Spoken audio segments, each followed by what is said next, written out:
In a world full of countless playthings, a voice begins a sacred prayer, Our Father, who art in heaven, hallowed be thy name. The prayer continues, Thy kingdom come, thy will be done, on earth as it is in heaven, asking for forgiveness, just as they forgive others. The desperate plea for guidance continues. A golden sword hilt gleams in the darkness, as the prayer reaches its powerful conclusion, For thine is the kingdom, and the power, and the glory, forever and ever. A final, drawn-out Amen seals the sacred words. Suddenly, a dark knight's helmet with a golden visor fills the view, its wearer seemingly uttering a final, desperate thought, the Lord. Blood pools on the dark ground, as an unseen voice sneers, That toy is being frustrated. Let's continue after killing that bastard. The cruel voice continues, I sent you to your father, so praise him as you go to meet there, fucker. Raven's footsteps hit hard, tack, tack, cutting through the dead silence of this desolate zone. He keeps moving, relentless, his boots pounding a rhythm against the eerie quiet. Suddenly, he pivots, a grim realization hitting him, he's running out of time, and he knows it. A crucial thought cuts through the tension, his wedding anniversary with his wife. He's got to get back, no matter what. But then, a chilling voice, unseen, twists his thoughts, mocking him, taunting, It's your wedding anniversary, as he steels himself to finish this fast. The scene shifts to pure carnage, weapons, blood, a brutal fight just ended, or maybe just beginning. Then, from the depths of the darkness, a terrifying shadowy figure with blazing red eyes materializes, its voice a cold sneer, declaring, This is a shame. The shadowy menace continues its terrifying speech, declaring this no place for a funeral, then, with a predatory sweep, demands, Is anyone there? And there, utterly defeated, lies a figure with striking purple hair, a silent, broken trophy of the shadowy entity's overwhelming might.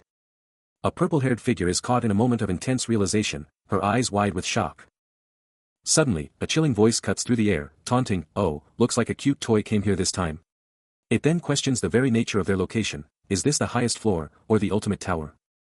But the purple-haired fighter isn't backing down, she snaps back, Yeah, I'm the boss of this tower. A relieved grin breaks out as she confesses, I see, what a relief. Because I got lost a lot. But that relief is short-lived, replaced by pure rage. A brilliant blue aura ignites around her hand as she unleashes a furious cry, It was so fucking hard, you son of a bitch. Her attack intensifies, a desperate roar escaping her lips, Die. You goat head. Yet, with terrifying ease, the unseen entity swats her attack aside, a nonchalant voice drawling, Wow, that hurt. The purple-haired fighter's bravado crumbles, replaced by desperate, whimpering pleas for her life. A shadowy, iron grip seizes her purple hair, yanking her upwards as she wails, Wah. I'm sorry, please spare me. Completely defeated, the young woman hangs lifelessly, her spirit utterly broken. The shadowy entity's voice, dripping with pure rage, declares the game over, the resistance futile, and then, a blinding, explosive flash ignites the space. With speed that defies comprehension, the horned silhouette blurs into an unstoppable force. Its assault is a flurry of razor-sharp slashes, ripping through reality itself. The sheer, sweeping force of its power leaves blinding trails of destruction. Out of nowhere, a young swordsman, blade drawn, is caught completely off guard, his defenses utterly obliterated by the unseen onslaught. Blinding red energy erupts, completely binding him, as the entity's voice echoes with chilling contempt, declaring that all these toys are utterly meaningless. The shadowy entity unleashes a devastating, tearing force, the very air screaming as it rips through reality. As the darkness deepens, it hints at the sheer, overwhelming vastness of its power. From within the encroaching shadows, its crimson eyes blaze with malevolent intensity, a truly fearsome visage emerging. Then, a chilling declaration rips through the void, a command that shakes the very air, Die by my hand. The entity reveals its true, terrifying identity, proclaiming with absolute authority, My name is Baphomet. I am the ruler of this tower, the possessor that discerns the grade of the tower. Indeed, the very presence of such a being is deeply felt, its overwhelming influence permeating the very structure of the tower. Within a grand, ominous hall adorned with a crimson star and impaled skulls, Baphomet stands, a chilling testament to his absolute dominion. He sits upon a skull-laden throne, surrounded by his dark retinue, the undisputed, terrifying lord of this grim domain. From a towering height, Baphomet gazes down upon the defeated swordsman, who lies broken and utterly insignificant beneath his overwhelming power. Towering over the defeated swordsman, Baphomet revels in the sheer thrill of new challengers, mere toys, entering his domain. And how they are the ultimate source of entertainment, even if this one broke down way too fast.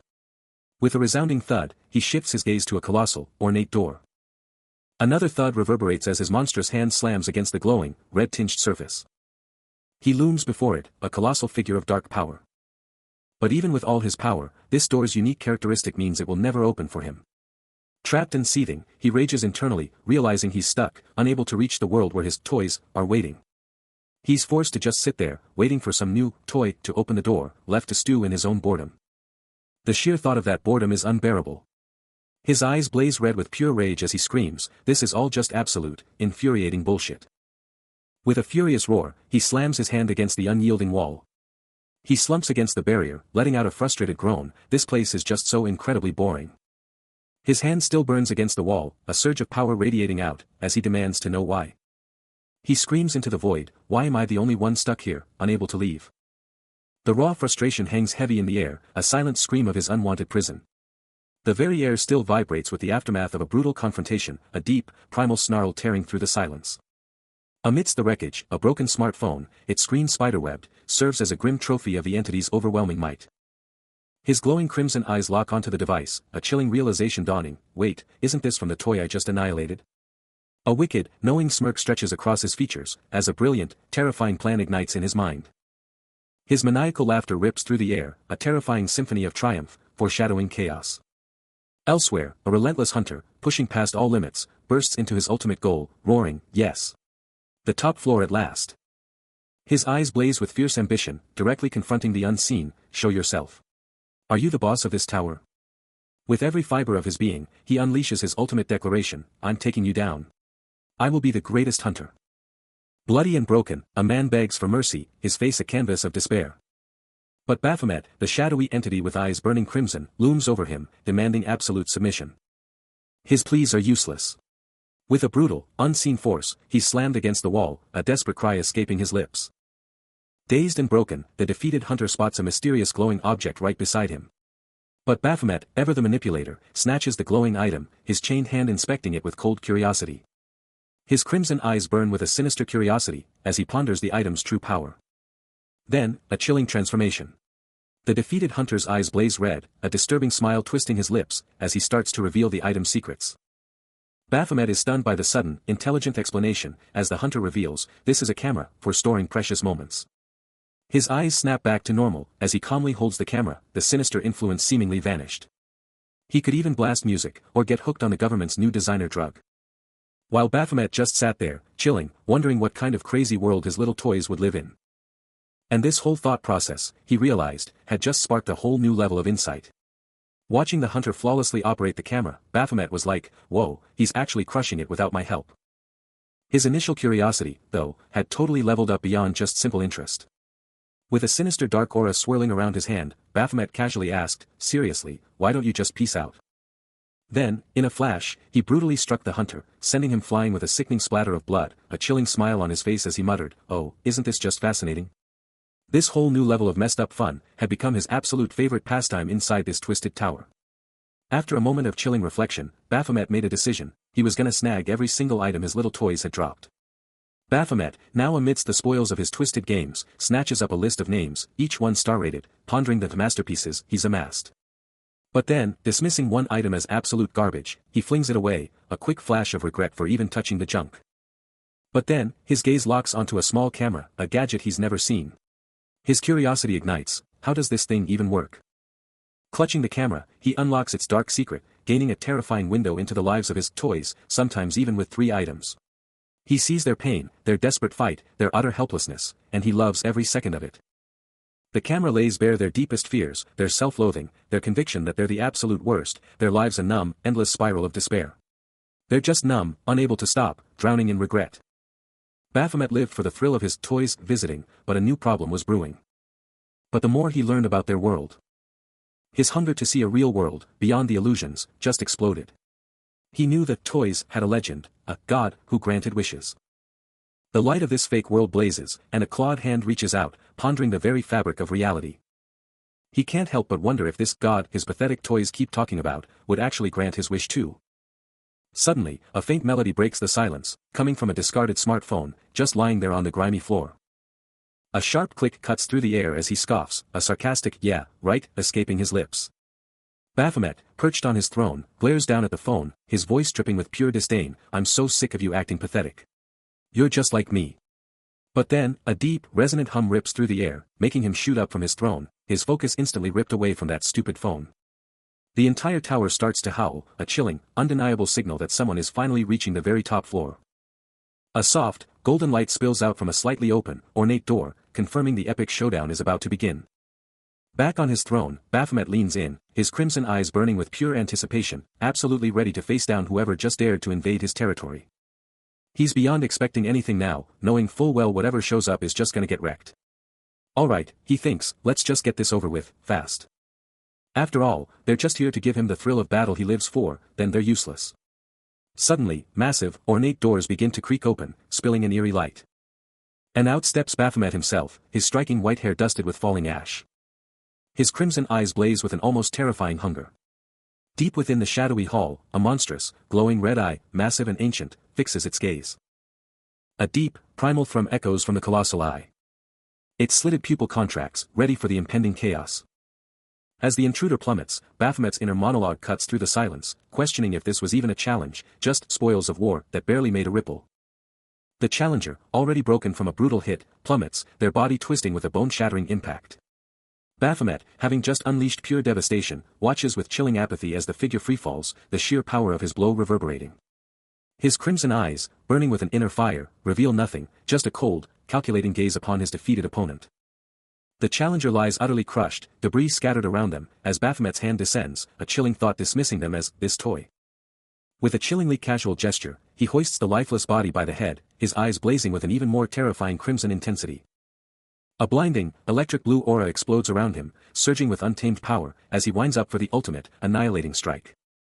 The very atmosphere holds its breath, a deep, guttural sound filling the void. Before a cataclysmic torrent of brilliant blue energy explodes from him, obliterating everything in its path with overwhelming power. For him, the arrival of these toys always brought the greatest thrill, and he unleashes the full force of his blue energy, a devastating blast tearing through the air. He holds the attack, savoring the moment, thinking of this particular opponent as something he'd wished for so dearly. The highest grade of entertainment. The concentrated power slams into its target, sending the defeated figure plummeting through the debris-filled void. Only the vast, empty sky remains in its wake. As Baphomet, now radiating a sinister red glow, gazes down at the destruction. His form shifts, manifesting dark, ethereal chains that coil around him. While far below, the shattered remnants of his toy lie broken on the ground. Baphomet's foot slams down with a brutal, echoing crack. And he's not letting up, unleashing a relentless assault, pummeling his foe with brutal force, sending them absolutely flying. But Baphomet? He's just getting started. A massive surge of power rips through him, igniting a forgotten, primal thrill. This is the rush he's been craving. This raw, exhilarating sensation, he finally understands, is what he's been missing all along. He's been searching for this feeling forever, and now, in this moment of total domination, he's finally found it. With a surge of pure, unadulterated power, he unleashes another devastating blow, his fist blazing crimson as it absolutely connects. Then, a sinister red sigil materializes in his hand, pulsating with raw, dark energy. The air absolutely explodes as the energy erupts, twisting into razor-sharp chains that lash out with a chilling, almost gleeful sound. And just like that, the crimson chains ensnare his broken toy, piercing right through its form, binding it completely. He's ready for the next phase, the ultimate battle he's been craving. With a surge of power, Baphomet's red chains erupt, impaling and trapping his foe. He lands a crushing blow, the force shaking the very ground. The toy reels, but Baphomet just grins, a chilling thought flashing, it's fun. He keeps the pressure on, his red eyes burning with pure, dark joy. Another brutal hit connects, the toy's face twisting in agony. The impact sends the victim soaring, a desperate, it's foo. Cut short as they're launched into the sky. A devastating impact rips through the ground. But before the dust can even think about settling, the toy's hands are already locked onto twin blades, ready to strike back. A brilliant blue aura exploding around him, as he launches himself forward with absolutely blinding speed. And just like that, his attack connects, slamming into Baphomet's monstrous form with absolutely devastating force. Drawing a guttural, pained shriek from the entity. With his own eyes blazing with an intense blue light, the toy can only think, but why? A crimson eye, Baphomet's own, snaps open in pure shock. As a shocking thought screams through his mind, why am I actually feeling envious of this toy? With the battle's tide dramatically turned, the toy stands triumphant amidst the dissipating blue energy, a single red feather slowly drifting down from the heavens. Unleashing a furious barrage, he becomes a crimson blur, roaring with power. Baphomet roars in agony as the hits land, his monstrous form rippling with hexagonal patterns. The monstrous entity stumbles back, overwhelmed and crying out. Trapped in the relentless assault, he screams in agony. A razor-sharp crimson slash rips through the air. The impact shakes the very foundations with a thunderous ta. Another devastating strike lands with explosive force, a blinding eong of impact. More raw crimson energy streaks across the void. The relentless assault forces Baphomet to react, unleashing a surge of magical power as a complex sigil erupts around him. No jokes, he snarls, his sword a blur of crimson energy slicing through the very air. As he presses his relentless assault, Baphomet gets rocked, a thunderous boom shaking the very ground. But he's not done yet. His form ignites with a scorching blue energy, a fiery whoosh announcing his next move. He blitzes forward, slamming a devastating azure strike right into his monstrous foe. The sheer force twists Baphomet's arm, throwing him off balance. With a lightning-fast whirl, he charges up even more blue energy, ready to unleash hell.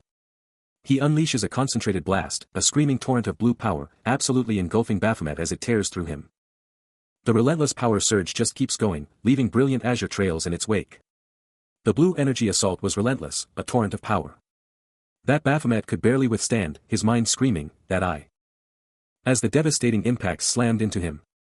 Would lose a mere toi, he roared in his mind, the relentless blows still tearing into him. Every single strike sent massive debris flying, a brutal testament to the overwhelming force. But suddenly, a cataclysmic surge of crimson power erupted from him. Manifesting as intricate, pulsating magic circles of dark energy. Baphomet, now fully consumed by his monstrous form, let out a guttural roar, his entire being radiating a malevolent, blood-red aura. From his very being, sharp, crimson blades materialized, lashing out with deadly, blinding precision. The transformation is complete. Baphomet stands, a monstrous silhouette against a maelstrom of crimson energy and jagged debris, radiating pure chaos. His voice booms with absolute, chilling authority, declaring, I am the lord of this tower. But hold up. Even as the monster flexes, the hunter is already moving, a lightning-fast blur of blue energy, countering the encroaching red. And there it is. Baphomet's terrifying visage, glowing red eyes and razor-sharp features, fully emerges from the swirling chaos. Every single terrifying detail of this monstrous transformation is laid bare, a chilling, undeniable testament to its raw power. The entity's voice booms again, echoing over the distant, fading cityscape, I am the towers. But the hunter isn't backing down. Unwavering, he meets the challenge with pure resolve, blue energy flaring around him as he fires back, even if that's the case, you're trapped in here. His power absolutely surges, that vibrant blue aura intensifying. Filling the entire space with its brilliant, overwhelming glow. The blue energy, unleashed by the defiant toy, absolutely exploded upwards with incredible force. Intensifying with every passing moment, absolutely consuming the space. As Baphomet could only stare in stunned disbelief, his jaw practically on the floor, a single, incredulous word escaping his lips. His crimson eyes widened further, the sheer audacity of it all hitting him like a truck, the reality of the situation beginning to sink in. The blue energy then slammed into the ground with a resounding impact, a massive GA echoing through the air, spreading outwards like a devastating tidal wave. It consumed everything, a swirling, unstoppable vortex of azure power, leaving no escape. Baphomet, caught in the heart of the storm, was absolutely engulfed, struggling against the overwhelming force as his own red aura flickered desperately under the assault. The blue energy pulsed and roared, a cacophony of GAK sounds, trapping him completely within its crushing depths. How could this be happening? This mere toy. The raw, unbridled blue energy absolutely explodes, consuming everything in its path. And Baphomet, trapped in the eye of the storm, can only scream, is this pathetic toy actually trying to take me down? His face twists in pure, unadulterated shock, his crimson eyes momentarily swallowed by the blinding blue, as he snarls, to think this. Toy. The words catch in his throat, the sheer disrespect of it all leaving him sputtering, that I. Then, as if to mock him, the blue energy condenses into a colossal, pulsating orb, radiating an absolutely crushing power. Completely engulfing his demonic form in its relentless, suffocating surge. The sheer force threatens to rip him to shreds. His body violently convulses, red energy and blood-like effects exploding from him with a sickening krak. And his demonic face, eyes blazing blue, can only repeat the question in absolute, mind-numbing bewilderment, this is a TOY. The overwhelming blue energy, previously consuming Baphomet, now explodes with raw, sentient power. As a profound realization echoes, he is a human. One that is free and strong. I want to become like that, too. The hunter's eyes blaze with an intense, electric blue, his gaze locked on a singular, burning desire. That, too. His mind races, a desperate, primal yearning to shatter his current chains. I want to escape from this place to become that free and strong. I want to become a human. Then, a chilling system message erupts, a main quest materializing. Main quest, kill the hunter Traven. Reward, the desire that you wish for. For Baphomet, there's nothing quite like the rush, the sheer thrill, of his toys coming to play. Then, with a sudden, explosive burst. A terrifying, multi-tailed beast, radiating an infernal red glow, rips into existence right in front of him. But Baphomet? He doesn't even flinch. His own formidable blue energy erupts, ready to crush the challenge. A vibrant, ethereal flame consuming the very air around him. Its intense glow pushing back against the encroaching darkness. And asserting his absolute dominance over the unfolding spectacle. The blue energy swirls, a silent, undeniable declaration of his power. The entire Tower of Abyss begins to violently buckle and tear apart. As a critical system message flashes, confirming its clearance and imminent, catastrophic collapse. Task accomplished, Baphomet coolly turns his back on the rapidly disintegrating edifice.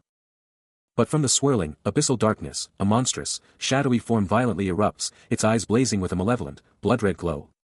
Its heavy, thudding footfalls echoing ominously on an unseen crimson floor. As the grotesque, transformed creature relentlessly strides forward. A massive, clawed hand violently tears through the very air itself. Its monstrous grip tightening, a guttural, primal cry tearing from its throat. The colossal Tower of Abyss implodes. Its massive form shattering into oblivion, leaving behind only a ghostly number 25. The dust cloud billows. As a faint, ominous hum reverberates through the air. From the heart of the devastated city, a lone, powerful presence emerges. Clutching a fresh core stone, he muses on the chilling testament to the countless hunters who fell trying to conquer this abyss. Then, a voice cuts through the silence. Whoa, over there. Is that a survivor? He stands, a dark silhouette against the city's glow, surveying his dominion. Hey. Are you all right? The voice presses, but he only offers a subtle, questioning glance. A disoriented voice echoes, questioning its very being. Remembering death, but now, something more stirs within. Baphomet's eyes widen, a silent shockwave hitting him. His focus absolute. The defeated toy, once broken, now erupts in a blinding, electric blue inferno. The power surging, crackling with raw energy. That chaotic blue energy twists, morphs, taking on a terrifying, shadowy form. Its gaze now a piercing, malevolent blue. As the toy's own eye flares with an ominous, predatory yellow. He coughs, blood dripping from his mouth. Looking up, he sees the monstrous, shadowy Baphomet, engulfed in crackling blue flames. The monster's arm, dripping with dark ichor, looms menacingly. A primal roar tears from his throat as he unleashes a surge of blue energy, realizing with a jolt, I killed that bastard and I'm alive like this. The transformation is complete. Now, the human form of Baphomet stands before him, calmly asking if he's a newly awakened hunter and demanding his name for a background check. He reaches for his chest, a faint smile touching his lips as he considers the question of his name, the ultimate reward for completing the main quest to kill the monster overlord Baphomet, a quest now officially completed. The name rings out, a chilling declaration. As Baphomet is unveiled, his human form now undeniable, a sinister smirk gracing his lips while his crimson eyes blaze with an unsettling power, a faint, ominous purple aura still clinging to him. He's back, and he's undeniably human. In a world overrun by monstrous threats, humanity's last hope rests on the shoulders of elite hunters. The brave souls who stand against the terrifying creatures pouring out of mysterious gates and colossal towers. And at the epicenter of this chaos, a formidable presence, Baphomet, pulses with raw, purple power. Because the terrifying surge of these shadowy, red-eyed monsters is a direct result of a tower's utter failure to be managed. A catastrophic oversight that once left hunters utterly vulnerable. All leading to the cataclysmic gate shock. As monsters violently tear through the gates, unleashing pure chaos upon the world. The world was absolutely decimated. Cities shattered, monsters everywhere, and a terrifying gate shock wiped out a third of all life. This was the catalyst, forcing humanity to forge hunters, their only hope against the enigmatic towers. And at the center of it all, the terrifying Baphomet. This demonic overlord of the Tower of Abyss had slaughtered hunters by the thousands, yet somehow, he was drawn to humanity, even becoming one of them. But here's the twist. The masses, completely clueless about his real identity, hailed him as a hero who conquered the abyss. Meanwhile, two frantic people in a car screamed, "Look! Hunter Nim!" For Baphomet, the arrival of these toys isn't just a game, it's the ultimate thrill, the peak of excitement. While his monstrous, true form looms, a terrifying shadow of power.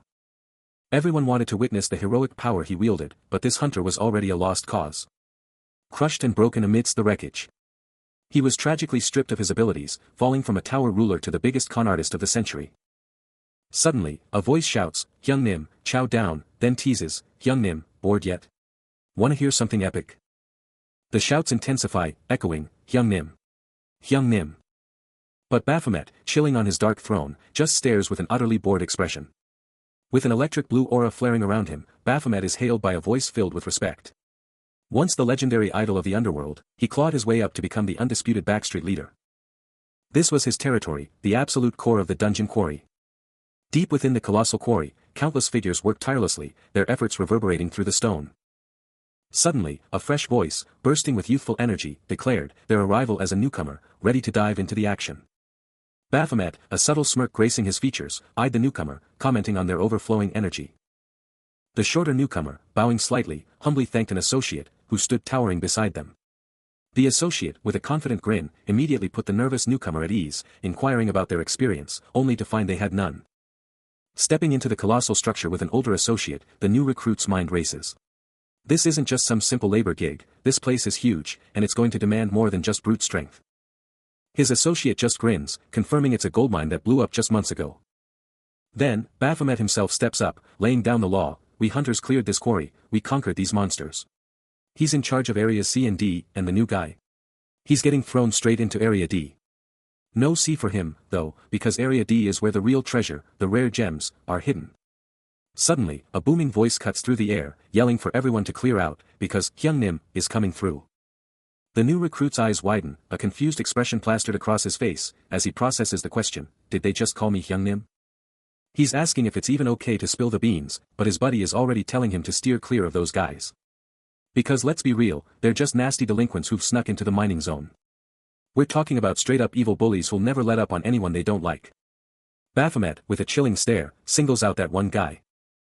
His message is crystal clear, don't even think about getting close to that dude. Those crimson eyes flash with a dangerous glint as he lays down the law. Leaving the recruit to just sigh and admit there's no other way. On the flip side, the operations head totally loves him, because he's just that good at his job. The operations head, with a smug grin, confirms, you crushed it this month too.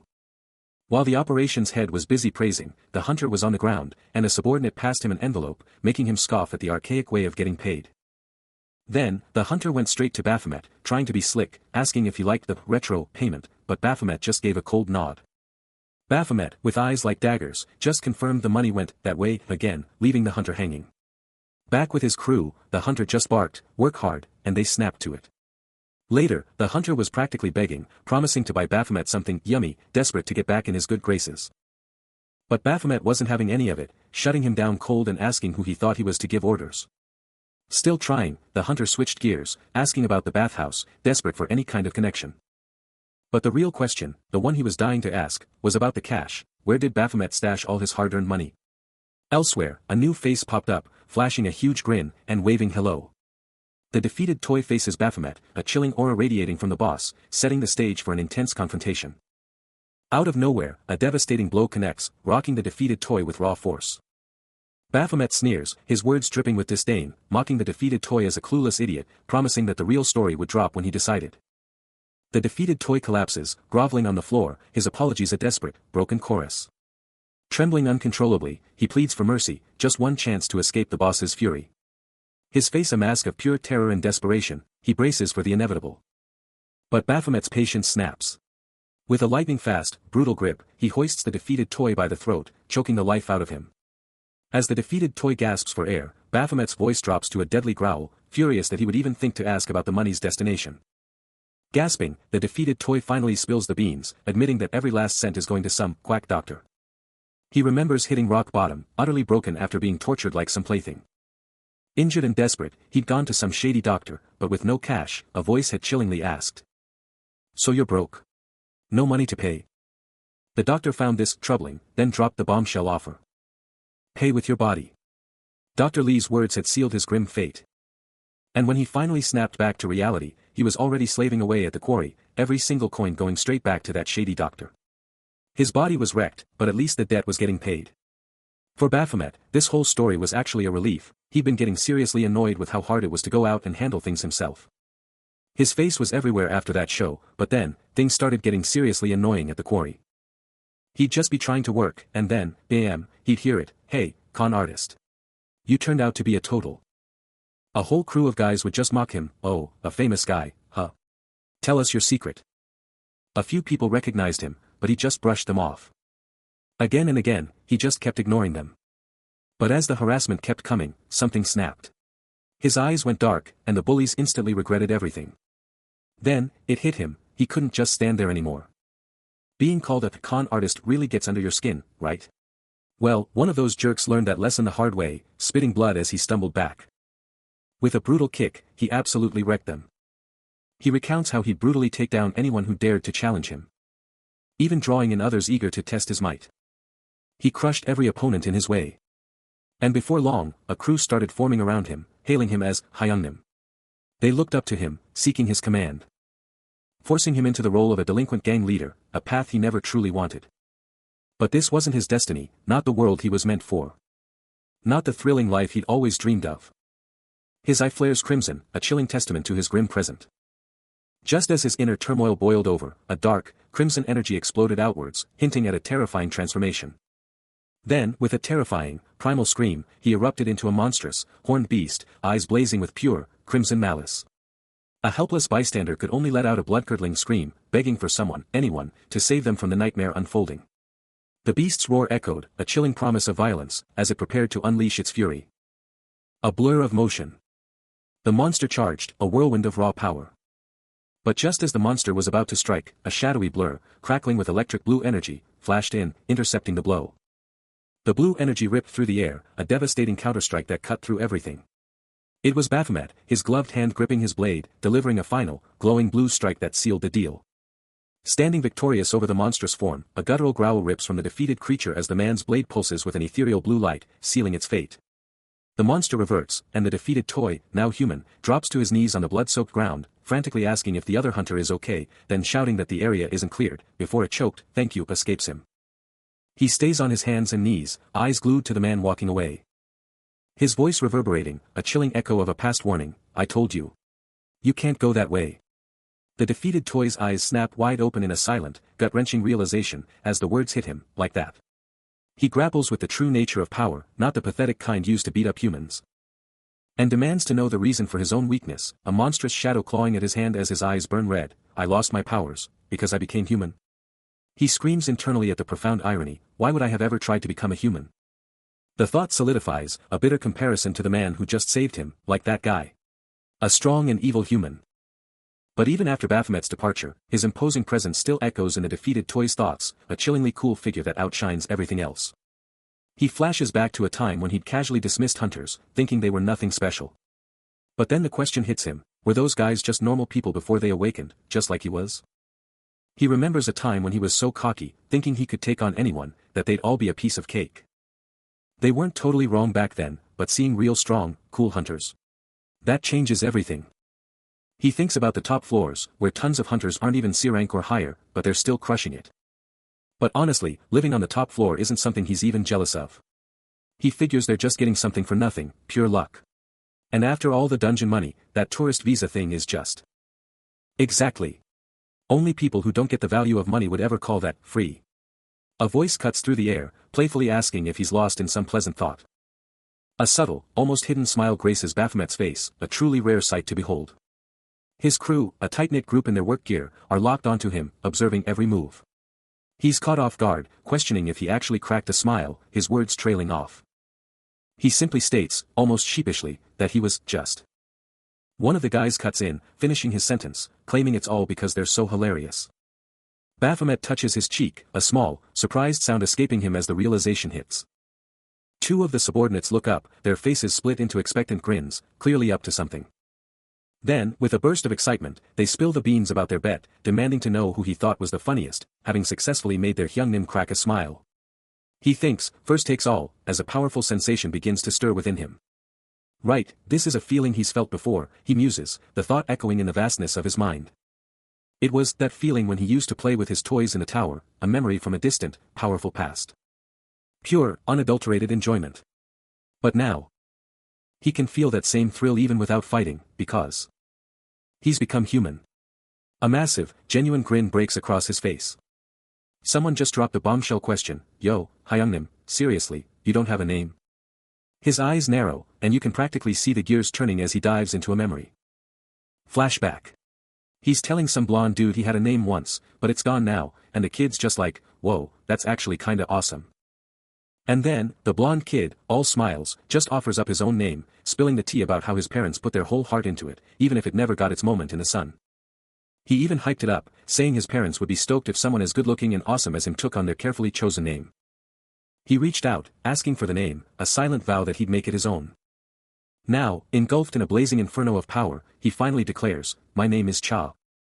Pure power explodes around him, a raw display of the sheer force behind the name he's finally embracing. The moment the new name was uttered, an insane surge of power ripped through reality, unleashing a cataclysmic explosion. The initial blast faded into glowing embers, only to be replaced by a high-pitched, soul-shattering whine that pierced the silence. The sound intensified, causing him to question, what in the world was going on? The piercing noise continued its relentless assault, screaming, "What is this noise?" It was indeed a strange, high-pitched noise, growing louder and more unbearable with each passing moment. Desperate, he tried to command it to stop, his voice strained as he pleaded, "Stop." The overwhelming sound crashed down upon him, his eyes glowing crimson as his face contorted in pure agony. The agonizing shriek of his power finally died down, leaving him slumped amidst the chaotic glow, a terrifying new energy surging within his hands as he fixated on them. Another choked sound escaped him, his eyes darting to his palm, a sinister glow pulsing there, making him question if his own power had just turned on him. But then, a chilling, gut-wrenching realization hit him, and he snapped his head up, a stunned, what? Tearing from his lips. Suddenly, his power detonated, a cataclysmic, fiery blast that ripped through him in pure agony, and launched the unfortunate hunter into the air, who screamed in sheer terror as the inferno consumed him. He stood, a dark figure amidst the raging inferno, watching as the hunter, now a living torch, shrieked for help, his pleas swallowed by the roaring flames. Raw, destructive energy still pulsed from his hand, a grotesque squishing sound echoing the lingering, deadly glow. His face, bathed in the fading, hellish glow of his power, was a mask of profound confusion and chilling distress. He stood, a dark god of destruction, over the smoldering corpse of the hunter, the fiery aura still clinging to him, a chilling monument to the terrifying, untamed power he now commanded. The raw, uncontrolled power pulsed around him, a searing inferno. His heart hammering against his ribs as he stared, wide-eyed, at the sheer devastation. A chilling thought echoed in his mind, again, the toys got destroyed. The hunter was gone, leaving behind only a shattered, horned helmet, its fragments still crackling with destructive energy. Amidst the smoldering wreckage, he surveyed the broken pieces of his latest victim. A disturbing smirk twisted his lips, his eyes blazing with crimson power, a silent question hanging in the air, starting to get fun, right? But the exhilaration was short-lived, replaced by a violent tremor that seized his entire being, collapsing him to his knees. His crimson eyes still burned with raw power, but his face contorted into a desperate snarl, a primal scream tearing from his throat. "Who are you? Who are you, you bastard?" A furious voice erupts, screaming, "Which bastard dares?" An ethereal, glowing figure with flowing white hair erupts from crackling energy, its voice a thunderous echo of the same question. The power surges, transforming into a raging inferno, the voice now a desperate, enraged roar. The inferno rages. Baphomet, now composed, coolly remarks, "Just as I expected from a C-rank hunter." A wry smile plays on his lips as he adds, "Even I find it a bit tough when two come at me simultaneously, you know." But a smirk returns as he concludes, "Still, I gained quite a lot by venturing into this dungeon." A chilling chuckle escapes him, his hand blazing with an unholy light as he takes in the spectacle before his very eyes. That smirk, that faint blue aura, it's all part of his terrifying ascent. The sheer number of the fallen. But a young woman nearby can only watch in confusion. He'd brushed it off as just a baseless rumor. But now, the chilling thought of that newcomer. The blue energy around him pulses with raw might. He wonders if they really survived, remembering the injured and the dungeon's true, brutal purpose. A dark-haired woman, her face etched with urgency, declares the odds are stacked against them, screaming that this isn't the time for heroics, they need to focus on the fight. As a man tries to charge forward, she shoves him back, yelling that there's no way he's going in, she'll take the risk herself. He counters, reminding her that they're up against a B-rank hunter, they don't stand a ghost of a chance. But she's unyielding, refusing to leave the civilians to their fate and run away alone. He then proposes a desperate strategy: retreat, get outside, and call for backup from veteran hunters. But before they can even react, a monstrous growl rips through the air as a dark, lethal spear shoots out, slicing through the darkness with terrifying speed. A desperate scream tears through the silence as the spear connects, brutally piercing its victim with a horrifying, final impact. A woman in black is on the move, a blinding white light at her back, pushing her forward. But a white-haired man, eyes blazing with an eerie blue, just smirks, uttering a chilling taunt about talking too much. Suddenly, a glowing blue spear pierces the woman's chest, her defiant scream echoing as she's impaled. The white-haired man observes, his face now cloaked in shadow. A chilling smirk on his face as he declares that hunters who get too emotional are doomed. Blood splatters, a gruesome exclamation point to his words, as he promises their quick end. The woman's body gives out, her weapon clattering away, the glowing spear still impaled as she falls. But then, a sudden, sharp cry rips from the white-haired man, his eyes going wide in pure shock as he throws up a hand against an invisible attack. From the shadows, a chilling voice booms, demanding the hidden attacker to show themselves. Still reeling from the ambush, the white-haired man erupts in a blinding blue aura, his power surging to unimaginable levels. The sheer force of his energy pulses, making another figure visibly flinch in the background. But the scene shifts, as a new threat closes in, their heavy footsteps announcing their arrival. A red-haired man, with a chilling smirk, casually dismisses the chaos, uttering a bored, "It's really boring." Then, with a flick of his wrist, he points to a dark-haired man, barking, "Catch him." The red-haired man chillingly reveals he slit the woman's throat just because she wouldn't shut up, then casually asks if the rest can be spared. The dark-haired man's face contorts in disbelief as the red-haired man casually mentions eyes are the most valuable, then adds, "But the girl's still alive after all." The red-haired man continues his gruesome business talk, suggesting they can sell her for a decent price, a horrifying revelation that makes the dark-haired man's eyes snap open in terror as he realizes she's a C-rank hunter. Absolutely floored by the horrifying implications, the dark-haired man can only stammer out a bewildered, what are you talking about?" Meanwhile, another captive, trapped in a light blue jumpsuit, is forced to kneel, their fate hanging in the balance.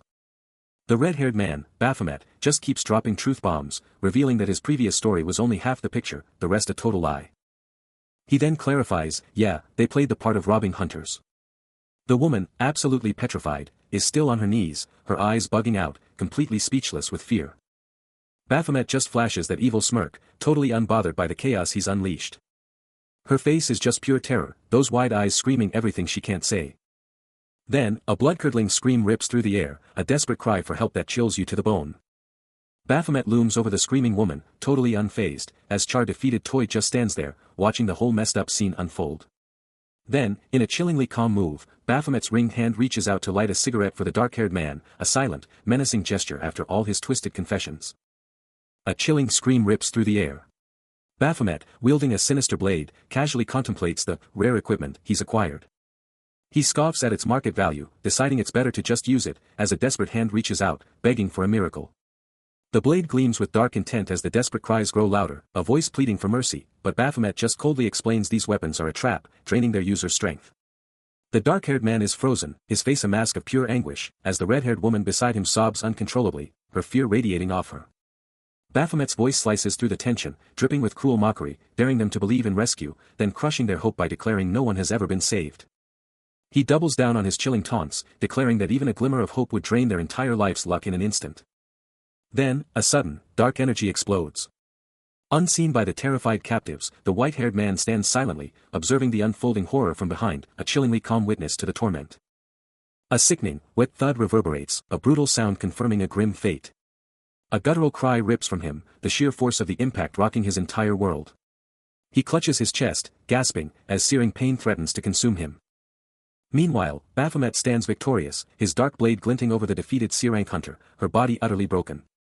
But then, a primal fury ignites in the dark-haired man's eyes, blazing an impossible electric blue. A chilling voice cuts through the air, demanding to know who dares challenge him. Baphomet's face twists into a snarl of pure rage, screaming about the bastard who defied him. With an explosive burst of power, the dark-haired man unleashes a glowing blue energy from his hand, engulfing the C-rank hunter in a fiery aura, completing a hidden quest and unlocking the power he craves. The furious Baphomet roars, vowing vengeance on the bastard bug who dared to destroy his precious toys. His eyes, now blazing with an electric blue fury, ignite with the sheer, unbridled power coursing through his veins. Baphomet marches forward, each step echoing with a chilling finality. While the defeated toy on the ground can only gaze up, his face a canvas of raw pain and utter despair. Dust billows around Baphomet's boots, each step a declaration of his unstoppable advance, a chilling prelude to what's to come. Suddenly, a critical system alert blazes across his vision, using a leveled item at 0% performance triggers a deadly system error. But Baphomet remains unfazed, his passive, master of weapons, erupting into activation as he clutches a mysterious, glowing artifact. Whoa!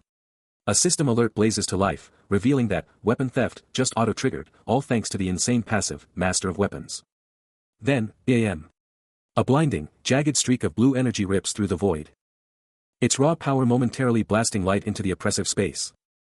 And just like that, Baphomet is there, weapon in hand, standing over the fallen. Glowing particles are going wild around him. A cracking, tearing sound rips through the air. And the defeated figure just convulses, eyes blazing an ominous red, surrounded by a faint blue aura. Then, with a lightning-fast move, the weapon is gone, a dark blur against the stark background. And then, just silence. Baphomet takes a long, slow drag from his cigarette, then lets out a plume of smoke with the most chilling, satisfied smirk. He glares down, a chilling sneer spreading across his face as he snarls, "You ruined my toys, you worm-like bastard."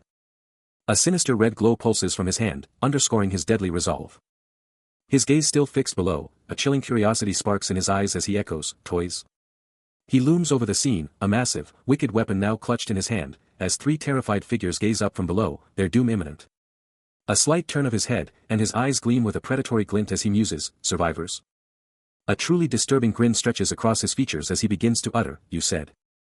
His eyes blaze with an electrifying blue luminescence, his smile morphing into a truly terrifying, predatory leer. A voice dares to challenge him, asking if he isn't too old for games now. A chilling, predatory smile spreads across his face, revealing razor-sharp teeth. Suddenly, a figure is violently hurled through the air, sent plummeting into the abyss. More follow, a cascade of bodies plunging into the darkness. The light-haired man looks up in utter shock, bellowing for his allies to get into position now. Another figure expresses disbelief, shocked that the bully was actually a hunter. With a terrifying crimson glow in his eyes, Baphomet declares he's about to test their battle strength. A raw surge of power emanates from his arm, as he mockingly questions if such might is truly uncommon. Then, with glowing, clawed hands, he strikes with devastating force. The hunter scrambles, desperately trying to escape the overwhelming power. But the boss moves with terrifying speed, a blur of motion as he violently dispatches the other figures. His gaze cold and calculating as he surveys the absolute chaos he's unleashed. The sheer brutality of it all causes the hunter to flinch, a bead of sweat tracing a path down his temple. Before a sudden, brutal impact sends him reeling. A sharp blade following the blow, tearing through his flesh. His legs give out beneath him. As the boss stands over his broken form, the knife still clutched in his hand. Leaving a crimson trail. For Baphomet, the moments when his toys visit him are the events that give him the greatest thrill. The impact sends blood spraying, as the victim is absolutely rocked by the sheer power. Baphomet watches, his crimson eyes gleaming with cold satisfaction, a true predator relishing the moment. The defeated figure lies broken on the ground, while the aggressor looms over him, an undeniable force. A cruel smile spreads across Baphomet's face, while the injured man can only gasp, "WHOA. The guy." Then, the boss declares, "You've passed." A heavy thud echoes through the space. And Baphomet plunges a knife into the fallen man, a chilling act witnessed by the dark-haired observer in the background. He smiles again, a chilling declaration escaping his lips, "You're pretty valuable." Staggering back, the toy can barely process the devastating blow, his mind racing to grasp the true rank of his assailant. But there's no time to recover. Another devastating, blue-charged blow absolutely rocks him, sending him airborne. A desperate cry escapes him as the truth hits him like a truck, this guy is way beyond C rank. A chilling, satisfied grin stretches across Baphomet's face, his crimson eyes practically burning with triumph. He looms over his broken opponent, a silent, terrifying monument to his absolute dominance. Meanwhile, from the shadows, the dark-haired man observes the whole savage spectacle, his face a mask of intense thought.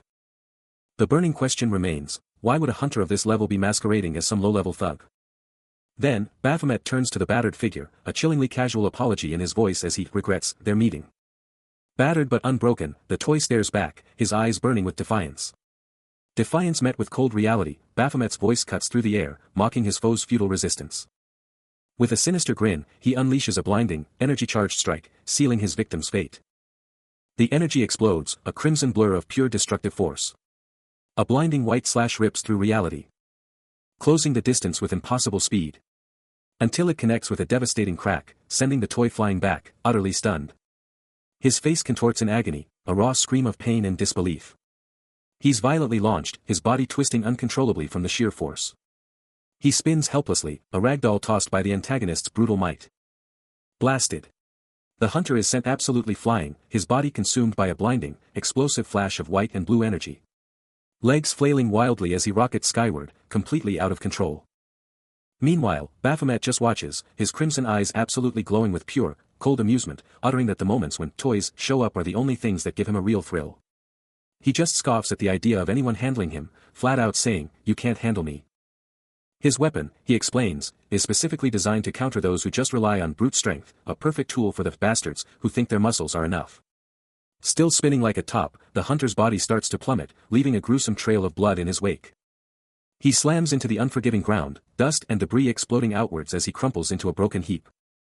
It's even more effective, he thinks, against those who have zero experience as a hunter. He decides the hunter is a precious resource, too valuable to just throw away and finish off. His crimson eye burns with pure, unadulterated intensity. As Baphomet absolutely unleashes a blinding flurry of devastating strikes. Each blow ripping through the hunter's defenses, leaving a brutal gash across his forehead. A chilling, predatory grin stretches across Baphomet's face. As his relentless assault goes into overdrive, triggering his passive ability, Outburst. The sheer power of his attacks causes massive bleeding. Supercharging his already terrifying might, boosting his abilities by a full 15%. The dark-haired man can only watch, jaw dropped in utter shock at the brutal display. While a powerful, dark-skinned figure explodes in frustration, realizing they're being completely shut down after seeing all that raw power. Baphomet unleashes another devastating strike. Launching his foe through the air and into a shower of shattered ruins. Barely conscious, the hunter struggles to his feet. But Baphomet shows no mercy, delivering a brutal kick that sends him reeling again. The dark-haired man can only watch, stunned by the sheer, overwhelming power on display. A chilling smirk plays on Baphomet's lips.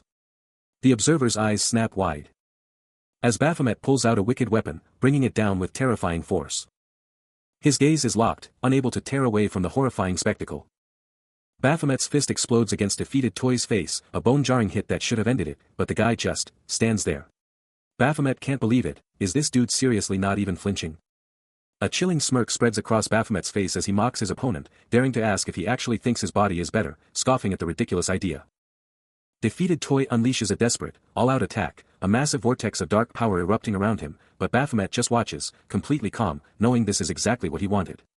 The longer this fight goes, the more his opponent burns out, guaranteeing Baphomet's win, just like any clueless B-rank hunter would do. Then, in a blinding flash, Baphomet unleashes a devastating counter, his dark power exploding, and defeated Toy is sent absolutely flying. The sheer force of the blow leaves a lingering trail of distorted energy, a raw display of power. Reeling from the brutal hit, he tries to process the sheer, crushing power, but all he sees is a single, terrifying red eye burning through the shadows. A primal scream rips from his lungs, his face twisted in pure horror as the terrifying truth of his enemy's identity finally hits him. He can't believe his eyes, his mind screaming, as Baphomet's shadowy form towers over him, those crimson eyes blazing with unholy power. Then, Baphomet's true demonic form explodes into view, wreathed in a sinister red aura, dark blade in hand. The hunter's mind shatters, desperately trying to comprehend this impossible, non-human nightmare.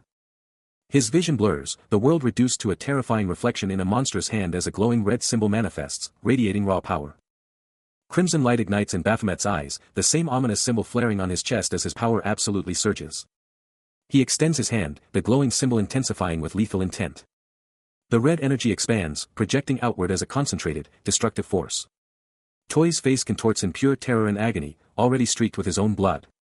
A memory flashes through his mind, a smiling man's voice echoing, "That guy is for the sake of the guy whose head I already pushed to the front lines." Back in the present, he screams as a fresh wave of blood erupts, the impact absolutely tearing through him. Baphomet's glowing hand connects directly with his chest, sending him recoiling violently from the brutal strike. The smiling man's face returns, now with a sinister grin, a silent testament to Toy's desperate situation. He screams, blood exploding from the brutal impact of the relentless assault. Meanwhile, Baphomet, reveling in the agony, declares that the moments his Toys visit him are the ultimate thrill. The victim can only whimper and beg for it to stop, but Baphomet just laughs, threatening to break his other leg. Amidst the torment, a name cuts through the chaos, "My name is." Cha Min-woo, engulfed in a fiery aura, fights against his fate, his true identity finally revealed in this moment of pure agony. Another devastating blow lands, the impact glowing with pure malevolent energy. He screams again, blood spraying from his wounds. Collapsing to his knees, he clutches his chest, utterly overwhelmed by the pain. His body trembles, barely able to utter a pained groan, as consciousness threatens to slip away. He lets out a pained groan, his body screaming in agony, but then his eyes shoot open, utterly stunned by the sight before him. The price for making me angry, a chilling voice declares, as a menacing dark blade plunges down. Min Wu's face twists into a mask of pure, unadulterated terror, a desperate, strangled cry tearing from his throat. As he barely manages to gasp out, "Hi!" the blade strikes with a brutal, sickening impact. His body convulses violently, impaled by the shadowy weapon, dark, raw power exploding outwards. Baphomet feels an insane heat building inside him, a scorching sensation that makes his fists clench. As the pressure inside him skyrockets, and his eyes start to blaze with a terrifying crimson glow. Steam erupts from his form as the power explodes, his eyes now blazing with a terrifying, primal fury. He understands the brutal cost of power, the heavy price for those who dare to seek it, especially for a mere human given into his hands. His face twists into a savage snarl, veins popping, as the crimson inferno in his eyes burns even brighter. A system alert flashes, confirming that the Berserk debuff is now active, a murderous craving unleashed by his outburst passive. A searing heat courses through him, a burning sensation that threatens to consume his very being. Amidst the inferno, a primal urge surfaces: he needs a human. Not these pathetic chunks of meat. The thought echoes in his mind, a live human. He pauses, almost in disbelief. His crimson eyes glow with a predatory intensity, as he stands over the defeated figure, blood staining his hand. The evidence of his violence is stark, a chilling testament to his unleashed power. He gazes down at the fallen form, the words, "a human, a live human is," trailing off in his mind, a terrifying realization dawning. His eyes burn brighter, a single, overwhelming command echoing from deep within: "Kill them." The urge intensifies, a relentless chorus of "kill them," as an innate truth asserts itself: you are a being that was created in order to kill humans. The Berserk state takes full control. His gaze hardens, his eyes now fully consumed by the murderous command. There's no turning back. The internal monologue of Baphomet raged on, a chilling realization taking hold: these toys were nothing more than a source of ultimate thrill. Then, a single, terrifying command erupted from his core: "Kill them." His eyes, now blazing with an unholy purple glow, mirrored the terrifying truth of that command, his transformation accelerating. But far from the chaos, a panicked voice screamed into a comms unit, alerting a manager to a shocking discovery: a survivor, still alive in the wreckage. The manager, a determined figure, clawed his way up the treacherous slope, closing in on the fallen form of the defeated toy. Back in the epicenter of destruction, Baphomet's eyes blazed with an infernal crimson, his ultimate transformation complete. The manager's voice screamed through the comms, a desperate report of the horror unfolding: one survivor is trying to kill the other survivor. Is that thing over there moving? Is it a corpse yet? Just then, a familiar dark-haired figure materialized, silencing the manager's panicked cries, declaring his presence and demanding the transceiver be shut down. The dark-haired man then pivoted, his intense gaze locking onto a new, blue-haired figure, who could only manage a bewildered "huh." He scans the wreckage, realizing this isn't the guy they're after, then questions if these beings are even human. But Baphomet's crimson eyes are already burning, his mind locking onto two new targets. Two of them, he growls, a chilling recognition flashing through his berserk mind. No hesitation. Baphomet explodes forward, a dark energy blur ripping through the air. The sheer, insane speed blindsides the dark-haired man, his eyes blowing wide in pure shock. Next to him, the blue-haired guy also flinches back, totally blindsided by the sudden attack. Baphomet lets out a primal scream, his crimson eyes blazing with unholy fire, as he unleashes a devastating "die." Dark, swirling energy explodes from him, a chaotic force manifesting all around. His hand shoots out, now pulsing with an eerie purple and blue light, his eyes mirroring the same ominous hue as his power goes into overdrive. Still in a full-blown berserk rage, Baphomet's voice cuts through the air, a chilling declaration that his toy was a pain to keep alive, but he wasn't done playing yet. With his eyes blazing a terrifying purple, he roared a simple, brutal command: "Die now." A massive surge of purple and blue energy exploded from him, a final, chilling command: "Go to sleep for some time." The dark-haired man was blindsided, letting out a shocked cry as the unseen power ripped into him.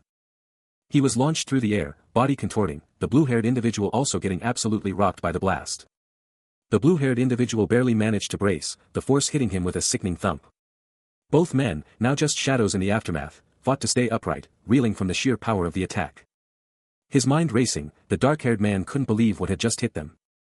Then, a name tore from his throat, a terrifying realization: Baphomet. From the depths, a terrifying, horned entity with blazing crimson eyes bursts forth. While a shadowy subordinate bows low in absolute submission. The subordinate's voice trembles with awe, proclaiming, Lord Baphomet." Baphomet's true, terrifying form is unleashed, a colossal, muscular beast of dark fur and razor claws, his crimson gaze burning with malevolent power. The subordinate stays utterly prostrate. eagerly awaiting his master's will, crying out, "Command! Your command!" Baphomet's voice thunders with absolute, terrifying power, unleashing a horrifying command: kill. Kill all humans on this earth. He then declares, with a chilling promise, putting the name of Baphomet on the line. A truly grand declaration from a being who views the entire world as nothing more than a frog in the well. A brutal impact. Blood explodes across the floor as blinding light cuts through the shadows. Baphomet's voice cuts like a knife, mocking his fallen foe. A true king wouldn't have been brought down like this, he declares, relishing the thrill of his toy's visits. The defeated hunter's chest wound gushes, a stark reminder of his utter failure. Baphomet's eyes burn with contempt, hammering home the undeniable truth: you are weak. The final, crushing blow. Only death awaits the weak, he declares, sealing his victim's fate. A guttural cry of pain as the hunter is slammed back, the force of the impact rattling his very bones. Bruised and broken, the hunter struggles, his face a mask of agony and desperate resolve. But it's too much. He chokes, he groans, and then, with a final shudder, he falls. Waking up in a daze, the hunter's mind races. "Where am I?" he demands. "I was just at the stone py." Waking up from the brink, a chilling voice pierced the darkness, demanding to know if he was finally conscious, announcing his return to the land of the living. A sinister smirk, barely visible, hinted at the speaker's true intentions. The hunter's eyes snapped open, confusion warring with a dawning horror as the voice mockingly called him Mr. Rare Swindler. The voice pressed on, a chilling recognition in its tone, exposing his past as the infamous swindler who tried to cheat his way through the Tower of Abyss. But here's the twist: this swindler somehow managed to take down the hunter they were after, a shocking turn of events. The chilling voice probed, asking if he was seriously trying to pull another one of his schemes. A flicker of defiance crossed the hunter's face, his mind racing as he repeated the shocking words: "Hunter. Kill."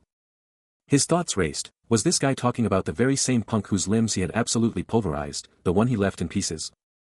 Then, the voice dropped a bombshell, a chilling declaration that sent shivers down his spine: "I've investigated a bit about you." The defeated hunter is still reeling, but Baphomet's voice cuts through the silence, dropping a bombshell: his identity is a complete blank slate, like he never even existed. And the kicker? His hunter registration is totally missing, but he's still packing the same raw power as a top-tier hunter. Still on the floor, the hunter's bruised face is a mask of silent defiance, taking in every brutal word. Baphomet's voice booms, throwing out the ultimate question: is he a rogue, or is he just about to unleash something incredible? Then, the hunter's eyes snap up, locking onto Baphomet's unseen form as the chilling demand for his true identity rings out. Baphomet's hand clenches, his voice dropping to an icy threat: the hunter's next words will seal his fate. But before he can even think, a brutal, invisible blow smashes into him, sending him flying. He skids across the floor, a raw grunt of pain tearing from his throat. But as he fights back, a mysterious red energy ignites in his hand, pulsing with raw, untamed power. With the red energy surging, the defeated hunter's eyes shot open, a furious realization igniting within him. He roared at his unseen tormentor, demanding respect and an introduction, calling out their cowardly observation from the shadows. With pure venom in his voice, he unleashed a furious insult at his unseen captor. Inside, he burned with indignation, fuming at the swindler accusation, remembering how they had come to him. His defiance raged on, declaring himself a hero and daring his captors to finish him if they truly considered him a threat. Shunning any thought of introspection, he furiously blamed his captor for igniting his rage. As his fury reached its peak, a terrifying crimson glow erupted in his eye, crackling with raw power. His mind plunged into a terrifying darkness, vowing to utterly annihilate his foe, erasing them from existence. In a final, explosive surge, his eyes erupted with an infernal red, unleashing the terrifying flame of enslavement. To Baphomet, these little toys were just a source of pure, unadulterated thrill, and he couldn't help but taunt: "What if I made you just like me?" A chilling smirk spread across his face as he continued to mock, just calling him "you." His maniacal laughter ripped through the air, a truly terrifying sound. He turned away, still cackling, his red eyes burning with pure malice, absolutely sure of his victory. But the toy wasn't just standing there. He was absolutely seething, his eyes blazing red, and a defiant laugh ripped from his throat. His voice, now dripping with raw power and pure defiance, shot back at his tormentor: "Can you even kill me?" He stood his ground, absolutely radiating power. Then, Baphomet finally stepped out of the shadows, revealing his true form in a doorway, his eyes now a chilling, piercing blue. With a confident, almost arrogant smirk, he threw down his final gauntlet: "I've shown myself, so what's your next move?" The toy's power surges, a palpable thrum vibrating through the air as his hands ignite with raw energy. But from the heavens, Baphomet descends like a lightning bolt, a mere blur in the downpour. His eyes, blazing with an icy blue intensity, lock onto his target as he hurtles downwards. Then, with an explosive flash, he slams into the ground. The sheer force of his landing sends shockwaves of blue energy tearing through the area, as he crushes the very rock beneath his feet. A nearby bystander, a man with glasses, barely has time to register the blur, his face twisting into a silent, agonizing scream. The sheer concussive force instantly knocks him out cold, his body collapsing without a sound. Then, a colossal crash echoes, as Baphomet's power explodes outwards, obliterating everything in its path. The battlefield is a wreck, shattered and desolate, a testament to the power unleashed. But amidst the chaos, one figure struggles, barely clinging to consciousness, gasping for air, his face a canvas of dirt and crimson. Towering over the fallen, Baphomet's smirk is chilling, his voice a low hum as he declares, "So you are awakened." The fallen hunter, battered and broken, can only gasp, "He's strong," while Baphomet, utterly unfazed, simply states, "Fine play." Taking a deliberate step, Baphomet's presence dominates, as he coolly announces, "I shall introduce myself then." He pivots, his stride confident, as the chilling truth is laid bare, these, crime-committing hunters are branded as rogue. Baphomet halts, his eyes piercing the defeated toy once more, an unyielding stare. Then, with brutal honesty, he lays down the law, "I'll be straightforward. That hunter you killed was a hunter we were chasing, and he was to be killed immediately when found." Just a few steps away, the blue-haired observer takes it all in, his face a mask of calm. His heinous crime. Anti-human acts. He masqueraded as a hunter, preying on the innocent, then selling their organs on the black market. He scoffs, uttering a chilling remark about the twisted superstitions of the wealthy elite. The broken hunter, face twisted in agony and denial, chokes out his pathetic excuse, he thought he'd gain immortality or health from an awakened one's organs. Baphomet, utterly unfazed, sarcastically thanks him for relieving them of a burden, then drops the hammer, "You brutally murdered 5 men." He pins the defeated hunter to the floor, his stare like ice, while the blue-haired observer takes it all in. Baphomet then reveals, they'd inspected the bodies, and the job was disturbingly clean, like a professional hit. He ponders that a freshly awakened individual couldn't pull off such precision without a second thought, unless, of course, they were a born killer. The blue-haired man, lost in contemplation, muses that in his experience, these situations always run deeper. Baphomet delivers the final verdict, declaring it far more likely that this was the work of a seasoned killer, one who had taken countless lives before. The interrogation intensifies, as Baphomet reveals his method. He dug into the hunter's past, finding only a con artist, and then engaged him in conversation to uncover his true nature. Bruised and battered, the hunter can only grit his teeth, sweat beading on his brow as he absorbs Baphomet's words.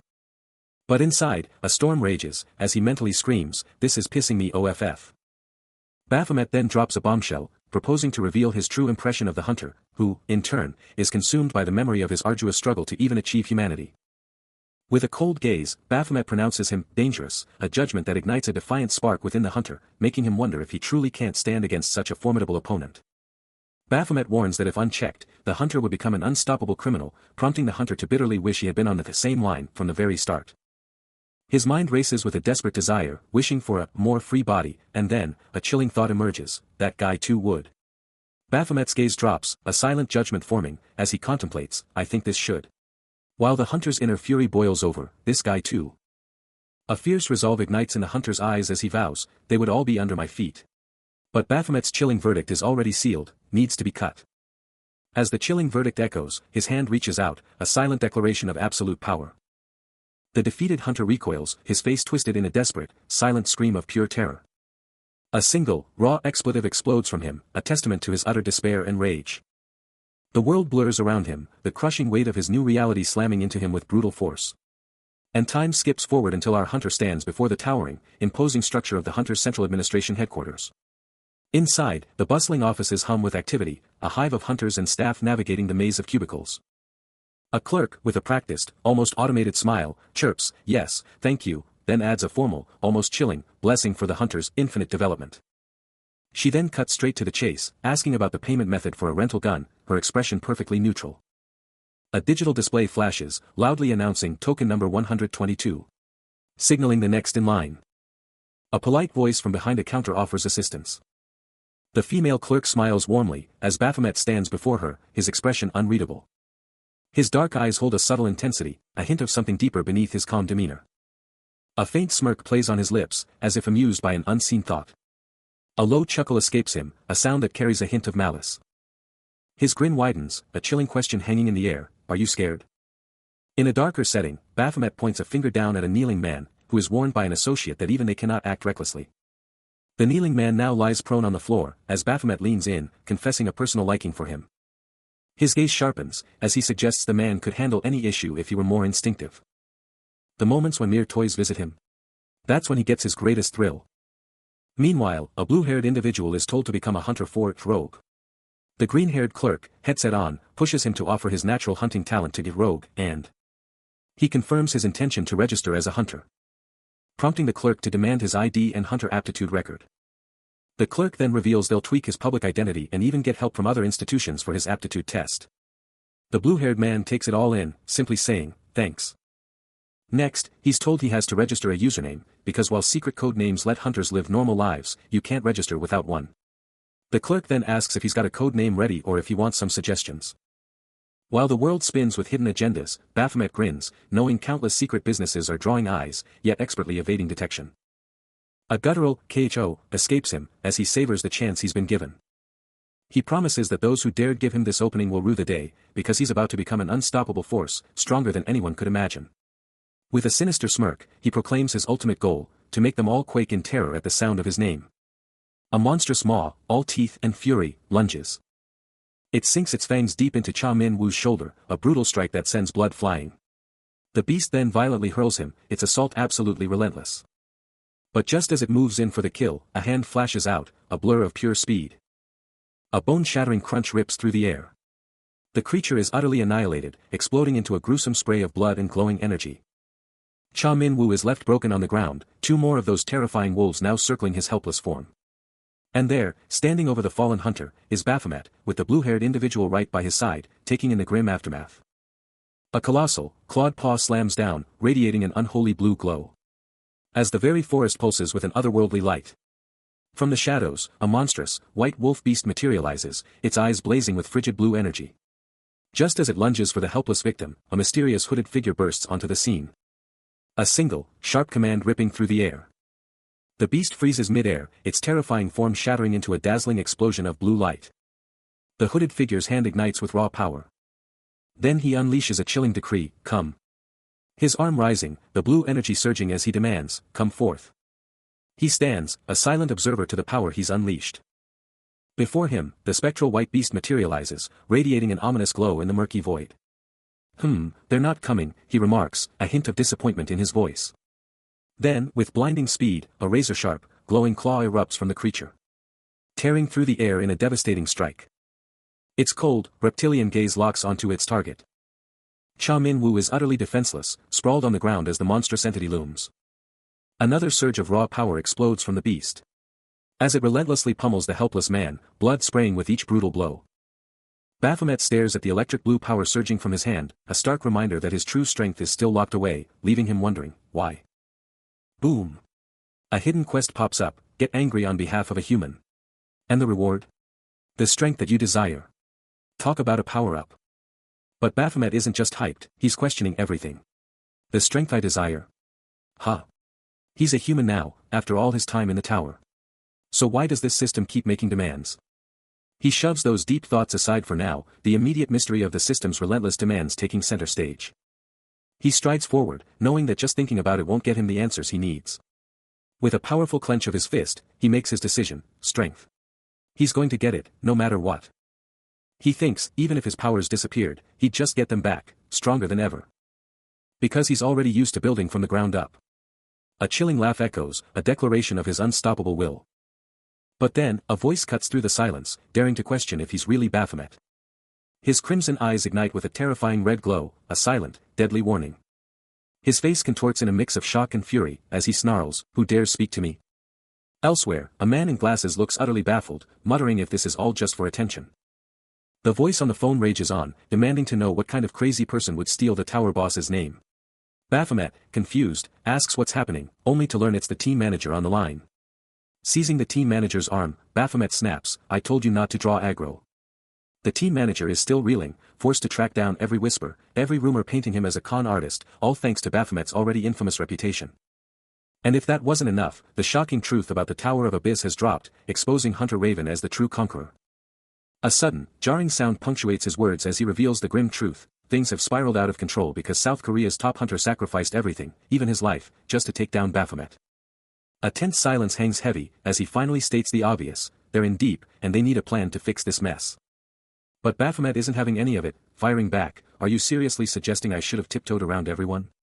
I'm beyond caring about their gossip, I've heard enough to make me sick. A chilling smirk spreads across his face, his defiance unwavering. His gaze sharpens, a flicker of annoyance in his crimson eyes, as he processes the manager's complaints. Out on the street, Baphomet confronts his subordinate, his gaze piercing. Then, with a dismissive "TSK, he challenges him directly, you had one job. Are you seriously confident you can even handle that? His voice, dripping with menace, promises a direct reckoning for their actions. Then, with a chilling finality, he declares, I'll see you on Jeju Island. Cut to, Baphomet, now rocking a casual cap and hoodie, stands with the blue-haired individual, gazing intensely at the horizon. His eyes, sharp and hungry, gleam with an almost manic anticipation. The ocean sprawls endlessly before them, a phone abandoned on the sand, as Baphomet questions if this is the very sea from the spoil, the one tied to the legendary Jeju battle. Inside a taxi, the blue-haired individual calmly suggests they proceed, mentioning they've got roughly 2 hours before the main event kicks off. Baphomet, still locked in the car, is completely absorbed by his phone. Then, in a flash, he explodes from the car, sprinting towards the water with pure, unadulterated joy, screaming, it's the SEA. Wahoo, as the blue-haired individual simply watches him go. Back in the ride, Baphomet is still hyped on his phone, yelling about the awesome and endless view, while the blue-haired individual, clearly fed up, wonders aloud if his boss will seriously keep such an untrustworthy person around. He's all. And Baphomet drops the mic, adding. Cut to the blue-haired guy in an elevator, and he's totally checking out this woman. Out of nowhere, Baphomet gets hit with a shockwave, a red aura exploding around him. Meanwhile, the blue-haired guy is standing over the defeated toy, who's still whining on the floor. The view pulls back to a wide-open blue sky. Then zooms in on a massive Hilton building. The massive structure looms, ready for the incoming recruits. The suited manager lays out the new hunter training program, a system to adapt newbies, but Cha Min-woo isn't buying it, demanding to know why hunters can't just hunt monsters like normal. They stride through the sterile halls. The manager quickly corrects him, it's not some boomer nonsense, but a cold, hard government rule. He reveals that unlike anywhere else, hunters here are government appointed, making Cha Min-woo realize they're just pawns, not heroes. Then, the manager hands him a temporary ID and a brand new smartphone, and Cha Min-woo can't help but gasp in shock. Confirming his new identity, he asks if he's officially Cha Min-woo now. A thoughtful look crosses his face as he ponders the weight of his own name. His parents poured their souls into that name, but it never got its moment in the spotlight, until now. With a final word, the manager tells him time's almost up, and it's time to get moving. Stepping into the building, Cha Min-woo's mind races, was he being watched this whole time?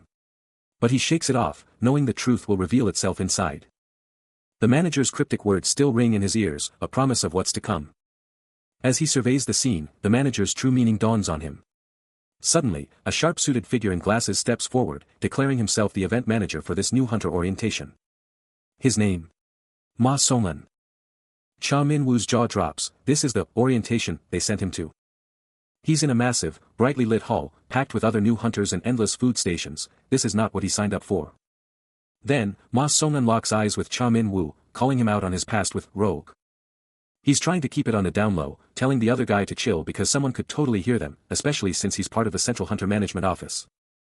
With a sly smirk, Cha Min-woo admits the guy's doing a pretty solid job of faking it till he makes it. But Ma Song-un just brushes it off, saying it's still nothing compared to the con man of the century, leaving Cha Min-woo totally baffled. Cha Min-woo glances at the crowd, wondering if he's talking about everyone here, but Ma Song-un just drops the bomb that they've been gossiping about him for ages. Ma Song-un keeps going, guessing that they probably bonded over some shared trauma because of Baphomet, the leader, and Cha Min-woo is absolutely floored by the name drop. His jaw drops as Ma Song-un casually drops the bomb that his code name is Baphomet, and Cha Min-woo's mind just screams, what a psycho. Ma Song-un quickly apologizes for being so direct, clarifying that he shouldn't pretend not to know him since he was also an outcast, right as the team manager shouts his name. Cha Min-woo watches, totally caught off guard, as the team manager walks up, completely derailing their super intense chat. Giving up with a sigh, Cha Min-woo figures it's just easier to stay out of it and grab some food. A sudden jolt of recognition, a flicker of unease, passes through Cha Min-woo as the alias echoes in his mind, hitting him like a shockwave.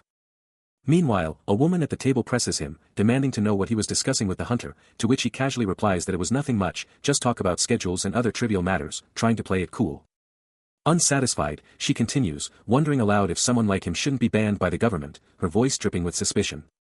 She insists that's exactly her point, questioning how a man involved in such swindling could possibly get away with it. And to use Baphomet as an alias, if he's even in his right mind, the audacity. She then challenges the entire group, asking if they are trying to oppose the government, her voice rising in accusation. The team manager interjects, reminding her that such talk could be seen as obstructing government employees like themselves, trying to shut her down. She quickly apologizes, stammering her regrets, as the team manager then directs someone to take a look, trying to change the subject. He then turns to Cha Min-woo, his expression annoyed, stating that the general opinion of him is already so bad that he's considered the greatest sinner among hunters, a total pariah. And he warns him that there's a limit to how much he can cover for him, pushing his patience to the breaking point. He's watching Cha Min-woo, a question mark in his eyes. Why the pathetic look? Is he actually enjoying this honorable mess? But hey, at least he's relieved. Cha Min-woo's mind is tough enough to handle this without totally losing it. Then, a sudden, sharp sound cuts through the air, and everyone's heads snap up. Cha Min-woo's eyes practically pop out, a massive HUUH, blasting from him. The burning question screams in everyone's minds, why are A-rank hunters showing up here? The door bursts open, and in walk a female colleague and Ma Song-un, making it official, the unexpected guests are here. The team manager is totally flustered, stammering, he can't even process why A-rank hunters are showing up. Then, a voice slices through the chaos, dropping the bomb, A-rank hunters are kicking off special training, and apparently, nobody got the memo. The A-rank hunter training was supposed to be next week, but suddenly it's today. The dates kept changing, but it's happening now, so yeah, confusion is totally valid. Ma Song-un chimes in, pointing out that A-rank hunters actually have a good influence on new recruits, a statement met with a hesitant, right, good influence. But Cha Min-woo. He's got a different take, his face screaming, except for one guy. This is insane. His attention then snaps to a mouth-watering plate of food, a salad and a burger, right in front of him. He remembers a phone app that showed off all sorts of delicious food, something that always fascinated him, especially since, as a demon, eating was never even a thought. A genuine spark of curiosity lights up his gaze. He's had tons of rice soup and ramen, but this? This is a whole new level of culinary experience. He racks his brain, trying to recall the perfect thing to say in a moment like this. And then, it hits him. Right. He's absolutely devouring his meal, scooping up every last bit. But suddenly, the whole room starts buzzing, everyone's eyes are locked. Then, a voice just shatters the silence, screaming out, "WOH, are you the famous Baphomet and I am?" Cha Min-woo freezes, a look of pure shock on his face. The voice keeps going, totally unimpressed, complaining that the legendary Baphomet is just a person. It's Egon, an A-rank hunter, and he's got this smug grin, totally confirming his identity. Egon's now looming over Cha Min-woo's table, getting right in his face, as the blue-haired guy just stares, totally absorbed. The blue-haired guy tries to cool things down, warning Egon that everyone's watching their drama unfold. But Egon just snaps his gaze to the blue-haired guy, his face a mask of pure defiance. Burning with indignation, Egon brushes off the blue-haired guy's apology, declaring that using Baphomet is beyond naive, it's a direct cause for countless hunter casualties. His gaze sharpens with absolute certainty, convinced that this codename is a blatant mockery of every hunter out there. The blue-haired guy, desperate to cool things down, quickly proposes picking a different, less provocative name. Baphomet just shrugs off the accusations. As Egon's frustration boils over. Suddenly, a new voice slices through the thick air, the team manager gasps, utterly shocked by the unfolding drama. The blue-haired guy just stares, completely thrown off by the team manager's unexpected arrival and outburst. Egon and Baphomet are still locked in an epic stare-down, their faces inches apart, radiating pure, unadulterated animosity. The team manager, still trying to wrap his head around it all, can't believe the drama over a name, scoffing that it's not like someone's going to magically resurrect just because it's used. Egon's face twists into a mask of pure rage, his voice a guttural snarl as he confronts the audacity of the man standing before him.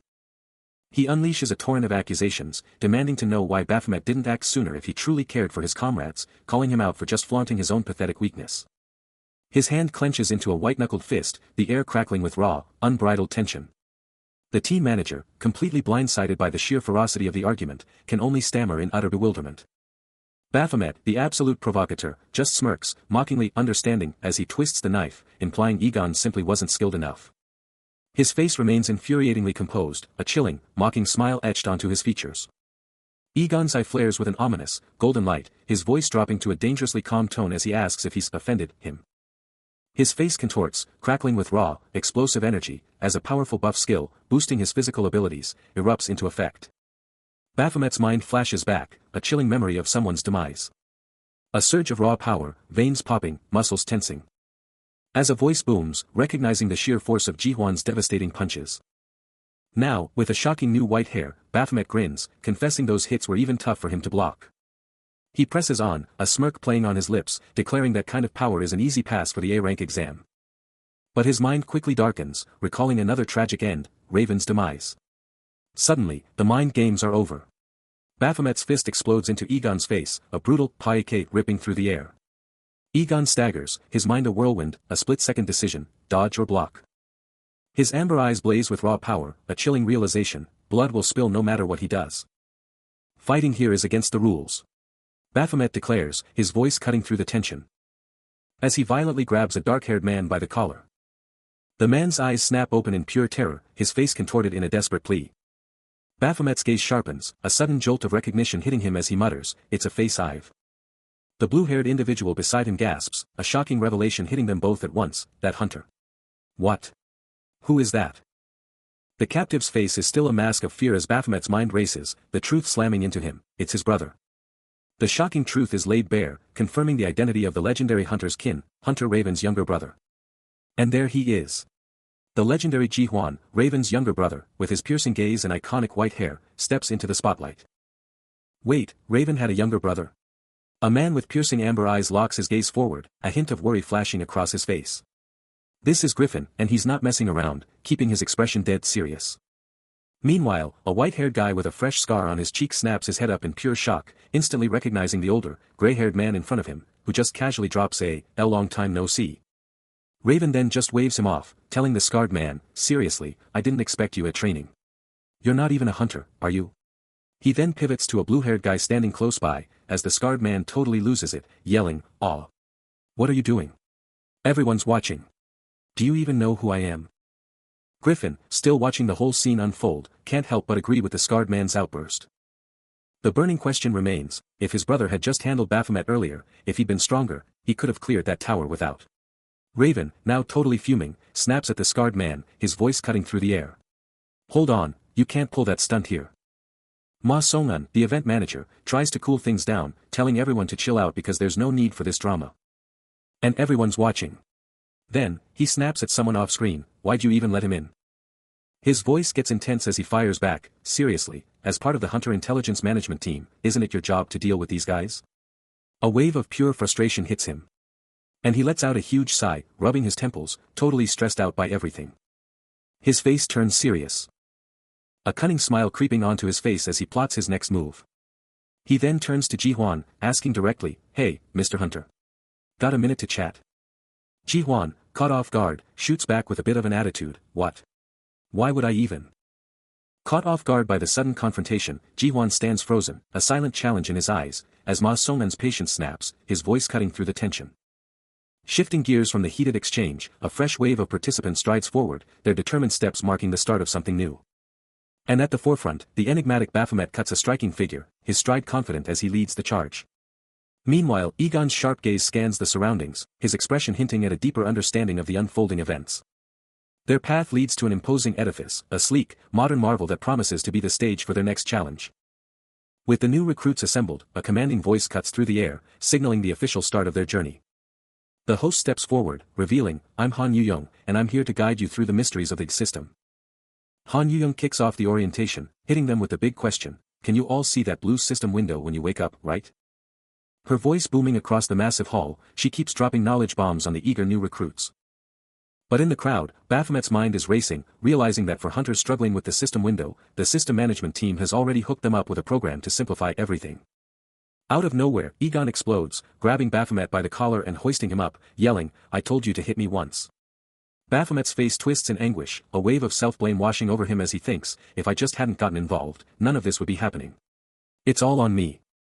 Meanwhile, another hunter, eyes blazing behind his glasses, practically screams, "Just give it to me already. Come on." Egon tightens his grip, pushing Baphomet, "Seriously? No turning back now. You actually look like you're gonna hit me. What, no conscience?" But Baphomet, defiant, sees only one path, this is a chance. Baphomet's face hardens, firing back, "So what do you want from me? You want me to just stand here and take this disrespect?" He's laying down the law, declaring that his opponent is destined for power, no matter what. demanding his full attention. But to unlock that power, he warns, they need to lie low, right now. That's the cold, hard truth, he declares, stressing the absolute necessity of staying quiet and out of sight. Even if you're a powerhouse, making noise now is a rookie mistake. Elsewhere, a blue-haired hunter is glued to his phone, eyes wide as he reads a shocking headline, "Is the guy who beat the boss a total fraud?" He can't believe it, exclaiming, "Is this punk really the legendary con artist everyone's talking about?"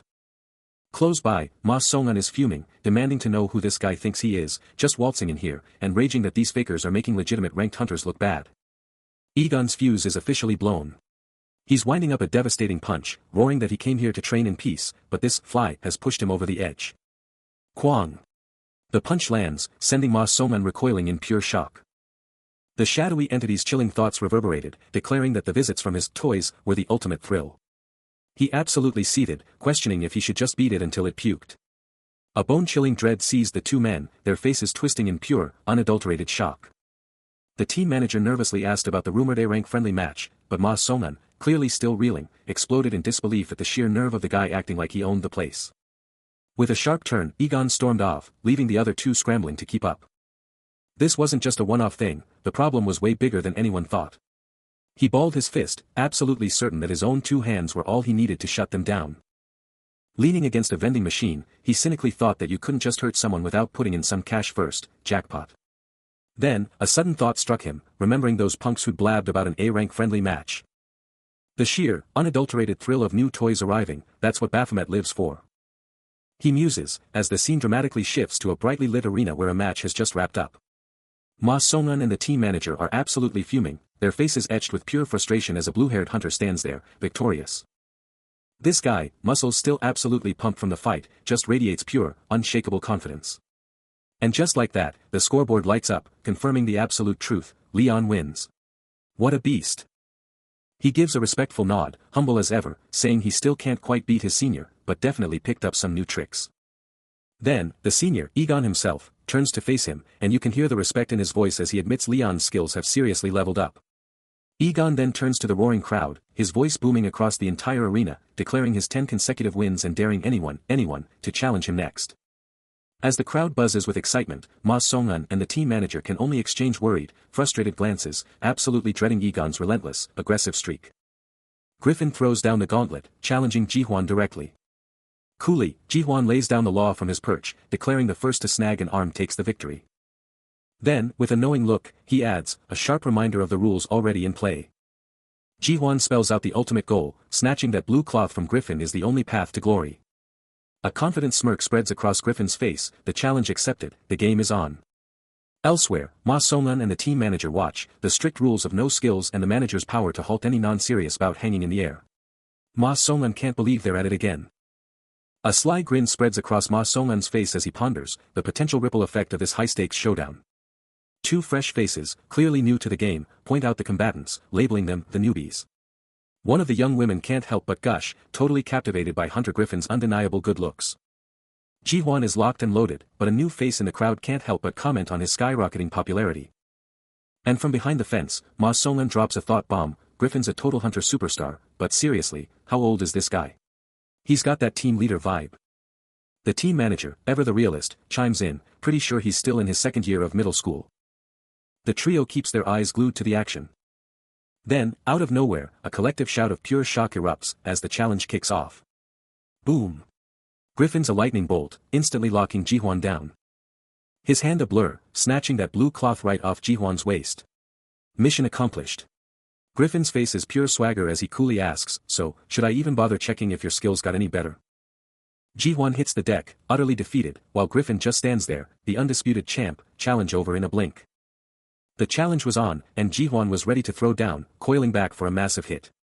But before he could even blink, Baphomet's foot was already in his face, bam. The impact snapped his head back, leaving him reeling. He went flying, hitting the deck hard, while Baphomet was already gone, a mere afterimage. Unbelievable speed. He just vanished past the downed Ji-hwan. Just like that, he was already behind him. Before Ji-hwan could even process it, Baphomet's hand was already on his arm, locking him down. His moves were just too quick, a power aura flaring from his hand, and it was obvious, one more step, and Ji-hwan was done for. With Ji-hwan completely locked down, Baphomet was about to end this. The brown-haired fighter goes for the attack, throwing a wild punch. But Baphomet's eyes glow red, and a chilling realization hits. What? He's counterattacking. But before the fighter can even blink, Baphomet's counterattack lands with devastating force. Meanwhile, Egon and a female observer are totally glued to the action, their faces showing pure shock and worry. Baphomet just stares down at his fallen foe, exuding pure, terrifying dominance. The message is undeniable: he's the ultimate hunter. Meanwhile, Ji-hwan, holding a blue cloth, whips his head to Leon, demanding if he caught Griffin's insane moves and telling him to keep up. Leon, completely blown away, confesses he couldn't track any of Baphomet's moves, admitting he's just that good, even without skills, the absolute top A ranker. Ji-hwan just nods, knowing Baphomet's S-rank promotion is practically guaranteed. Still basking in the afterglow of his lightning-fast victory, he extends a hand, a smirk playing on his lips as he taunts, "You thought you were clever, pretending to give me an opening, but all you did was expose your own weakness." Elsewhere, the tension is palpable as Ji-hwan turns to his supervisor, a burning question on his mind: "Supervisor, can I keep fighting?" Leon, caught off guard by the sudden query, responds, "Yeah, absolutely. But who's left to even challenge you?" The victor's eyes, sharp as a predator's, hold a chilling, crimson intensity. Leon's face contorts in a mix of confusion and disbelief. As Ji-hwan corrects him, "Wait, he's not even an A-rank hunter, is he? He's just a rookie." A slow, knowing grin spreads across Leon's face, the challenge now sounding incredibly exciting. Behind the scenes, a shadowy figure stands, absorbing every word in a tense corporate setting. Ma Song-un, ever the pragmatist, lays out the cold hard truth: new hunters are a dime a dozen, but the real challenge is bridging the chasm between fresh blood and seasoned pros, insisting they must create chances for these rookies to rise, just like the individual in question. The team leader's unspoken command hangs heavy in the air, and Ma Song-un, acknowledging their will. Then they will move forward with a strategic handicap for the formidable Hunter Griffin. Elsewhere, in a sprawling training ground, Ji-hwan cuts a solitary figure, deep in contemplation, a tiny companion at his side. With a decisive turn, he strides off, a silent determination etched into his every movement. High above, in a secluded observation deck, Leon's eyes are glued to a monitor, a live feed of Ji-hwan. He mutters, "What in the world is going on?" before cynically remarking that Ji-hwan is always the one forced to keep a low profile, and that only a brutal beatdown will ever curb his recklessness. His intense stare never leaves the monitor, a calculating glint in his eyes. Suddenly, back on the arena floor, Ji-hwan clutches his chest, a guttural groan tearing from his throat as a shocking realization hits him: he's Raven's younger brother. He knew it. In this state, victory was a pipe dream. His eyes narrowed. Thinking he might as well go for broke, land a few blows before he inevitably fell. But before the thought could even fully form, a hand lashed out, seizing him by the collar. Leon's intense gaze bore down. And then, a lightning-fast punch exploded against his face. As he tried to counter, his arm was instantly snared, Leon's voice dripping with disdain, daring him to even think about landing some hits. The force sent him flying, crashing backward to the unforgiving ground. Barely conscious from the previous attack, Ji-hwan takes a devastating hit, Leon's fist slamming into his face with merciless force. The sheer impact rocks his entire world, his face contorting in agony as the blow lands. Gazing down at the crumpled figure, Leon sneers, calling him, "this little sh*t, a judgment he'd made the moment they met." Through the haze of pain, Ji-hwan's fury ignites: this guy isn't holding back, he's going for the kill. Leon's face is a mask of stone, his intent clear and chilling. Without hesitation, he unleashes a brutal kick to Ji-hwan's ribs, ranting about his nerve and the lesson he's about to deliver. The kick sends him skidding across the floor, and Ji-hwan can only think, "I'm just a punching bag now." He tries to push himself up, but the thought echoes, "just a sandbag." With Ji-hwan helpless on the ground, Leon lifts his foot, ready to deliver the final, brutal stomp.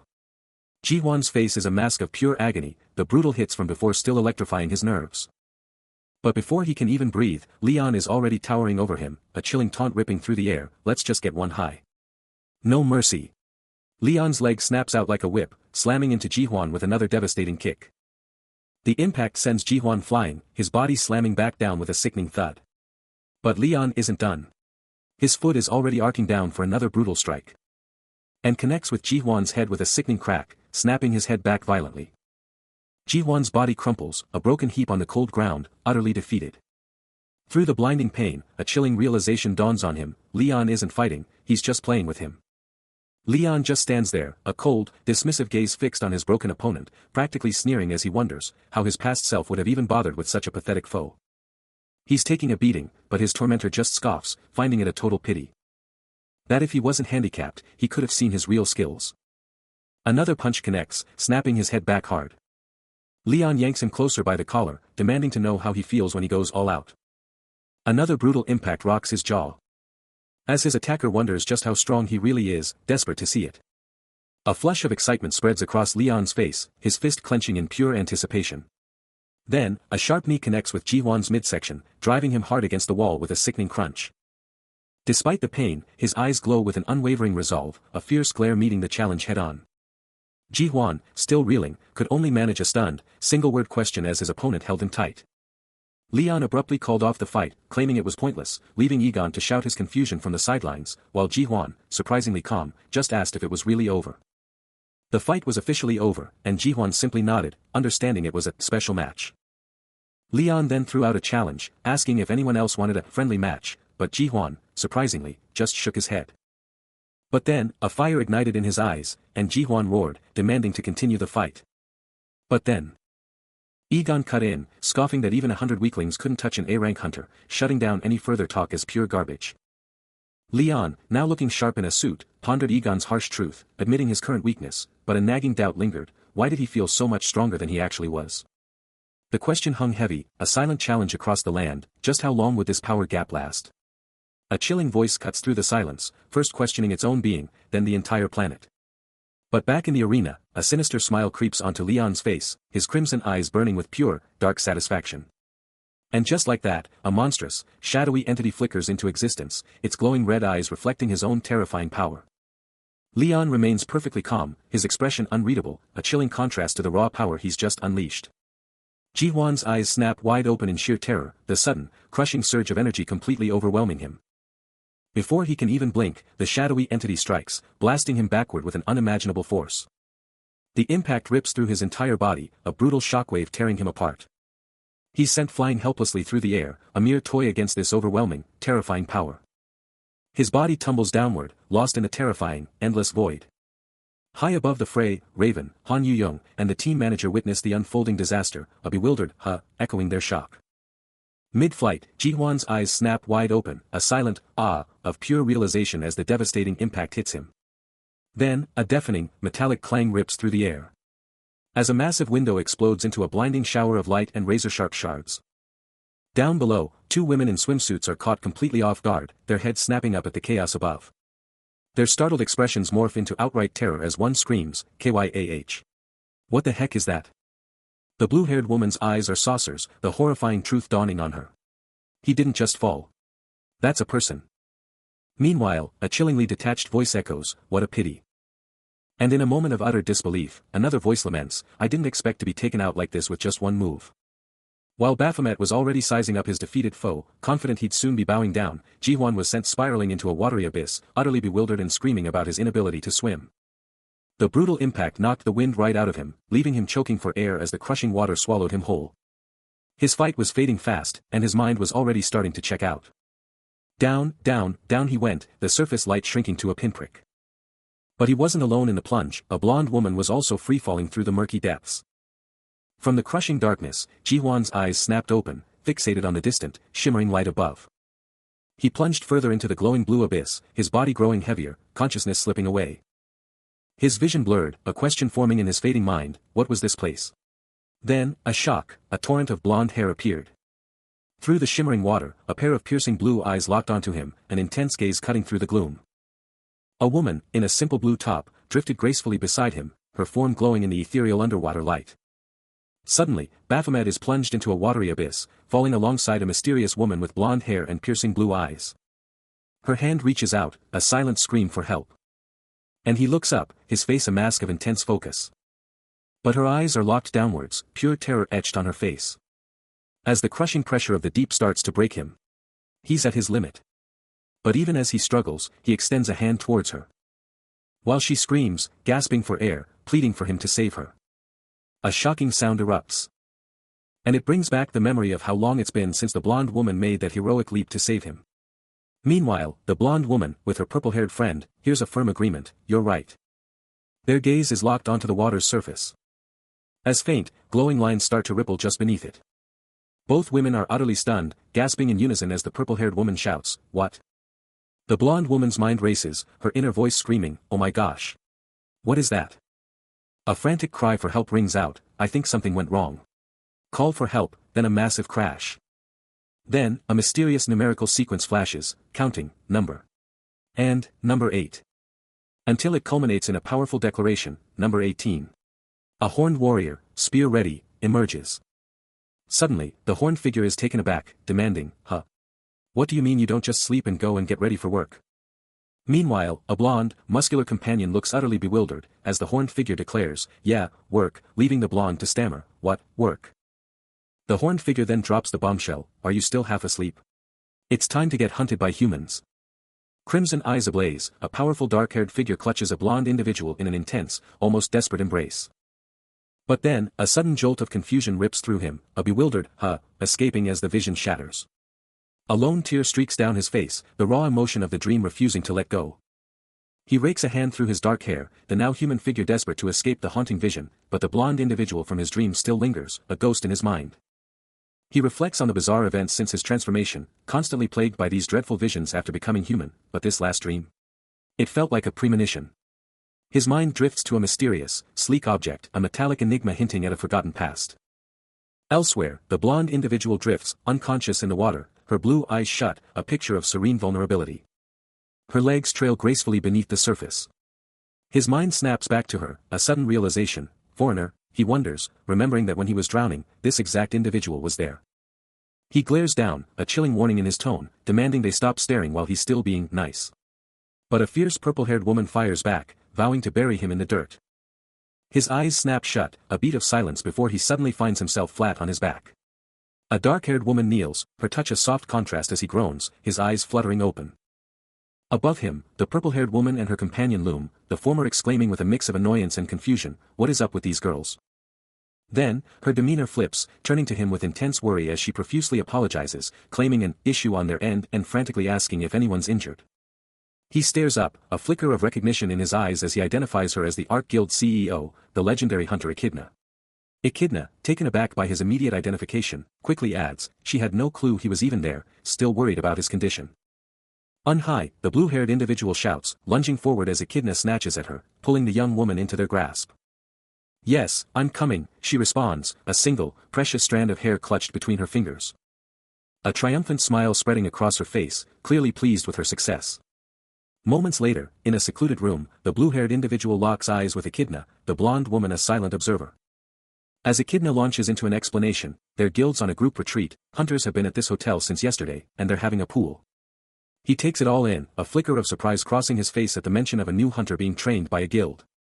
Then, holding up the mysterious strand of hair, he challenges Echidna, does she know what this truly is? The hair pulses with a faint, ethereal glow, clearly no ordinary strand. He can't help but reflect on the sheer, meticulous effort, waking up at dawn, renting out an entire, high-end hair salon, all for this. The cost is immense, expensive, organic ingredients, delivered daily from the mountains, all for that healthy, shiny hair. And the effort, more precious than gold, is utterly drained just to care for that one lazy girl. And what's the result? These dark circles. Her eyes tell the whole story, utterly exhausted, shadowed by deep circles. Meanwhile, the representative hunter is completely out cold, a clear victim of whatever just went down. A crowd of onlookers quickly gathers, their whispers filling the tense atmosphere. Unhai, really sorry. How do you feel, Bet? The team manager starts, but his words are cut short. From her weary perspective, the exhausted woman's thoughts are clear, this guy should be the one taking responsibility. Suddenly, the blue-haired individual's eye widens, a silent, impactful realization. He's locked onto the screen, a mind-blowing number flashing, 1,100,000.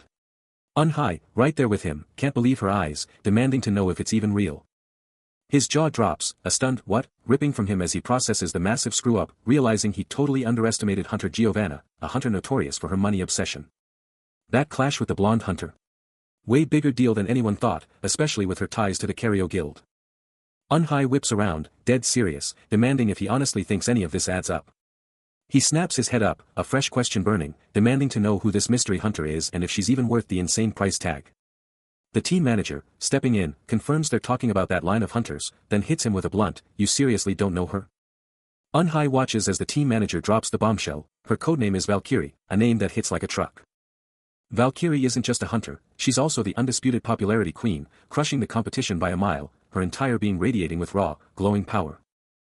The buzz around the blonde hunter is undeniable, her skills are off the charts, and she's a natural magnet for all eyes.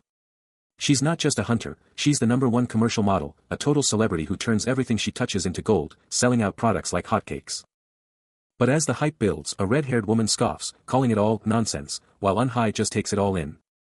She quickly shuts down any further explanation, declaring it a waste of breath to try and explain this stuff to a total newbie like the blue-haired individual.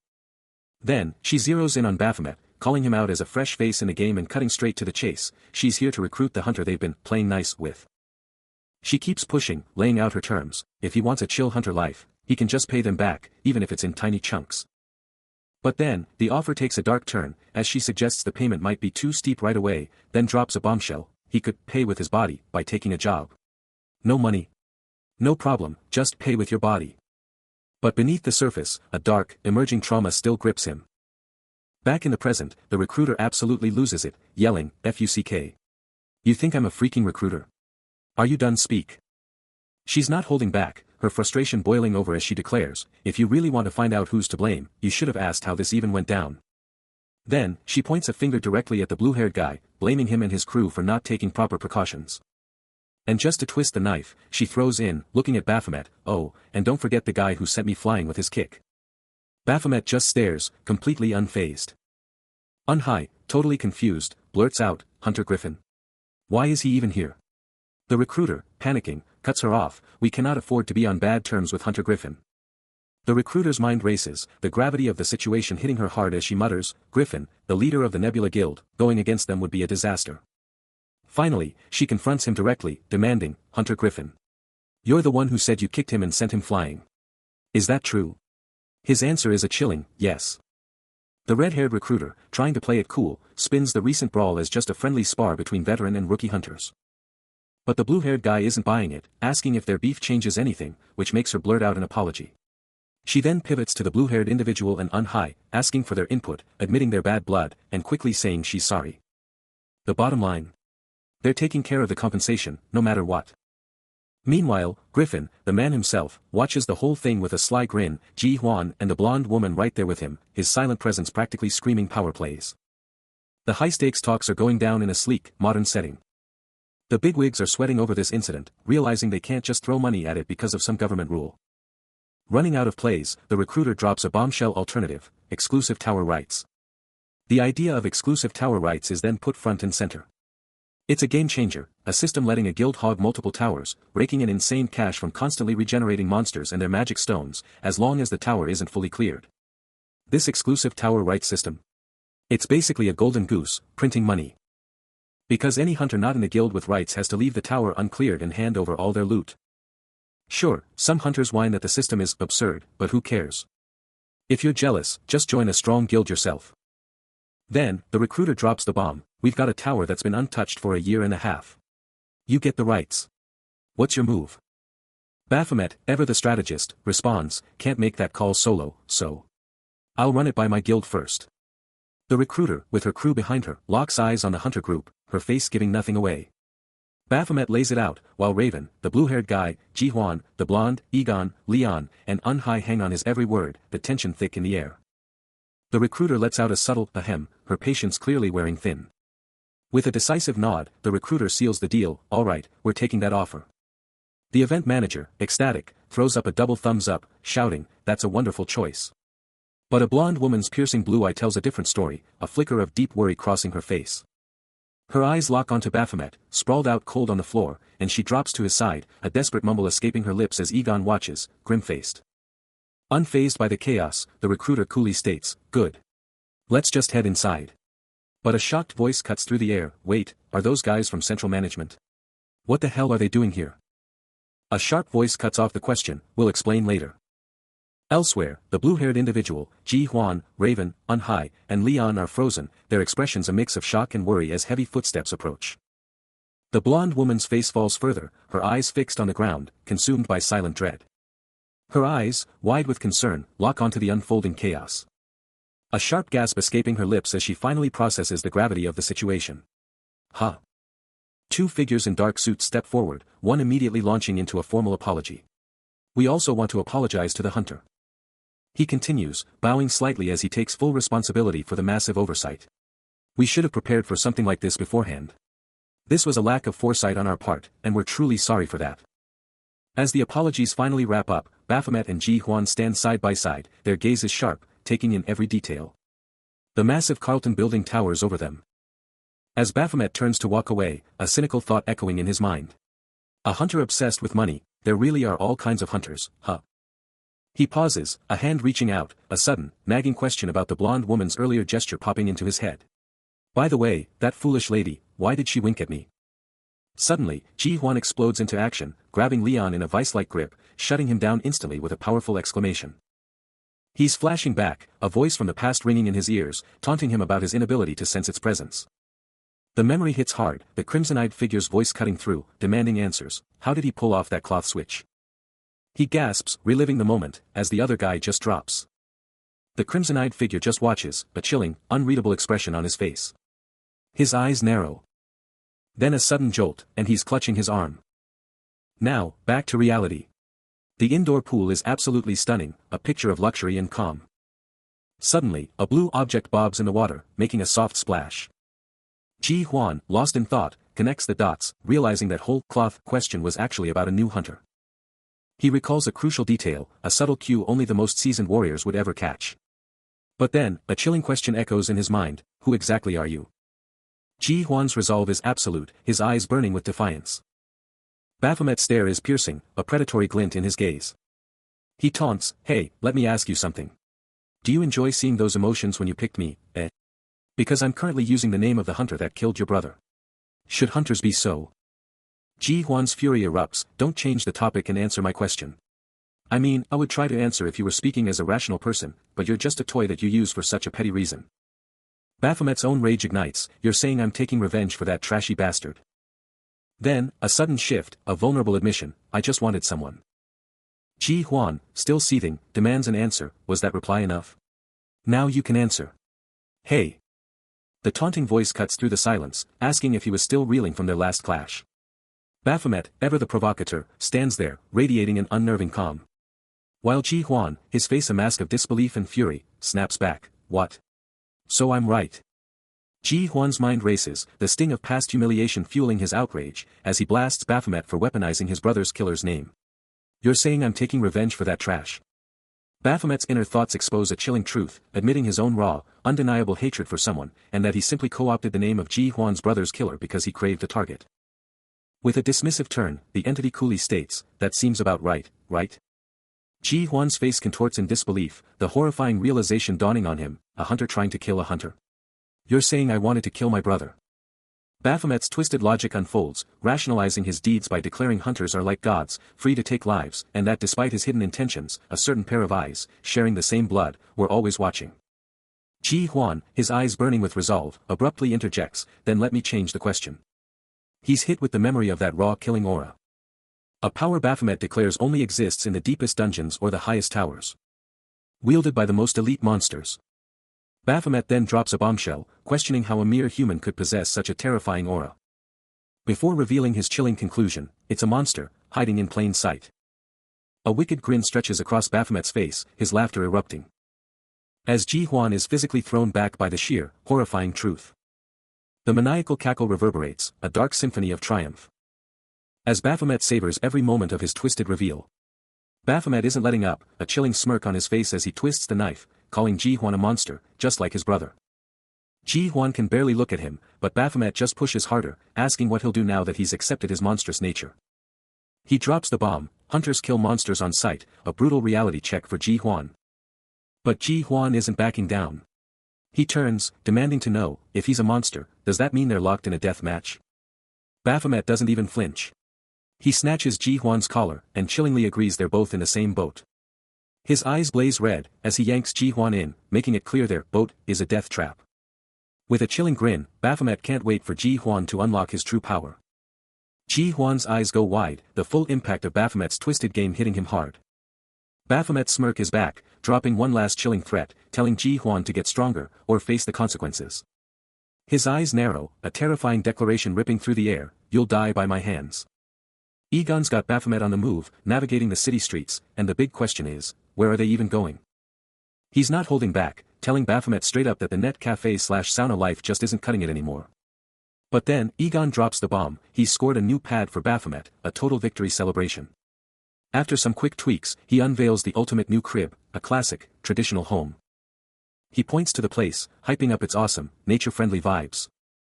This isn't just any house, it's a classic Korean pad, the real deal, and it's all Baphomet's. They stand side by side, checking out the awesome new digs, ready for a fresh start.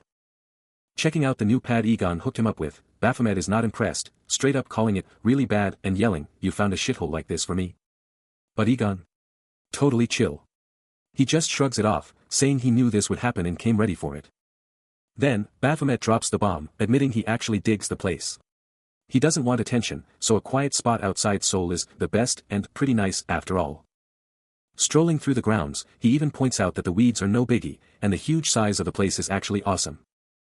He finally declares, with a smirk, that it'll be good enough after some tweaks, totally catching Egon off guard. Confused by the flip-flop, Egon's like, "Wait, aren't you complaining? Did your head get fried in the pool or something?" Baphomet brushes off the jab, declaring, "I'm totally fine." Then he drops his wild reasoning, saying calling people toys and trash from a high-rise is not obvious at all, and living on a higher floor just feels like being looked down on. Egon's brain short-circuits at Baphomet's bizarre reasoning, muttering, well, if that's how you feel, okay." And silently asking himself, what's wrong with this guy? Baphomet's face screams pure boredom, a silent challenge to the world around him.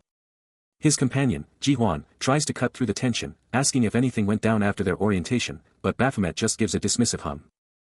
But then, a subtle shift in his expression reveals he actually sensed something else.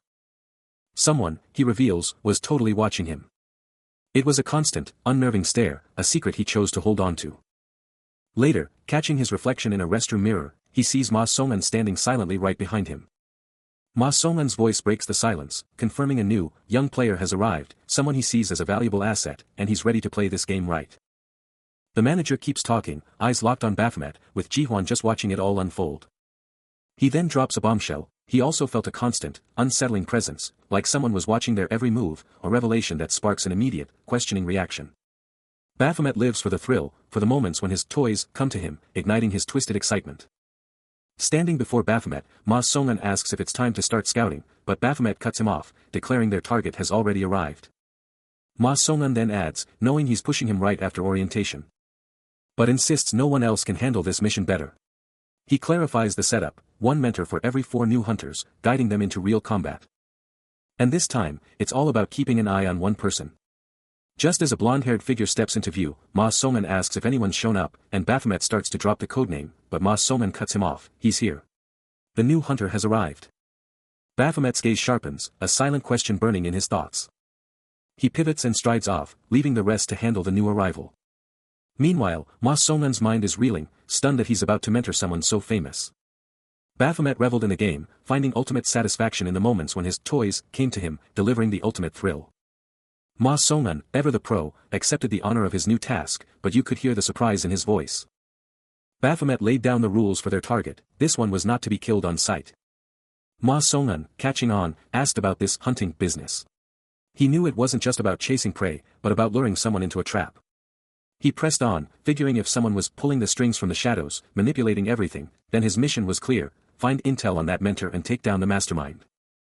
He pushes, demanding to know how a mere B-rank like him could possibly take down a mastermind, especially if the target is a B-rank hunter themselves, implying his mentor should be far stronger. A visible spark of annoyance flashes across Baphomet's features, his gaze sharpening. Then, with a cold stare, he drops his codename, Quitch. Ma Song-an, with a somber look, opens up about his own past, a B-rank freelancer forced to become a government dog just to afford his wife's medical care. He then cautiously asks if Baphomet was perhaps offended by his blunt words. The boss just shrugs it off with a smirk, a casual, not really. But as Ma Song-an tries to press on, offering precautions, Baphomet's eyes ignite with a furious yellow, snapping back, are you kidding me? He spins on his heel, frustration radiating off him as he strides away. Ma Song-an tries to explain his whole animal domestication through hunting analogy, but the furious hunter just glares back over his shoulder, barking, so what? He sees this as the ultimate hunt, knowing you can't catch the big boss without intel. His orders are sharp, don't just watch, get in there and get close. He lays out the plan, if they can get solid proof, they can take them down without killing them. A smirk flashes across his face as he casually states, alive. Piece of cake. His gaze sharpens, contemplating the grim alternative, muttering if cutting off a leg would be enough if things go south. Then, his thoughts pivot, a new challenge emerging. How do I get to that mentor? Start with the small fish, then. Suddenly, a D-rank gate blazes into existence, a glowing blue portal signaling the next challenge. Baphomet, with an unyielding stare, lays down the law to Egon and Ji-hwan. You 4 rookies are hitting this dungeon, and you're doing it my way. Pointing sharply at the gate, he drives home the urgency. Now. It's a D-rank gate, and we're critically low on D-rankers. Ma Song-un drops a truth bomb, revealing the messed up system where F-rank hunters are stuck with D-rank gates. He challenges Baphomet, asking if he knows the why behind this madness, but Baphomet just plays it cool, feigning ignorance. Ma Song-un lays out the facts. Military tech handles E and F rank monsters, but D rank and higher? That's hunter territory, just like he was told. Baphomet's smirk is pure sass, mocking his subordinate for memorizing such obvious info, calling him an honor student. Ma Song-un, totally red-faced, spills the beans. The team manager forced him to memorize the manual to look good for the mentor, all while internally screaming about Baphomet sleeping through his lecture. Baphomet finally gets it, confirming that the real action starts at D-rank gates, where military gear is useless. He pivots to Egon and Ji-hwan, hyping them up, guaranteeing an easy win and a united assault. A burst of power radiates from him as Baphomet barks orders to grab weapons, his body briefly flaring with a blue aura, ready to roll out. Then, he locks eyes with Ma Song-un, asking if he's weaponless too. He strides through the portal, casually noting the fighter class anomaly, then with a chilling confidence, he tells everyone else to follow him in. Then, a thunderous quang erupts, and Baphomet spins around, a sinister smirk on his face as raw blue power crackles around him. The victim's eye snaps open in pure terror, a chilling blue glow reflecting his utter shock as he lets out a desperate HUH. Baphomet stands, sword poised, engulfed in a furious blue aura, utterly tearing into the petrified man, reminding him of his past insolence. He flashes back to the trio that was talking shit about me, their faces a mix of shock and fear, just as they were when they slandered him. A sharp chang echoes, as the magical energy explodes with blinding light. A drawn-out, agonizing tearing sound rips through the air, as the relentless assault intensifies. The victim's mouth stretches into a silent, agonizing scream, a horrifying yellow-orange glow erupting from his very being. Then, a final, brutal CHWAAK slices through the air, glowing lines marking the devastating conclusion of the attack. Baphomet isn't holding back, unleashing a devastating kick that sends a monster absolutely flying in a shower of gore. Amidst the carnage, he stands, observing the chaos, a dark aura swirling at his back. Suddenly, Ma Song-un flinches as Egon unleashes a furious attack, smashing a monster with raw power. His crimson eyes gleam, a silent acknowledgement of his overwhelming power and honed skills. Then, his focus shifts to the other two, scrutinizing their every move. Egon's attacks are flashy, her weapon blazing, but Baphomet sees right through it. She just doesn't have the raw strength to back it up. She screams in frustration, missing her mark, her destructive power undeniable, but her aim is just off. His face darkens, a cold realization hitting him. Everyone's flaws are on full display, especially when stacked against that legendary hunter. Then, out of nowhere, a golden crescent of pure energy slashes across the scene. He explodes into action, a dark blur against the gate's ominous glow. Effortlessly tearing through the grotesque horde, his movements a deadly, precise dance. A monster's yellow eye, wide with primal terror, locks onto him. Its gaze tracking his every brutal move, a low growl rumbling deep in its throat. But they stand no chance. He strikes with brutal, calculated efficiency, a whirlwind of pure destruction. His crimson eyes flash with a cold, assessing glint, surveying the remaining threats with predatory calm. A heavy boot descends, crushing a monster's skull beneath his heel. Another is sent flying with a savage kick, blood exploding from the impact point. He seizes a third by its jaw, the bone audibly cracking under his iron grip. A monstrous maw clamps down with a brutal, bone-shattering crunch. Tearing into flesh and bone, blood exploding across the dungeon floor. Deep claw marks are left behind, a brutal testament to the creature's sheer ferocity. Yet, amidst the absolute carnage, he remains utterly unfazed. His gaze locked onto his own hand as glowing text explodes around it, showcasing his raw strength, agility, and keen judgment. He coolly muses, if you're all over me. The system reveals a perfect hexagonal stat distribution, a clear indicator of his balanced and absolutely formidable power. Such individuals, among the awakened hunters, are often referred to as irregulars. Observing him from a distance, Ma Song-un can't help but think that it's too much to simply call this level of ability mere talent. A chilling, predatory smile spreads across Baphomet's face, a silent invitation to the event manager, who recoils in absolute shock. He's all about making a good impression, and honestly, it's a huge relief that no one got seriously messed up. Meanwhile, Egon just lets out this exhausted laugh, standing there with Ma Songun and Ji Hwan, like the whole crazy ordeal is finally over. But Baphomet? He's still totally in his head, processing everything, a low chuckle rumbling as he thinks about all the feedback he just got. But deep down, he's just boiling with frustration, because this whole thing is anything but fun. He's gotta compensate, gotta stay mad. Seriously, he can't believe they expect him to keep fighting these pathetic monsters, like, once or twice, fine, but this endless grind is just too much. He wants more, way more. He turns to Ma Songun, straight up declaring he wants to fight someone who can actually challenge him, then drops the bombshell, that mentor's a B rank, right? A wicked grin spreads across his face as it hits him, he just needs something that'll totally blow that mentor away. Then, it just hits him. And he's like, right. Why didn't he think of that mentor sooner? A tense silence descends, pierced by a low, vibrating thrum. Egon, Ma Songun, and a fellow hunter survey the aftermath, their eyes scanning the devastation. He challenges them, if we take down the boss, right? Ma Songun, clearly baffled, exclaims, this is wild. Shouldn't the boss monster have shown up after we wiped out all the regular ones? That's how it usually works, but... Then, a chilling request from him, can you bring me the corpses of all the monsters? The scene is pure gore, a monstrous claw severed and drenched in crimson. The bloody spectacle continues, a gruesome testament to the battle's ferocity. Surrounded by a sea of defeated beasts, Ji Hwan meets his gaze, a single question hanging in the air, be enough? He continues, dropping another bombshell about the boss monster's true nature. Yeah, that's it. There are two conditions for the boss to even show up. First, we gotta wipe out all the regular monsters. A subtle shift in his expression, as if he's about to drop something huge. The crew looks totally baffled, Ma Songun blurting out, wait, what? Out of nowhere. The other condition is the type of monster. Ji Hwan repeats, clearly thrown off. And the second condition, he hints, is when a certain kind of beast shows up absolutely berserk. With a massive, explosive impact, Baphomet just stands there, totally chill, as the monster makes its grand entrance. Behind the absolutely petrified Ma Songun, Egon, and Ji Hwan, a colossal horror bursts forth with another earth-shattering boom. Death worm, Baphomet declares, his tone unnervingly cool. His eyes blaze with a terrifying red glow, as he drops the chilling truth, this thing. It's a monster that lives for blood. The colossal, writhing beast dominates the space, and he delivers one last, chilling piece of advice, better not get eaten alive. Its utterly grotesque form, a writhing mass of crimson tendrils and razor-sharp spikes, completely overwhelms the senses, a nightmare made real. The death worm's grotesque, segmented skin rippled into existence, a chilling sound announcing its terrifying presence. Right there, Egon and Ji Hwan stood, weapons ready, staring down the colossal beast. Egon's jaw dropped, exclaiming about its sheer scale and the impossible odds, questioning if their mentor would actually bail them out. But Ji Hwan, with his great sword in hand, was already locked and loaded. With pure grit, he roared, move. Then, a lightning-fast blur, he charged straight at the death worm. But the monster was too quick, countering his strike and sending him airborne, slamming him into the wall with a brutal impact and a spray of blood. In one swift, brutal move, the death worm snatched his great sword right out of the air. Egon and Ma Songun could only stare in shock, their faces frozen in horror as they processed the impossible. Ji Hwan's weapon was gone. He stares down at the defeated hunter, a scathing critique already forming. You absolute madman, he practically snarls. Using someone else's weapon. That's a death wish. Your damage is cut in half. Basic stuff. He strides forward, a low oh my, escaping his lips.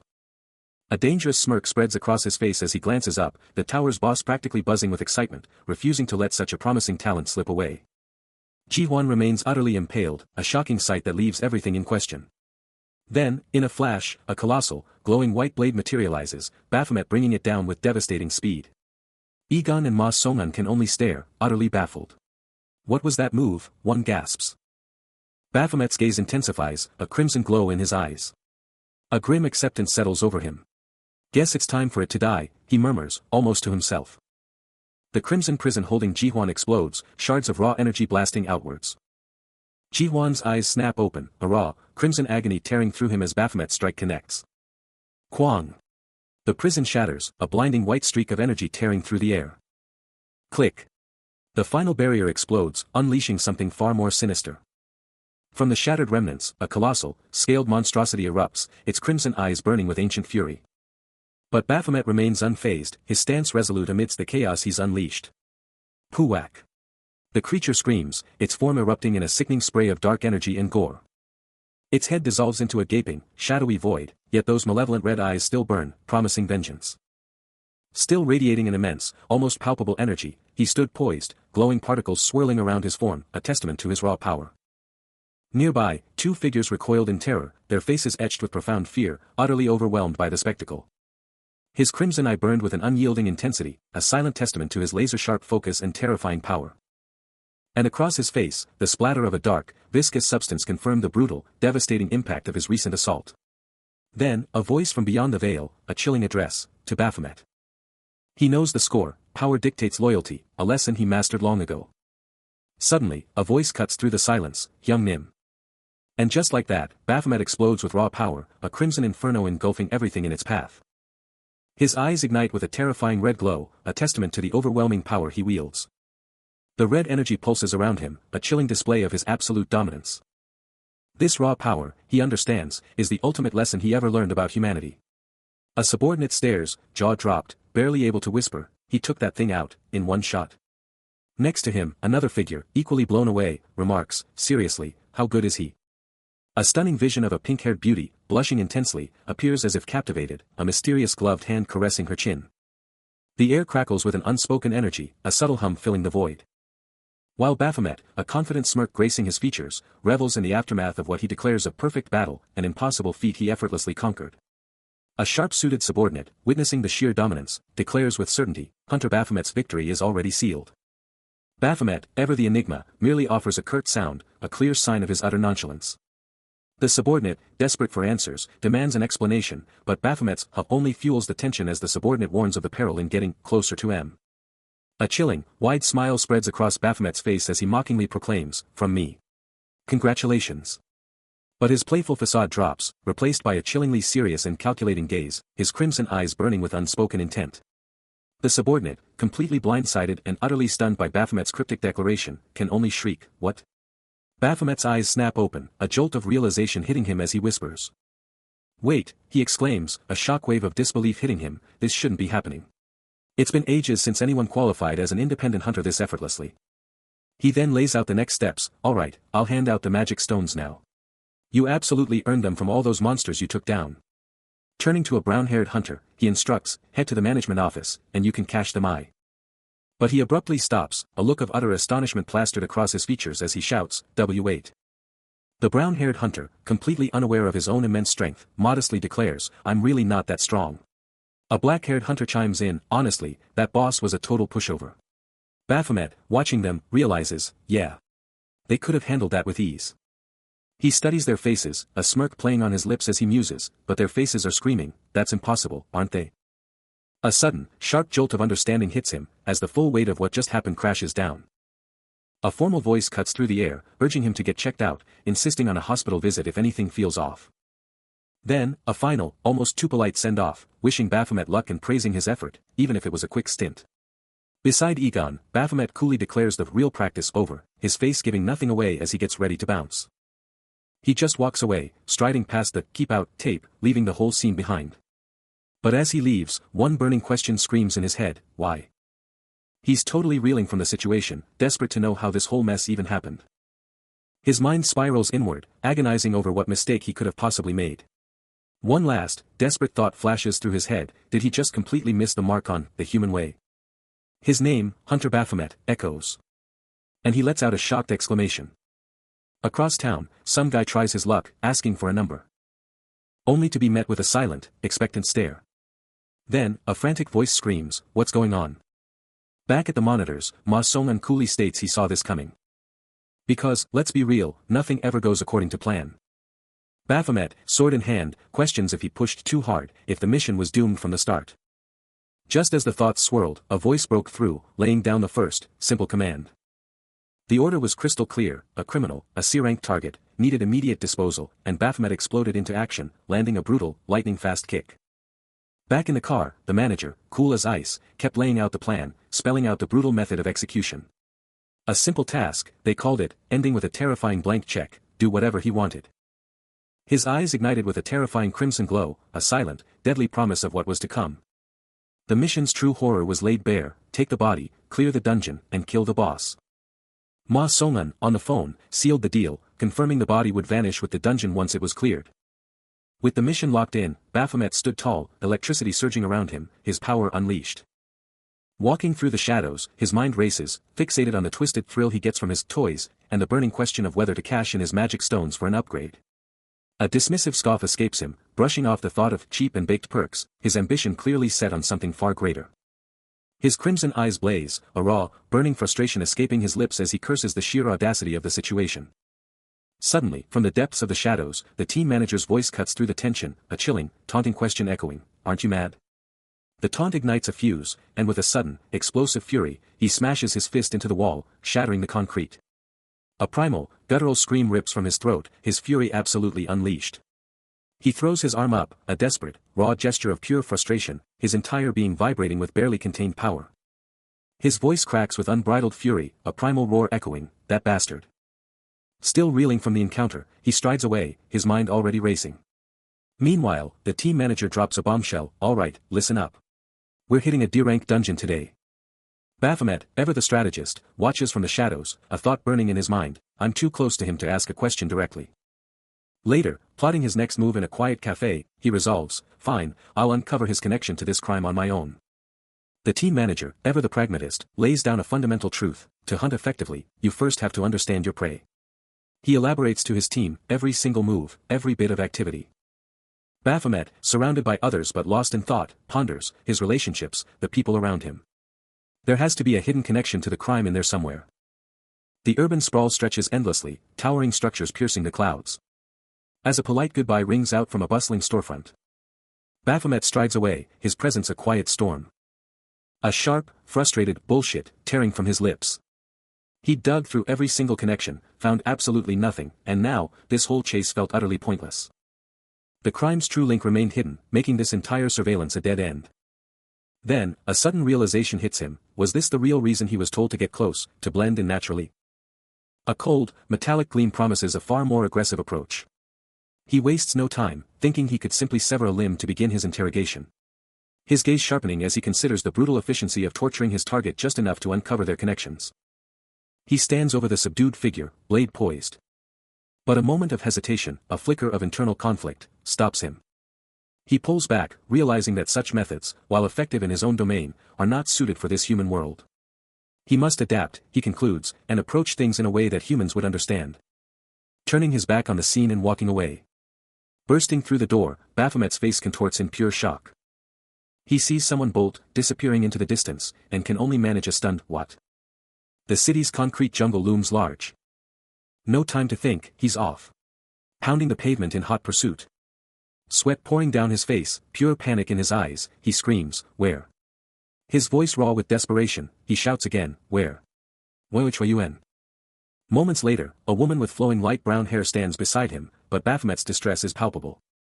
Noticing his ashen complexion, she asks if he's okay, then presses, "Did the guy you were looking for just ghost your call?" A woman's voice, a hint of playful exasperation, admits she totally spaced on her phone at the mart, then turns to him, asking if he was freaking out.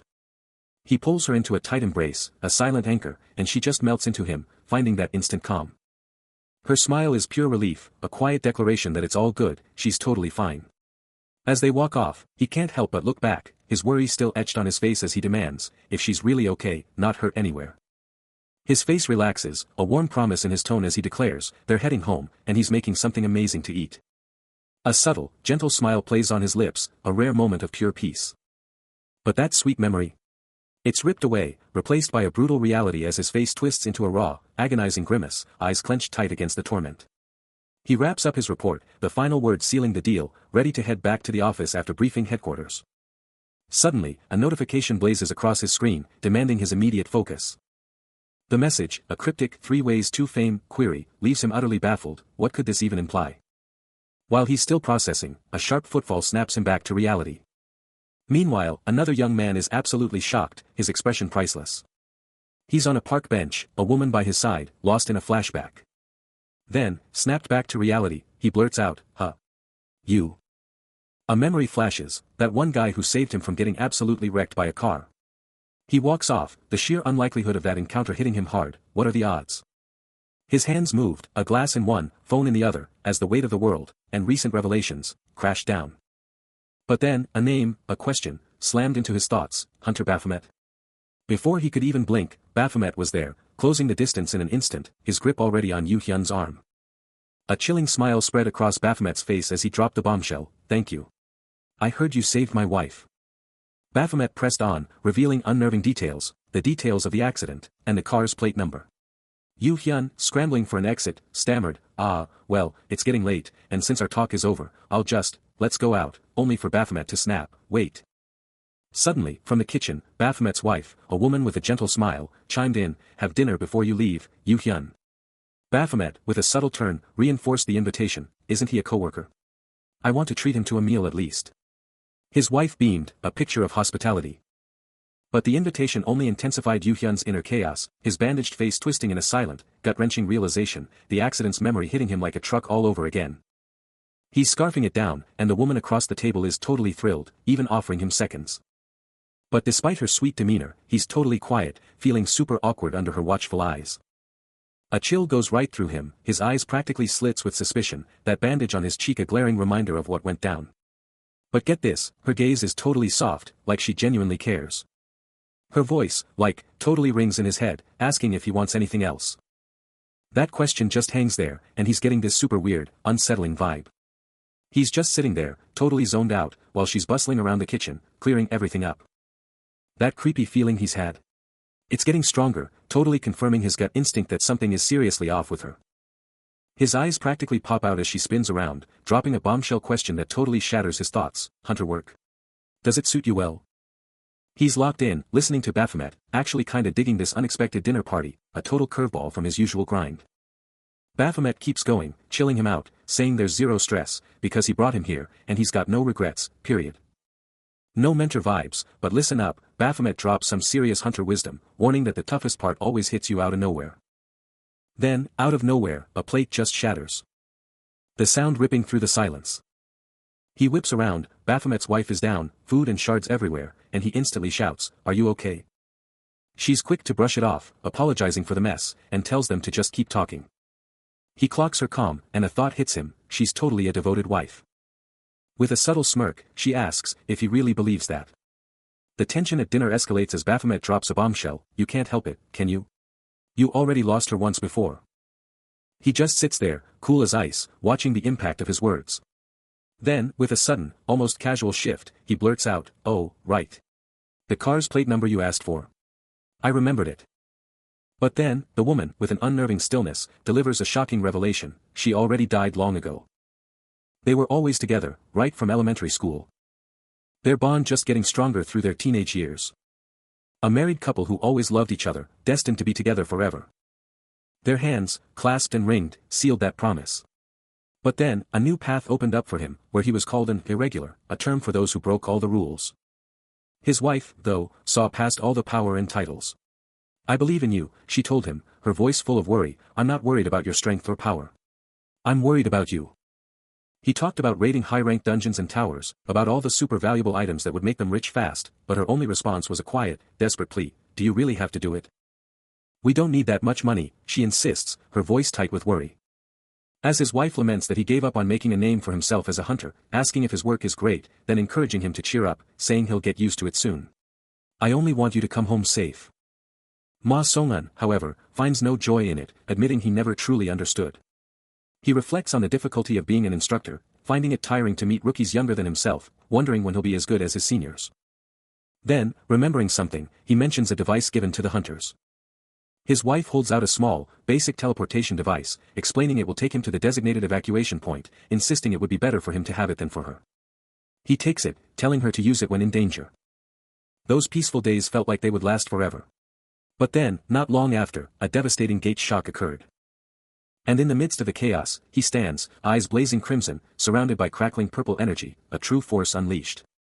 Caught in the clutches of a terrifying, shadowy monster, Baphomet's wife is utterly helpless. Her desperate screams echo, as a monstrous claw closes in, ready to strike. A crucial memory flashes through her mind, a voice screaming, "Use it when you're in danger." She desperately tries to believe she used the teleportation device her husband gave her to escape, but the horrifying truth hits, that didn't happen, did it? You died that day. Her face twists in pure agony, the crushing reality of her fate sinking in. Out of nowhere, a hulking, muscular monster grabs her, her screams for help piercing the air. And just when she thought it couldn't get worse, another grotesque creature lunges with a sickening tear, her mind screaming, not this. In a desperate last stand, another woman screams, use this chance to run away, as they both bolt. Her foot hits the ground, a soft thud in the chaos, as she desperately tries to keep moving. But before she can even react, a monstrous claw smashes down, pinning her to the ground, crushing her with raw, brutal power. Then, a voice. Another woman rushes in, her face etched with worry, desperately asking if she's okay. She manages to sit up, quickly assuring her companion she's okay, then immediately pushes them to move, sensing an evacuation point close. But then, their escape route is blocked by a small, black device on the ground, its dark form demanding their gaze. A chilling recognition flashes across her face as she stares, a dawning horror in her eyes as she finally understands. Her companion, totally lost, asks what it is, but she's frozen, eyes locked on the device. Despair washes over her, and she whispers a broken apology, her voice thick with crushing regret. A trembling hand reaches out, and she screams her desperate plea, a raw, guttural cry for survival. Her mind flashes back, a promise echoing, a place she was supposed to know. Then, a shocking realization hits her. She kneels, staring at the glowing blue device, a chilling sound, an eerie light. It's all coming back. A sharp gasp rips from her throat, her eyes scream with the horror of what she's remembering.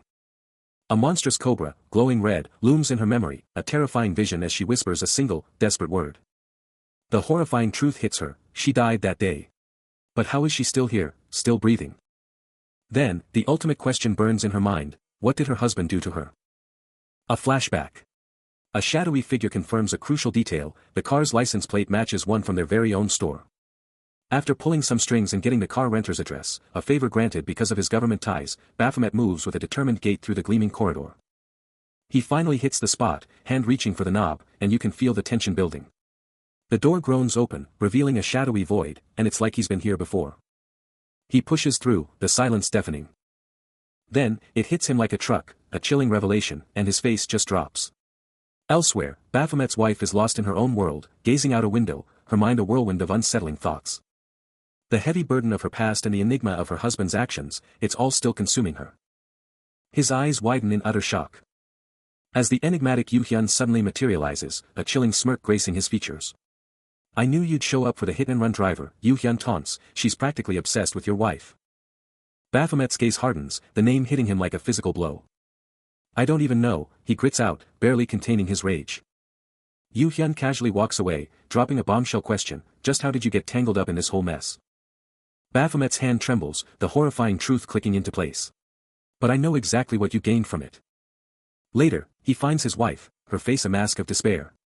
And a primal roar of possessive anger erupts from deep within him. Don't you dare touch her. With a chilling press of his finger to her forehead. Baphomet's face contorts, a terrifying blend of horror and pure, unadulterated rage igniting within him. He presses on, taunting, questioning how she was even revived just to suffer like this. But then, Baphomet's eyes ignite with a terrifying crimson glow, a dark aura exploding around him as he unleashes a primal roar, don't you dare touch her. The provocateur's hand snaps back instantly. Only for him to sneer, well, that's none of my business, and deliver a brutal slap across her face. Baphomet's fury detonates, a cataclysmic torrent of dark energy ripping from his very being. Leaving him doubled over, groaning as the sheer, overwhelming power threatens to tear him apart. His face twists in pure agony, a single name tearing from his throat. The sheer weight of the betrayal hits him, sending him crashing to the floor with a sickening thud. Utterly broken, he lies there, defeated. Yu Hyun, with a chilling smirk, twists the knife further, taunting him about his wife's death. Then, in a final act of disrespect, he steps on the fallen Baphomet, demanding he stop his pathetic act. But that's the breaking point. Baphomet's eyes flare with an infernal crimson, a terrifying dark energy erupting around him. Blue digital power explodes outwards, a raw, furious scream tearing from his very soul as he unleashes hell. Yu Hyun, unfazed, simply observes the cataclysmic display. A chilling determination hardens his gaze as he vows to drag Baphomet back, no matter what. With his fury reaching a boiling point, Baphomet's hand blazed crimson, ripping a weapon from his inventory with a guttural hum. His features twisted into a primal snarl, those crimson eyes burning brighter with every surge of power. But facing down that inferno, Yu Hyun remained utterly unfazed, his gaze chillingly composed. Then, with a thunderous crash, the first explosive wave of his assault detonated. He surged ahead, his blade tearing through the very fabric of the air. Blinding white energy erupted, swallowing everything in its path. The onslaught was relentless, a furious barrage of glowing blows tearing through the very air. Engulfed in a devastating aura, he became a digital blur of pure, unadulterated destruction. Every swing of that glowing weapon was a testament to his unleashed, unbridled fury. With a primal roar, he unleashes a furious strike, his glowing weapon arcing with destructive force. The impact forcing Yu Hyun to brace himself against the sudden, overwhelming assault. His arms cross instinctively, deflecting the blow with a sharp, metallic clang. Undeterred, Baphomet presses his advantage, his weapon a blur of motion, relentless. Closing the distance for another devastating strike. The glowing blade connects with Yu Hyun's arm, sending a jolt of pain through him. He cries out in surprise, the relentless assault beginning to wear him down. Another powerful impact reverberates through the air. As Baphomet continues his aggressive, high-speed offensive without pause, a true force of nature. He's not letting up. Baphomet's summoned weapon is a blinding streak of power, absolutely hammering Yu Hyun and pushing him to his absolute limit. The sheer, brutal force of that hit sends Yu Hyun's body flying back. His face twists in agony as the impact absolutely rocks him. He's launched backward with insane power, flying through the air. A devastating shockwave explodes where he lands, that attack was absolutely brutal. And just like that, Yu Hyun crashes to the ground, completely defeated. The raw energy from that attack just hangs in the air, slowly fading. But Baphomet isn't done. His glowing weapon is still out, ready for another devastating blow. A final, explosive burst of energy seals the deal on his brutal combo. For Baphomet, this is the ultimate thrill. And just like that, Yu Hyun, refusing to stay down, unleashes a furious, lightning-fast barrage of attacks, a whirlwind of fists and feet. But Baphomet is on another level, his hand a blur, deflecting the kick with a hidden blade. A sharp clang rings out. He effortlessly dodges the next aerial attack, a dark aura flickering around him as he shifts. Getting ready to strike back. His eyes blaze crimson, and he delivers a brutal, pinpoint strike. The impact explodes with raw, unbridled power. Yu Hyun is blasted backward, his entire assault completely shut down. Towering over his defeated foe. A chilling, satisfied smirk spreads across Baphomet's face, his red eyes still burning with an infernal glow. Suddenly, a searing red light explodes, materializing into raw power. A system message flashes, summoning a weapon from the inventory. Baphomet's eyes gleam, already anticipating the carnage. With a primal grunt, he snatches the blazing red blade, pure power in his grasp. His fingers lock around the hilt, the weapon practically vibrating with destructive potential. And in a blinding crimson blur, he absolutely decimates Yu Hyun, sending him flying. A chilling silence descends, the calm before the next storm. Baphomet's gaze drops, and a haunting memory flashes, a voice from the past echoing, "It began when we were kids." He sees her face, his wife, beaming with a pure, innocent smile, a stark, painful contrast to the brutal reality he now inhabits. But the past shatters, and Baphomet's glowing red blade slams up, creating an impenetrable, shimmering barrier to deflect the next assault. Baphomet's crimson blade slams down on the fallen Yu Hyun, a brutal reminder of their intertwined past. "Same when we entered middle school," he declares, the air crackling with raw power.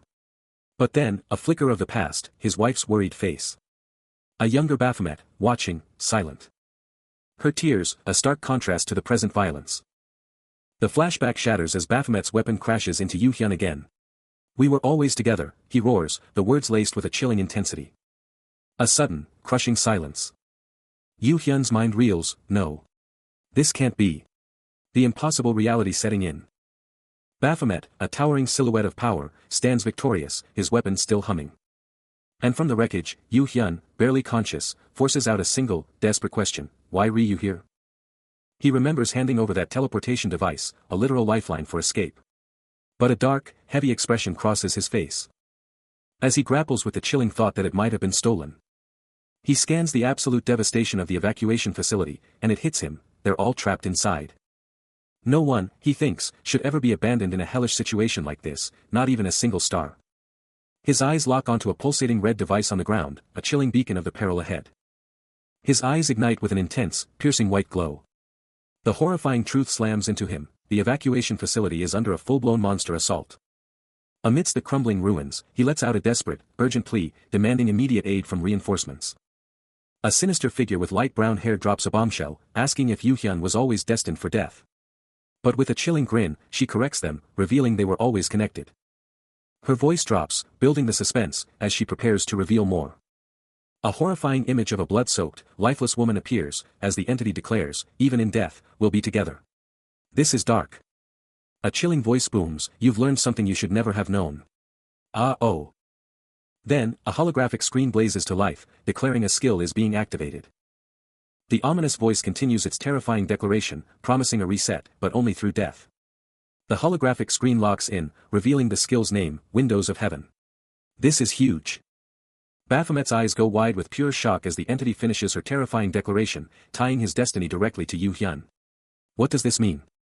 A blinding flash of blue and white energy erupts around him, leaving him reeling in disbelief, his mind screaming that things should be returning to normal. But a flicker of defiance ignites in his eyes, a silent challenge to whatever force now confronts him. His gaze hardens, resolve setting deep within him. Before a sudden, searing pain rips through his hand as a glowing red blade slices across it. The assailant, cloaked in red, stands victorious over his fallen form, the crimson light of their weapon casting long, menacing shadows.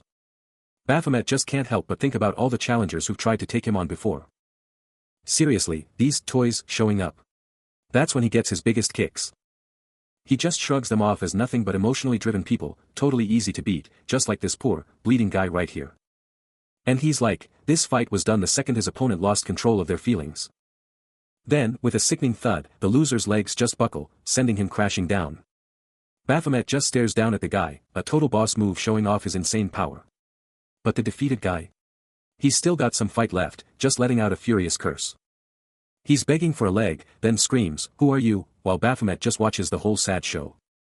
Baphomet shuts down the defeated foe, declaring his desperate moves to save his wife are none of his business. But the defeated man, refusing to yield, roars, demanding to know who he truly is. Baphomet just repeats his cryptic answer, then a smirk plays on his lips as he wonders if he even told him that much. He coolly states he did nothing extra, just what was needed to keep Yu Hyun alive. With an unnerving calm, he challenges, what's so wrong with saving someone who has to live? But the defeated man, furious, screams for him to cut the self-righteous garbage. His face twists into a primal scream of absolute rage. He points a trembling finger, accusing Baphomet of being the real puppet master, the one behind all the chaos, no matter the individual offenses. And still, he dares to say he did nothing. Towering over his broken adversary, Baphomet's words cut deep, first claiming innocence, then twisting the knife, condemning his foe for daring to disrespect the true essence of evil itself. His crimson eyes blaze with an unholy fire, a terrifying testament to his unyielding, dark will. Then, a chilling flash of metal, the blood-soaked knife a stark reminder of his power.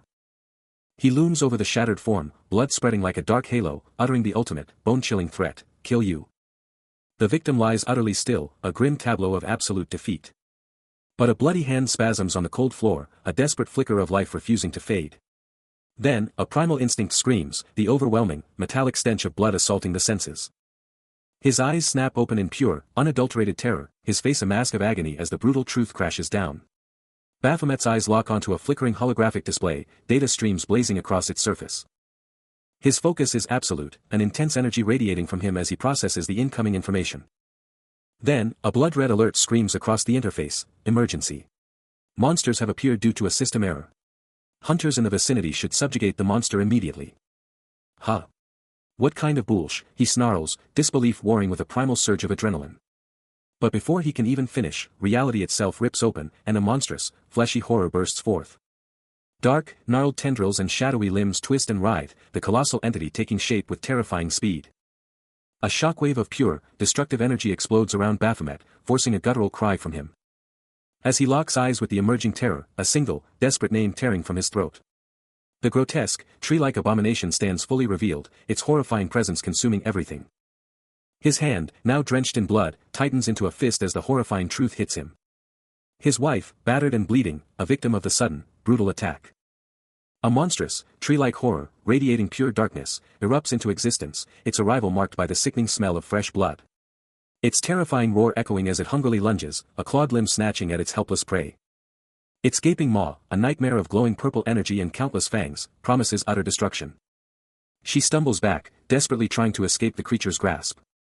Her face a canvas of pure terror, streaked with her own blood. Baphomet, seeing the chaos, screams out, Yu Hyun, a name that holds a deeper, darker meaning in this unfolding nightmare. His face contorting into an expression of absolute rage, utterly furious that this beast dares to touch what belongs to him. A brutal impact sends a monstrous tentacle reeling, blood exploding into the void. The mangled limb still oozes. And the beast howls in pure agony, a small, pale hand glimpsed near the wound as it shrieks about the pain, crying out for its mother. The grotesque monster reels back completely, exposing Baphomet's wife, a small figure crumpled on the ground, as a voice shouts, Yu Hyun. With his passive skill, Overheat, now online, Baphomet's eyes blaze crimson, a dark, swirling aura erupting around him as he scoffs at Yu Hyun's unromantic nature. His rage boils over, the system flashing a sudden bleeding alert, as his stare becomes a deadly laser. He snarls at the beast, demanding if it still dares to call the injured woman his wife. His stats skyrocket by a full 15%, the shadowy aura around him exploding, crackling with untamed power. Eyes blazing, he roars that he sees nothing but a monster, swearing to annihilate it. The monstrous entity lets out a primal shriek, reeling from Baphomet's relentless onslaught, who's clearly not holding back after his earlier warning. He lands another devastating strike, energy exploding around them, but even as he fights, he can't shake the weird feeling about its revival and the creepy energy it's giving off. This thing's got a seriously messed up aura, and it's making him feel absolutely sick to his stomach. Then, the monster's grotesque mouth snaps open, its voice a guttural snarl, actually complaining that he's treating it like a human. His hand starts to blaze with a sinister glow, as he processes the monster's bizarre statement, his determination solidifying. But in a flash, the monster counters, knocking him hard to the ground, and all he can think about is how utterly disgusting its blood must be. He strikes back with blinding speed, his glowing hands smashing into the monster's face. The impact exploding in a shower of blood and dazzling particles, a brutal display of his sheer power. The monster is completely swallowed by the chaotic aftermath, its entire form lost in the swirling energy and debris. The relentless beatdown continues, forcing a horrific shriek from the multi-eyed abomination, as he drives a knife straight into its core. But he's not done yet, following up with a brutal, mid-air kick, leaving the blade buried deep as the creature staggers. Its grotesque, root-like form convulses, letting out a sickening gulp as it tries to withstand the barrage. Then, a torrent of blood explodes from its body, gushing from every wound, painting the ground crimson as the monster bleeds out. The monster, already reeling, is absolutely shredded, its grotesque form gushing blood as it's ripped to pieces. The onslaught is absolutely brutal, reducing the creature to a mere crimson mist and dissolving particles. The final, devastating blow leaves only a dark, crimson void. A blinding white streak cutting through the lingering darkness. From the absolute carnage, Baphomet emerges, his body splattered with blood, eyes burning crimson, and a dark, menacing aura radiating from him. A guttural cry rips from him. As he stands amidst the glowing particles, a shadowy figure hovering ominously above him, watching. The carnage reveals a devastating sight, Yu Hyun, utterly broken and bleeding out on the ground. A pained whisper escapes his lips, his name barely audible in the grim silence. But the price of power is steep. A terrifying, primal hunger begins to consume him, an insatiable craving for destruction. His jaw contorts, teeth morphing into razor-sharp fangs as the monstrous urge takes hold, a primal roar tearing from his throat. Battered and bruised, Baphomet fights back against the overwhelming surge of his own power, cursing this all-too-familiar, terrifying cycle. His eyes blaze crimson with raw fury, as he rages against the debuff that fuels his murderous intent, a terrifying price for his overwhelming power. Consumed by the primal hunger, Baphomet tries to brush off his own dark thoughts, declaring that nothing he does truly matters. With a sudden, sharp movement, he closes in on the already broken Yu Hyun, who can only let out a desperate, dying gasp, fully aware his end is near. Towering over his helpless victim, Baphomet's voice cuts through the air with a chilling command, telling Yu Hyun to just finish himself off. Dropping to his knees, hand outstretched, he extends a chilling invitation, proposing they could share an eternity in hell. Suddenly, a deafening, piercing sound rips through the air. Just as a terrifying red warning blazes across his sight, a "system threat detected" message, making him recoil in pure shock. A lockdown slams into him, sending him flying backward with a brutal crash, his body pushed to a terrifying 99% threat value from skill overuse, leaving him utterly bewildered and unable to move. Left trembling on the cold ground, bloodied and utterly disoriented, he desperately tries to move, but his body is locked, leaving him screaming internally, "What is this? Why can't I move?"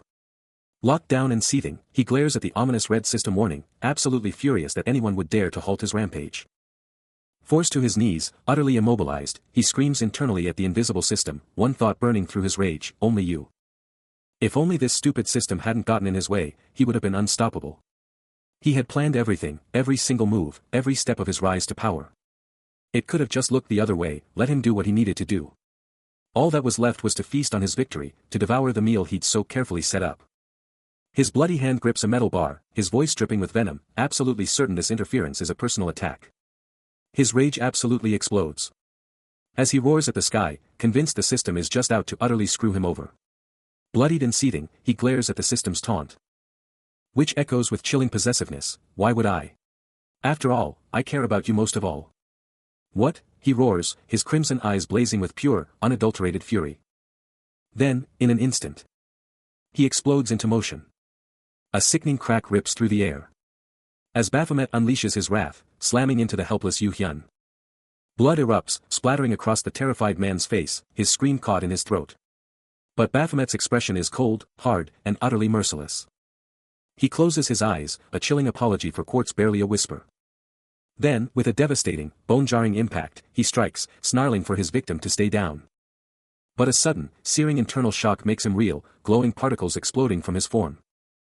The sheer force of his own unleashed power, or perhaps the system's insidious influence, leaves him momentarily stunned, while Yu Hyun lies utterly broken on the cold ground. Blood paints the desolate floor, a gruesome testament to the carnage, as a detached voice coolly observes the absolute mess. The man in glasses, a chilling smirk twisting his features, surveys the brutal aftermath.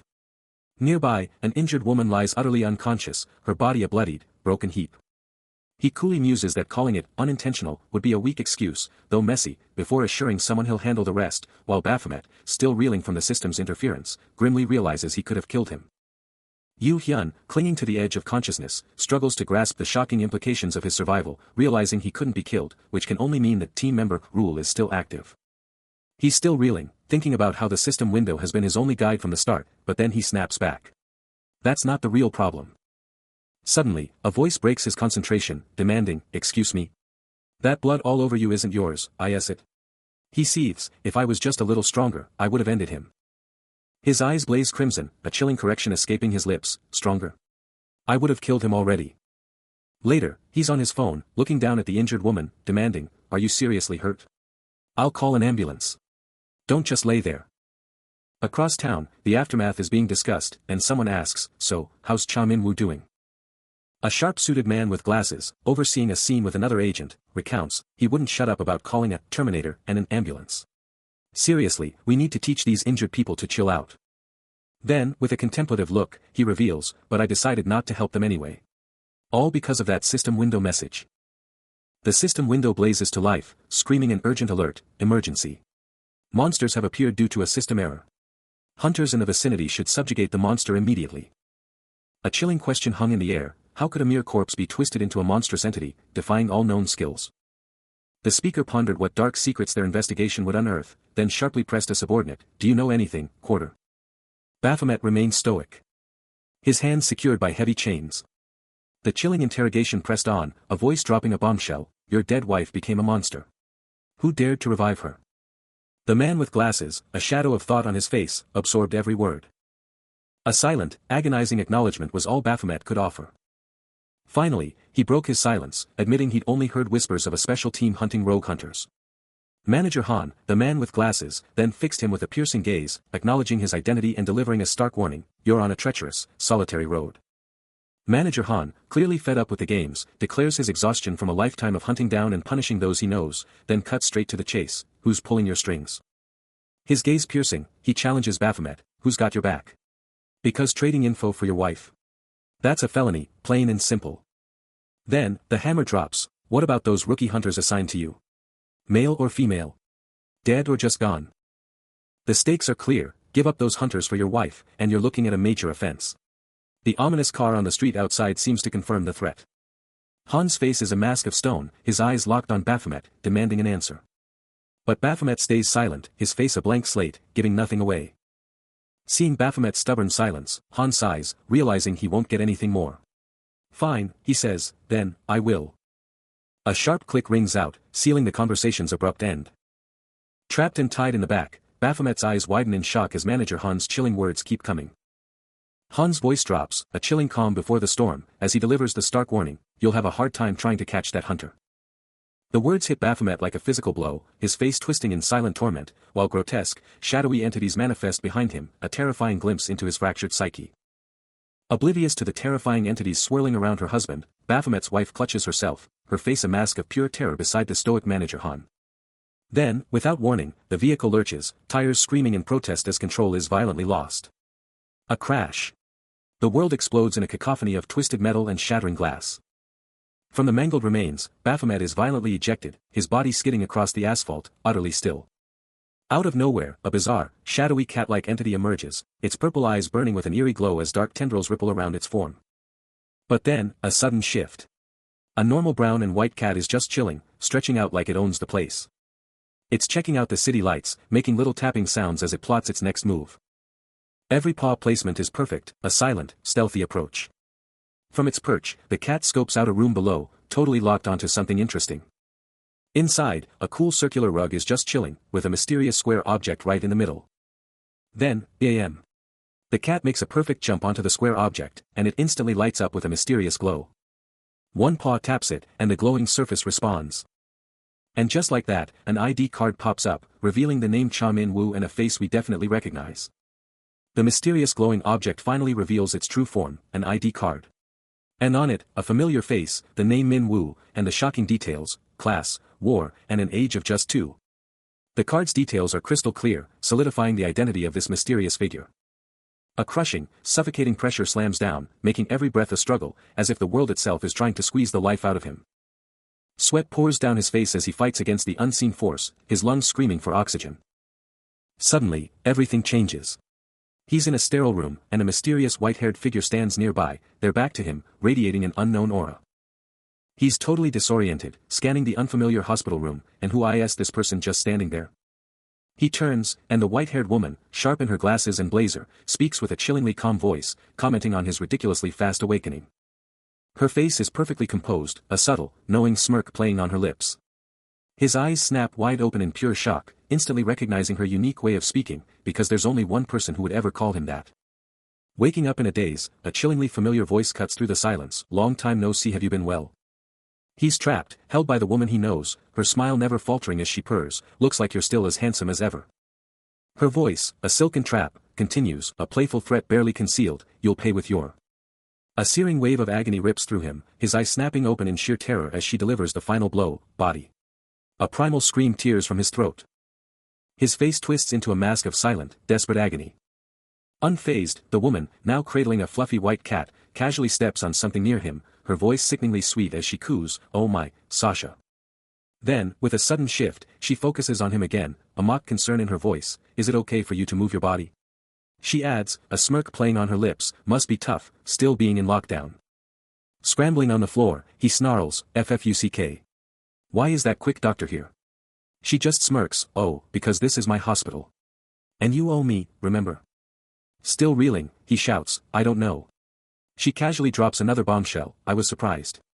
Looks like team manager Han just showed up. Still reeling from the bombshell, he fires back, what? You and the team manager, you two know each other. A sly humph escapes her lips. As she eyes him with a predatory smirk, dropping the bombshell, your body looks even better now. His frustration boils over, snapping back, oh, so it's my fault, not yours, huh? He tries to backtrack, adding, that's not the point. The important thing is I didn't do anything wrong, right? His voice cracking with desperation, he yells, what do you plan to do with my body this time? With a wicked smirk, she purrs, if someone overheard, they'd totally get the wrong idea. What did I even do? Absolutely fed up with her games, he roars, asking me. Don't play dumb. His face twists in a furious, bewildered grimace. As she leans in, her expression still a tantalizing mystery, and whispers, should I tell you? Still caught in her embrace, he hears her playful jab, a reminder that they're both living life on the edge. But then, she's on a call, her voice instantly switching to business mode as she greets manager Han, confirming she's got him. Then, a sly shift in her voice, she's already teasing him about looking weak, asking if he had an accident, after all this time. Then, it clicks for him, a shockwave of realization hitting hard. His wife, playing innocent, demands to know what went down. And on the other side, manager Han is totally blindsided, looking completely stunned by her bluntness. A massive, knowing smirk takes over her face, she's loving every second of his misery. And he can't hold it in either, erupting into laughter, totally soaking in the sweet, sweet satisfaction. Seriously, he thinks, nothing beats the pure thrill of messing with number 302. Locked in observation, Baphomet witnesses his wife's dazzling smile light up a video call, her playful, Kaya, cutting through the air. On the other end, manager Han looks utterly bewildered, clearly thinking, what in the world is happening right now? Switching gears, manager Han, now in a tense new environment, glares down, his voice dripping with accusation. You tried to scam me, didn't you? Then, a sudden, incredulous pardon escapes him, clearly caught off guard by a response. Towering over a surprisingly composed Yu Hyun, Manager Han unleashes his fury, roaring, I know you and that charlatan are in cahoots. You conspired to make me the government's puppet, didn't you? But Yu Hyun, unfazed, coolly retorts, is this just paranoid delusion? Do you honestly think the entire universe revolves around you? A moment of quiet reflection washes over Yu Hyun, as he muses, we were just colleagues once, back when guilds weren't even a thing. A stark contrast to their current volatile exchange. Manager Han is still on fire, demanding answers. How could this guy be a hunter, especially when he was tangled up with the government from day one? He remembers being tossed into a government hospital after they straight up buried his strength test results. He knows those government bastards are shady, but the idea of getting tangled up with them again makes him flinch. Face to face with Yu Hyun, Manager Han can't believe his eyes. Why is he so chill? He's finally pieced it together, especially after Quartz bit the dust. But Yu Hyun? He's totally unbothered, just chilling back like it's no big deal. Manager Han is relentless, certain that some mastermind took out Quartz. They tried everything to keep civilians safe and get intel from the body, but it was a mess on that public road. Elsewhere, in a mysterious spot, a dark figure in a sharp suit clutches a glowing orb, its eerie light casting shadows. Only fragments remained, a grim testament to the monster's brutal efficiency, leaving nothing for the scavengers. The chilling report comes in, another one. A monster just like the last, and now we're hearing whispers of a magic-type hunter, a summoner, who can bring back the dead. Han, visibly stressed, tries to calm the situation, we'll get to the bottom of this, find the real puppet master. Just locate that hunt.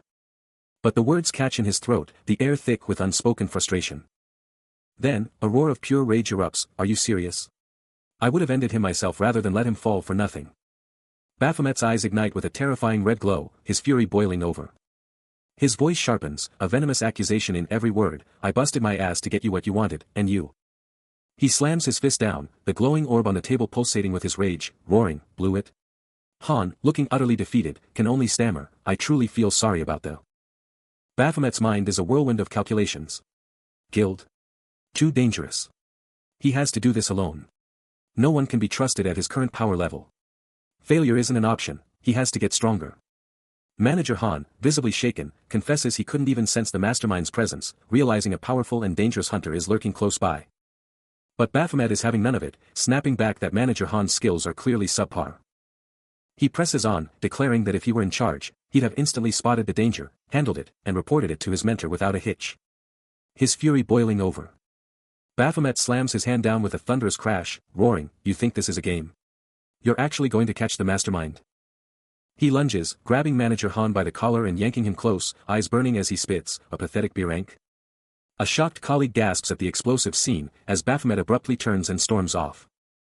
Leaving a completely stunned Manager Han and wide-eyed office staff in his dust. He delivers one last, utterly disrespectful farewell. Yu Hyun throws his hand up, a clear sign of his utter disbelief and frustration.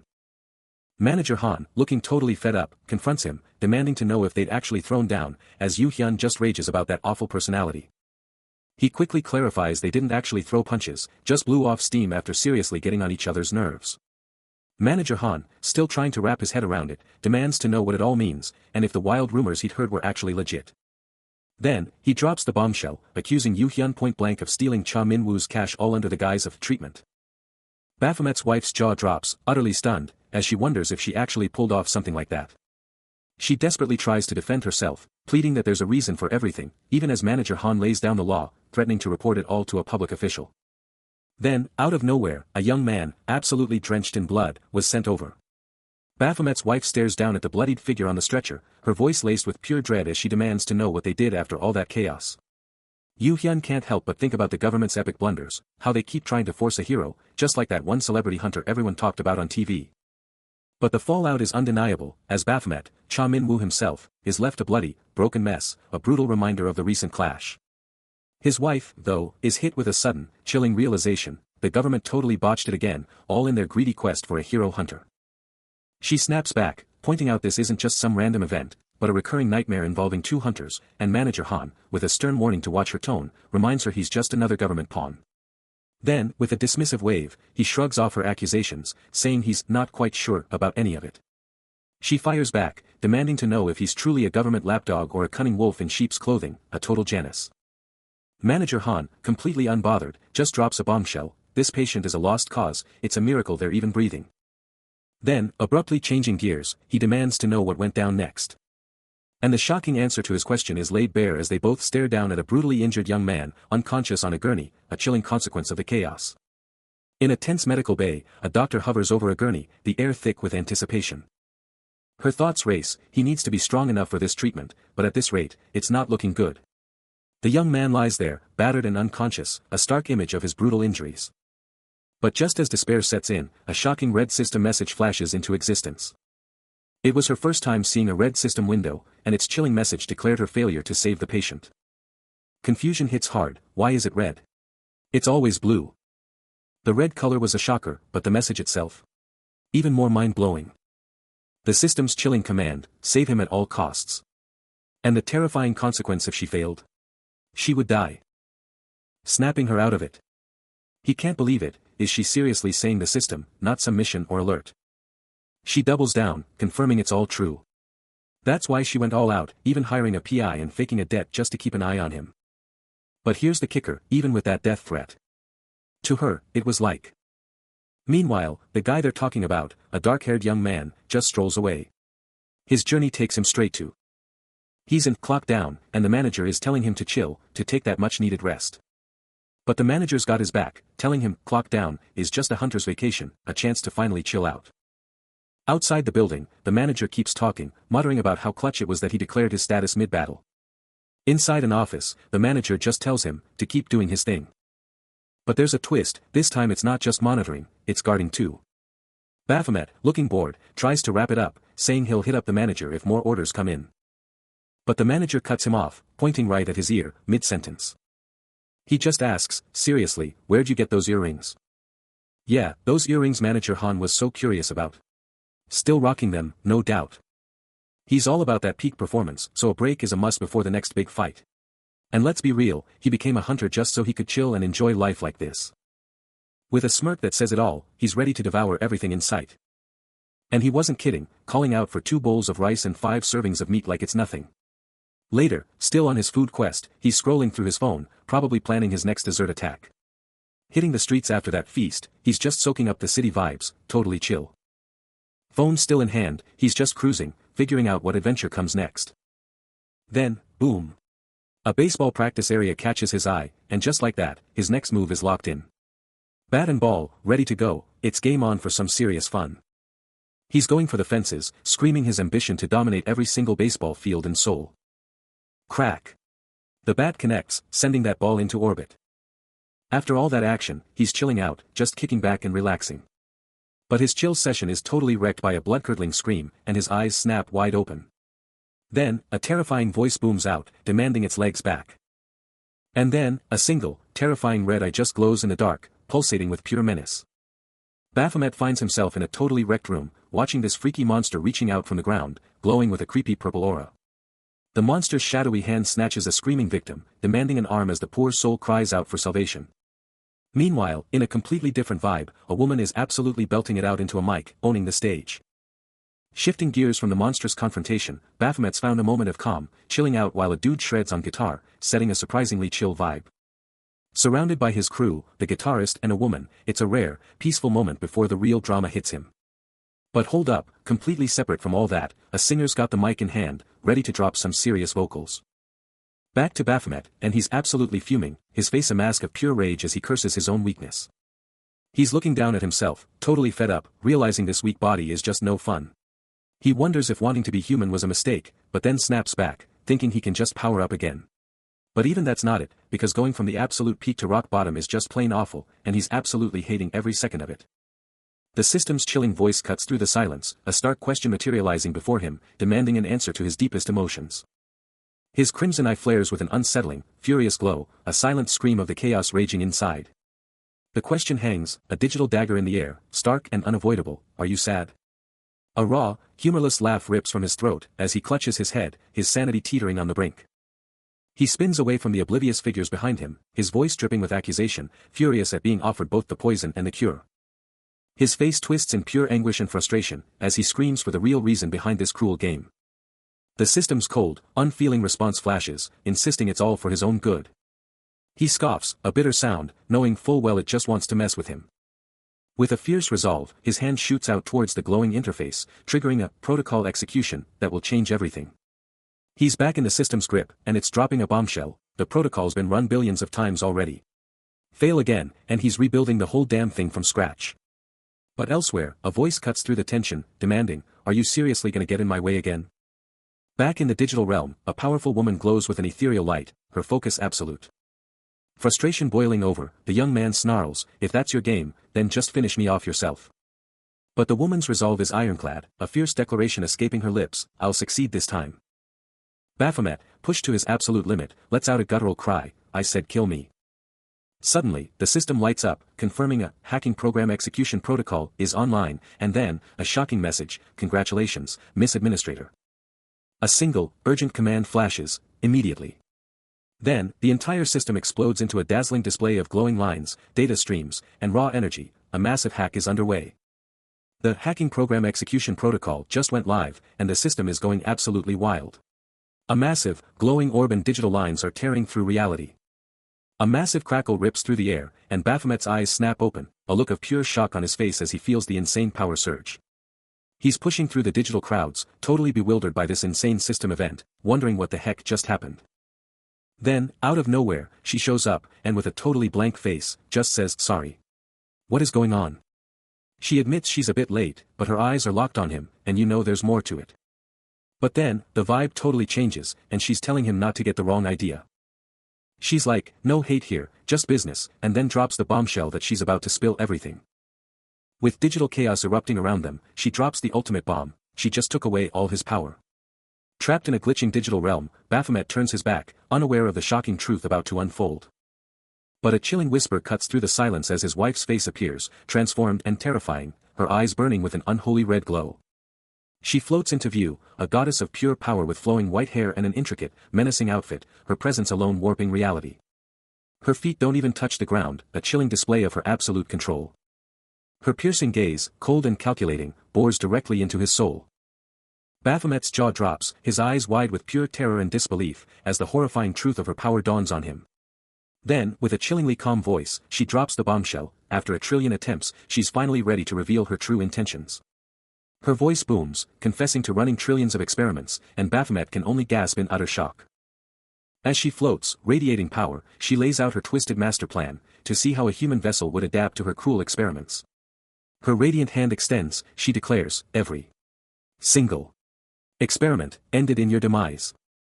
He plummets through the abyss, a chilling echo of his countless ends. His face twists in utter shock as she reveals, whether you were impaled, or simply, stabbed to death. The crushing reality dawns on him, your death was always a certainty. Unfazed, she presses on, "So I switched tactics. What if I just didn't give you any powers at all?" His face a mask of disbelief, she states, "Nothing. Absolutely no result." Beside him, her form ablaze with power, she rests a hand on his shoulder, "So, I'm betting everything on this unknown outcome." His eyes snap open, the chilling implication hitting him as she declares, "Because you will grant my wish."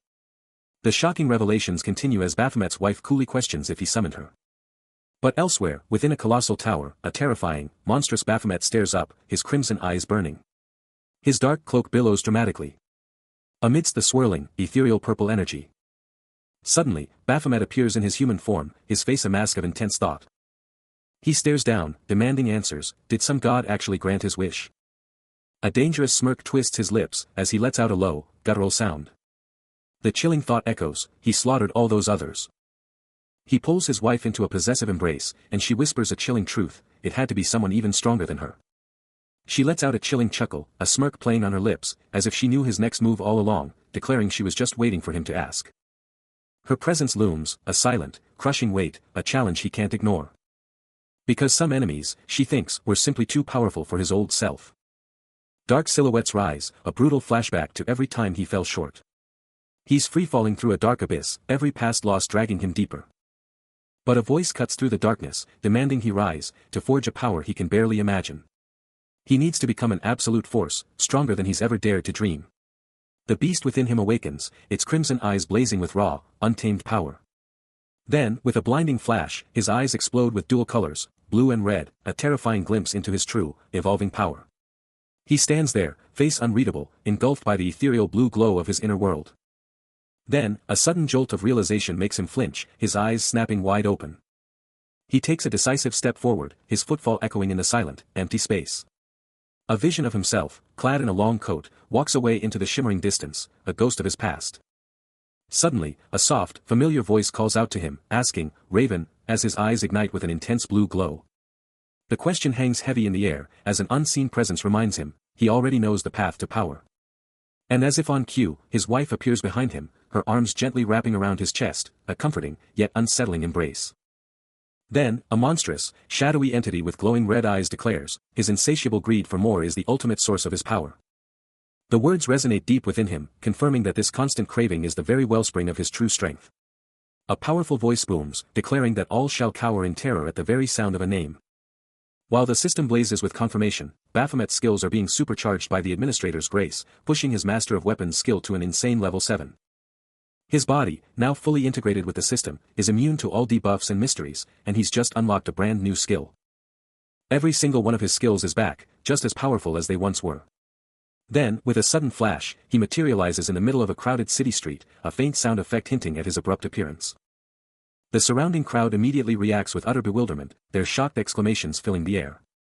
But his focus isn't on the crowd, it's instantly locked onto something unseen, a single, urgent thought echoing, that woman. His signature crimson eyes snap wide open in pure astonishment, a raw, undeniable shock etched across his features. A mysterious vial, a monster sample, it's handed over with a demand, "Get this tested." In the lab, the scientist's eyes widen, confirming it's from monster number 302. The order is clear, analyze its components. Kim Sung-ael, already on the move, demands speed, expecting those results by tomorrow. No excuses. Kim Sung-ael, deep in thought, takes a crucial call.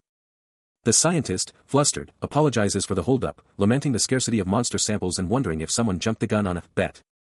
A sudden crunch of surprise as the scientist snaps, "Are you doubting my skills?" Kim Sung-ael, still on the line, delves into the impossible, someone's stats are off the charts, completely different from the last test. The scientist, lost in thought, grapples with the sheer impossibility, it's been less than a month since this person became a hunter. But their stats skyrocketed. Baphomet's eyes gleam with a dangerous amusement, a smirk playing on his lips as he takes in the chaos he's created. A chilling grin spreads across his face, as the system flashes, hidden quest, judgment of Apostle of Rage Raven complete. Reward, Raven's unique skill. This is getting pretty fun. Despite the whispers, the truth remains elusive, nothing has been confirmed. The scene shifts to a high-stakes meeting in a pristine office, where three powerful figures convene, one standing guard. Kim Sung-ael, sharp and composed, cuts through the tension, initiating the conversation with a polite but pointed greeting. Baphomet, ever the enigma, replies with a cool, almost mocking gratitude, hinting at a deeper history. But Kim Sung-ael isn't buying it, his gaze sharpening as he demands to know if Baphomet has been causing trouble. Baphomet, unfazed, throws the question back, challenging the very purpose of their surveillance. The meeting ends, but the tension doesn't. As they walk away, Kim Sung-ael can't help but scoff at the ridiculousness of it all, lamenting the childish games of grown men. He's locked in, watching everything unfold, a silent storm brewing inside. But his subordinate, number 302, is already on damage control, trying to chill out the team manager who's clearly not having a good day. She gets right in Baphomet's face, and he's instantly on the defensive, snapping, "Who do you think you're touching?" Back at base, Kim Sung-ael is hearing all this, and you can practically hear the eye roll as he asks, "Didn't it used to be like that? It's just between us." The screens are buzzing, confirming the intel, blaring, finding the target's information. But his patience is gone, and he just explodes with one word, "Bullshit." Number 302 tries to step in, to cool him down, but he's already fuming, snapping, "So cranky?" He's totally bugging out, shouting, "What, you quack?" Number 302 just watches him, totally unfazed, thinking, "Yeah, he's way more than average," then just says, "I see." Kim Sung-ael cuts straight to the chase, demanding to know why he was the first call, and Baphomet just hangs there, thinking fast. His mind flashes to team manager Ma, the absolute authority when it comes to hunters. If he could just tap into that intel through Ma, he'd be unstoppable, ready for anything. Then, a memory of a sharp-eyed woman, demanding to know if he was the only one who'd seen Ma before her, and her chilling promise to double-check everything. He ponders if he should be playing the same game, because for him, the real training comes from crushing the strongest foes. His eyes blaze with a dangerous red light, as he drops a proposition that's impossible to refuse. A chilling smirk crosses his face as he realizes, she's trying to pull the strings from behind the scenes. But he knows a secret, he can now hack into Earth's system with zero resistance. He's like, why are you even watching me? You're so powerful, just do it yourself. His eyes blaze crimson, and Baphomet drops a bombshell. He can't create or destroy, but he can take. He can only take, and that's a terrifying thought. Kim Sung-il's like, wait, how did you even become human? And Baphomet flashes back to this insane, glowing, white-haired, red-eyed entity, just radiating pure power.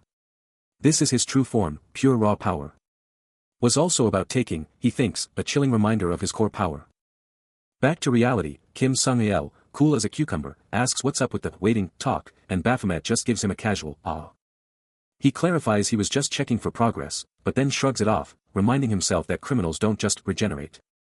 He wraps it up, thinking he was just curious if Kim Sung-il had been chilling like this for ages, staring out the window, deep in thought. Kim Sung-il, ever the pragmatist, declares his commitment to hunting until the next big target drops. He's quick to shut down any whispers about him and the team manager being in sync.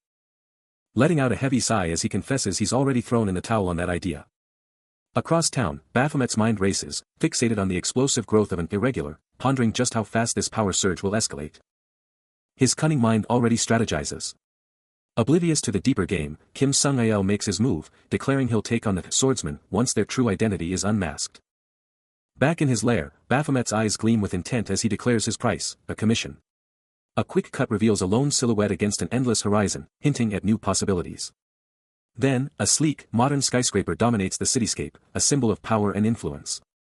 And just like that, Baphomet is back home, demanding from his wife, commission. Give me a commission. And lend me a weapon too.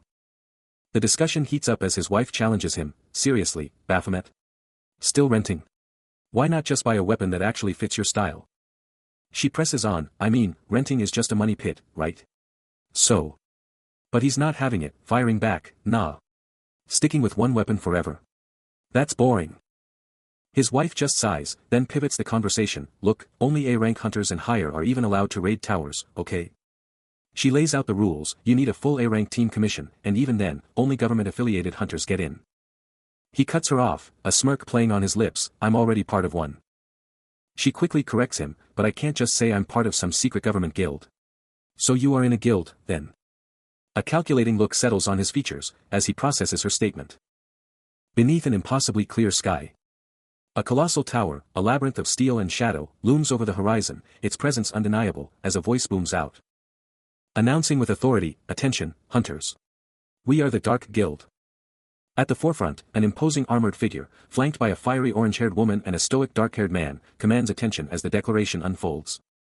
It's common knowledge that the Dark Guild has always held the exclusive rights to the Tower of Maze. Yet they've made the unprecedented decision to begin clearing it today, unwilling to gamble with the looming threat of a gate shock. From the murmuring crowd, a hunter questions, what's gotten into the Dark Guild? Giving up their exclusive rights? That's not like them. Another hunter, observing the Dark Guild representatives from behind, dismisses the notion, they're just trying to save face. What other reason could there possibly be? The Dark Guild then drops a bombshell, they'll be sharing a massive 50% of all drops with the hunters, but the ultimate challenge, the tower's boss, is theirs alone to conquer. Team manager Ma is already questioning the Arc Guild's move, asking, if they're covering the cost, does that mean the guild master is out? But Baphomet, glowing with a faint green energy, has other thoughts, a chilling internal monologue declaring, the moments when toys visit me are the events that give me the greatest thrill.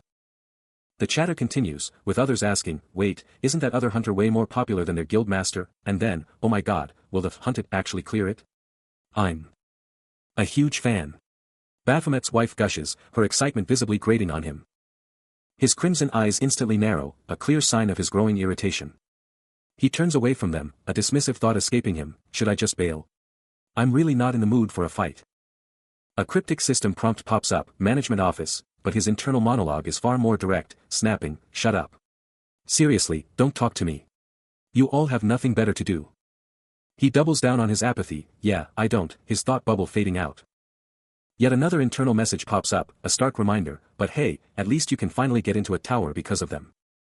With a frustrated sigh, he mutters, seriously, can I just mute her already? Baphomet, clearly fed up, lays down the law, warning against any attitude that might draw unwanted attention. Before dropping a sarcastic, nagging me. Are you my mom? The response is instant and cheeky, how'd you know? I'm your mom. With a visible vein throbbing, he explodes, stop spewing bullshit.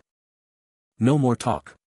Baphomet explodes into action, grabbing the green shirt man by the collar in a flash, leaving him dangling and sputtering, what? With a flick of his wrist, Baphomet sends him flying to the pavement. His wife, ever the concerned one, immediately shouts, "Why, young master? Are you okay?" A bystander wonders what the heck just happened, but his wife just shrugs off the whole incident, calling the guy a total nobody, so of course he's rude. But Baphomet isn't listening. His eyes flash green as he stares into the distance, a sudden memory sparking as he mutters, "Huh? That man? I feel like I've seen him before." Still absolutely fuming, Baphomet gets right in the armored guy's face, practically spitting fire as he demands to know how this mess even happened. But the armored dude just shrugs it off, like, how am I supposed to take responsibility for this? His frustration just explodes as he wonders if these kinds of guys are literally everywhere, then he just yells out to someone. Baphomet, totally unfazed, just brushes off the armored guy's whining, saying he just needs to pay up for the trouble, calling the whole thing so tiring. The armored guy's jaw drops, totally shocked by Baphomet's attitude. He then points out that the young master looks like a total loser, no matter how you slice it. Baphomet, giving the armored guy a once-over, totally judges his appearance, especially the shoddy quality of his gear. He keeps going, dropping hints about F-rank hunters being allowed in, and how this armored dude totally fits the bill. The armored guy, now revealed as the young master, can't believe it, asking how an F-rank could ever pay him back, as Baphomet just glares. He keeps pushing the young master's buttons, practically mocking him, asking if an F-rank could even handle anything beyond the weakest dungeon gates. Then, with a sly grin, he drops another bomb, "And who exactly are you thinking of when you say, 'You're so nice anyway'?" The young master's face twists in fury, his jaw audibly clenching, as the insult clearly hits a raw nerve. His anger explodes, a silent but powerful challenge burning in his gaze. Just then, a woman jumps between them, her voice cutting through the tension. "What are you doing? Why are you fighting when there are enemies right in front of you?" Her intervention instantly cuts through the explosive tension. Still absolutely livid, the young master spins around, yelling, "This jerk. You know exactly who trashed my gear." Meanwhile, Baphomet just sighs, muttering, "Man, I really should have just kept quiet." For Baphomet, these toys are pure adrenaline, but the young master is absolutely fuming, demanding to know why he'd pick such an arrogant, low-rank hunter. He fires back, clarifying that everyone here is on the same team, and the door only busts open once all 3 rooms are totally cleared. The young master just glares, clearly not buying it. While the lowdown on the Tower of Labyrinths drops, revealing 3 insane doors that all lead to the boss. And get this, each of those doors, those 3 epic entrances, has its own wild, unique characteristic. 6 party members will be storming each door. Some maps are a straight-up monster mash, just kill them all, like Baphomet absolutely demolishing this monstrous entity. But for the rest, it's a brain-bending puzzle fest or a sealed monster showdown to snag the key and clear the map. And to top it all off, they'll have to dodge every single trap and somehow find the exit.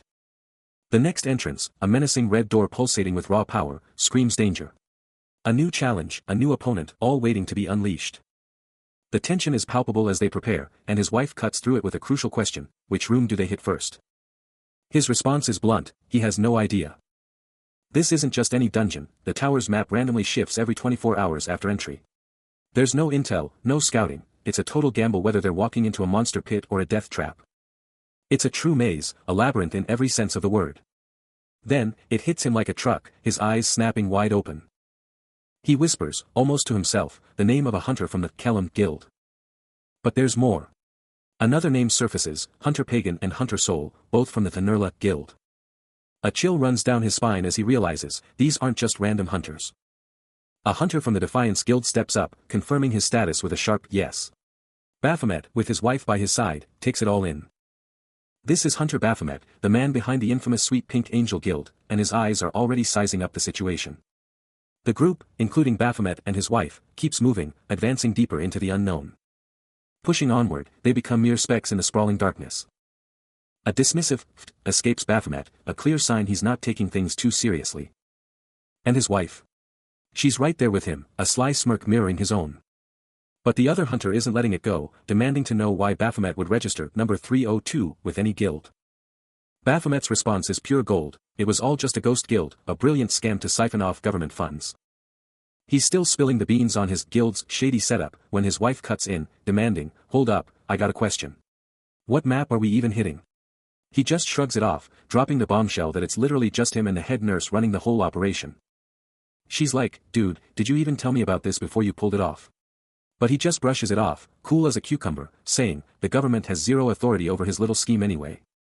His wife, totally baffled by the whole thing, then blurts out, wait, but isn't Sweet Pink Angel, like, totally not fitting for a bunch of nobodies? He flashes a massive grin, revealing his master plan. That's exactly why he's been ghosting their calls since yesterday. He lets out a sinister chuckle, a keek that just screams pure mischief. His wife absolutely loses it, erupting into booming laughter, and totally agrees that the guild name is a perfect fit for him. But hold up. Elsewhere, the young master is also cracking up, a wild, almost unhinged grin plastered across his face. Back to Baphomet, he's still roaring with laughter, a deep, booming sound that just fills the whole room. The young master's face twists in frustration, a low, guttural, fuck, escaping him, before he suddenly bursts into another fit of wild laughter. Even with the young master's wild mood swings, Baphomet is absolutely seething, dropping an internal F-bomb on that team manager bastard and swearing he'll get his revenge, no matter the cost. But the young master, completely unfazed by the chaos he just stirred up, just chills and asks, so, should we roll out now? Oh, and by the way. Switching gears, Baphomet's wife lays down the law with a chilling warning, making it crystal clear that the Cario Guild is not on the hook if you bite the dust out there. Her voice unwavering, she drives the point home, declaring that hunters are solely responsible for whatever goes down during their battles. Cutting back to the crew, Baphomet, flanked by the young master and Kim Sung-ael, boldly states, I'll open the door. No hesitation, he repeats, I'll open the door. The squad, now just epic silhouettes against a massive, glowing archway, is about to step into their next insane challenge. Then, with a massive thud, the door starts to grind open. Blinding light explodes out, revealing the absolute unknown beyond. The tension builds as they stand on the precipice, and Baphomet's wife cuts through it with a sharp question, which map are we even hitting? He, ever the strategist, simply states, the trap map. Without hesitation, he pulls out a glow stone, announcing his plan to expose any hidden threats in the void beyond. With a surge of power, the glow stone unleashes a blinding, emerald light, tearing open a shimmering portal. The portal stabilizes, its crystalline core shimmering with an otherworldly green, beckoning them into the abyss. No fear, no hesitation. Baphomet's wife charges ahead, shouting, I'll lead the way. Follow me. Right behind her, Baphomet strides forward, a silent reminder that they know the drill for new maps, then barks, don't waste your energy. Just follow me. Kim Sung-ael and team manager Ma, ever vigilant, watch the scene unfold, ready for whatever comes next. And lurking in the shadows, the young master and the monster entity, a chilling reminder of the forces at play, watch the hunters step into the unknown. Bursting through the shimmering archway, she takes the lead. Her stride unwavering. Into the heart of the unknown. Then, a sudden leap. First trap, check, rings out. The moment she lands, a deadly volley of spikes erupts from the earth. The impact slamming into her with brutal force. Blinding blue lightning erupts, throwing her violently backward. Her eyes wide with shock and raw pain. Still falling, a voice coolly assesses, a hunter who can follow my attack method, it must be greater. They must have became AB.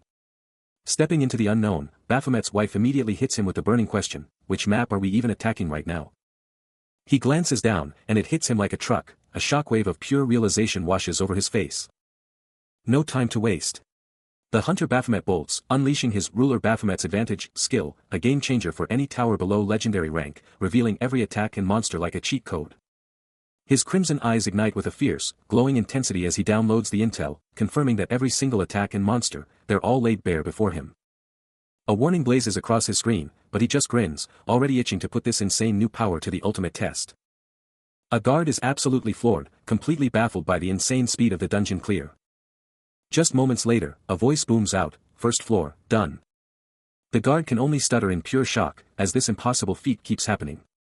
Then, another announcement blasts through, confirming the 5th floor is cleared, with some poor cloaked soul already defeated on the floor. Team manager Ma's eyes are bugging out in pure horror, his brain trying to process this absolute chaos. The sheer audacity of it all makes him choke, absolutely floored by who's causing all this mayhem. Meanwhile, Baphomet is just chilling in this dark, massive space, eyes locked on something way up high. A faint glow pulses from above, totally grabbing his attention as he gets ready for whatever's about to go down. Suddenly, a voice cuts through the silence, warning Baphomet, heads up. Arrows incoming from behind. His eyes ignite with a fierce crimson glow, locking onto the threat with razor-sharp precision. No time to waste. He springs into action, a blur of motion as he evades the deadly barrage, the voice urging, just jump, it's easy.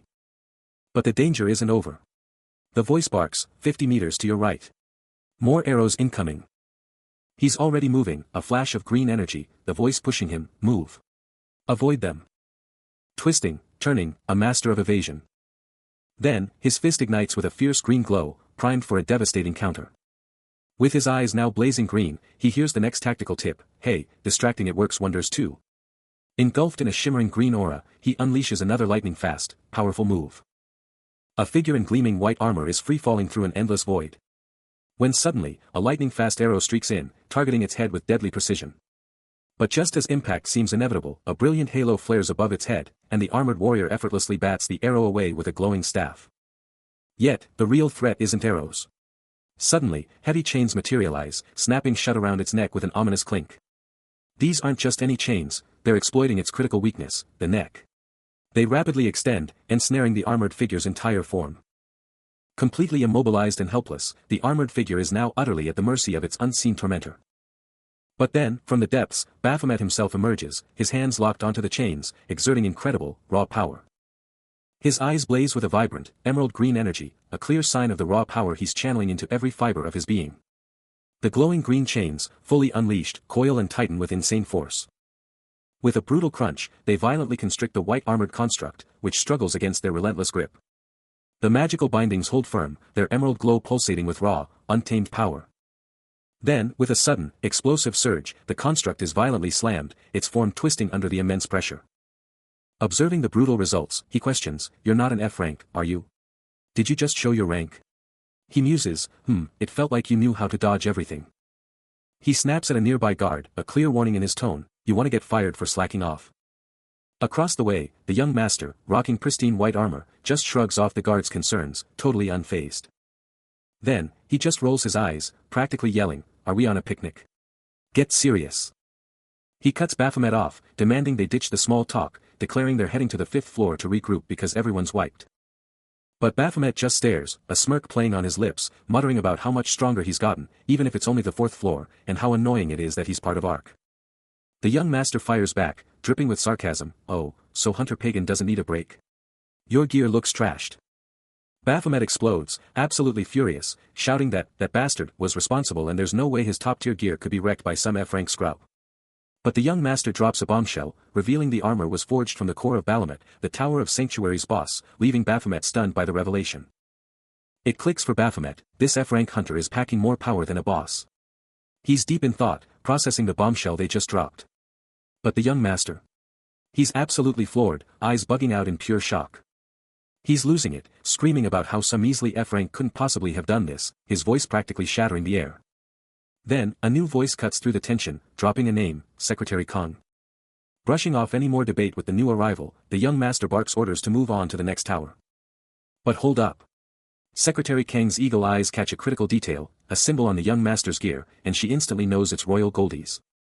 She doesn't hold back, calling him out directly, shouting that his armor is a total fake. Baphomet and Secretary Kong exchange glances, their faces a blend of shock and worry. Secretary Kong steps right up, hand pointing in accusation, and the young master actually flinches back. She lays out the facts, Bahamut's core items. Never publicly traded. If someone got one, it had to be through some shady, illegal deal. And then, with a smirk, she drops the bomb, calling him out as Royal Goldie's young master. He's completely blindsided. The young master stutters, utterly shocked, then snaps, "What do you want?" A sly, knowing smile spreads across her face, and you just know she's about to drop something big. Her offer. She'll hunt down the swindler who duped him, but there's a catch, he owes her a favor once he hits the tower. The young master, totally caught off guard, echoes her demand, as Baphomet and Kim Sung-il watch the whole power play unfold, utterly captivated. Baphomet, totally hooked by this unexpected twist, starts calculating the angles of her audacious offer. His mind is buzzing, completely fixated on this mysterious woman, her sheer confidence and sharp strategy leaving him seriously impressed. Totally unfazed by their stares, Secretary Kong holds her cool, a calculating look on her face, her eyes subtly glowing with pure determination. With the air thick with anticipation, Baphomet's hand explodes forward, a blur of raw, crackling purple power. The young master barely flinches before the first devastating strike lands, sending him violently recoiling with a furious whoosh. Shards of armor explode outwards as the relentless barrage continues, each hit ripping through his supposedly impenetrable defenses. He's launched skyward, sent spiraling helplessly through the air. Baphomet unleashes one last, earth-shattering strike, propelling the armored young master into oblivion. Secretary Kong and Kim Sung-il, utterly captivated, witness the raw power unfold, their faces a canvas of shock and comprehension. As the purple energy finally begins to fade, Baphomet remains, a silent, powerful force, the air still humming with his might. The young master is a distant blur, still plummeting as Baphomet blazes past, leaving streaks of pure energy in his wake. A chilling smirk graces his face, a silent, undeniable declaration of his absolute dominance. The colossal abyssal tower dominates the horizon, piercing the clear blue sky. Its cylindrical form stretching endlessly into the heavens. But deep within, a small group is already on the move, with the protagonist leading the charge, the young master right on his heels. The tower remains an imposing silhouette, a constant, chilling reminder of the dangers lurking inside. Then, a sharp voice slices through the tension, a mysterious figure with glowing green energy asking the crucial question, I have a question. Which map are we attacking? The weight of the question settles as Kim Sung-il steadies the young master, with Secretary Kong and Baphomet's wife observing the intense moment. Outside, the abyssal tower now looms, a dark silhouette against the fading light. Its windows burning like distant eyes in the encroaching night. But inside, a terrifying, armored dragon beast snarls with primal fury, as a human arm boldly reaches out to confront it. His armored form plunged through the air, past the vanquished dragon, as a blazing red arm shot out, marking the epic conclusion of the brutal fight. Eyes blazing with fierce determination, he kept falling. The colossal dragon's carcass still looming beneath him, he plummeted towards the ground. His hand clenched, a silent testament to their triumph, he finally gazed down, the 49th floor, conquered. But despite the monumental victory, a dark-haired woman just let out an exasperated sigh, like it was just another Tuesday. Muttering under her breath, hand over her mouth, she scoffed, all this drama for just the 49th floor. Still armored, the young master spun to Kim Sung-il, his frustration boiling over as he snapped, it totally loses its impact when you say it looking like that, seriously. Standing before a colossal, ornate door, Baphomet can't help but wonder about the young master's sudden, uncharacteristic silence. What's up with that punk? He turns, a slight frown on his face, still wondering why his companion is so completely quiet. The imposing door itself suggests a significant challenge, hinting that something entirely different is waiting up ahead. He observes the grand entrance, realizing this isn't just any boss room. Considering this is the 49th floor of the abyssal tower, he figures there must be a mini-boss or something else waiting instead of a full-blown boss. From behind him, the young master's voice cuts through the silence, sarcastically claiming Baphomet's navigation skills prove his illegal trespassing experience was all a lie. Suddenly, a new voice interjects, a woman with dark braided hair and a knowing smile, asking the young master, what do you know about me? Baphomet looks startled by the unexpected appearance of Secretary Kong, who then playfully chides him, declaring him so rude and reminding him that they're definitely not besties. The path ahead promises a formidable challenge, with a named monster waiting, just as Hunter Reaper said. Secretary Kong kicks things off, dropping a serious warning, the monsters ahead are going to be totally different from anything they've faced.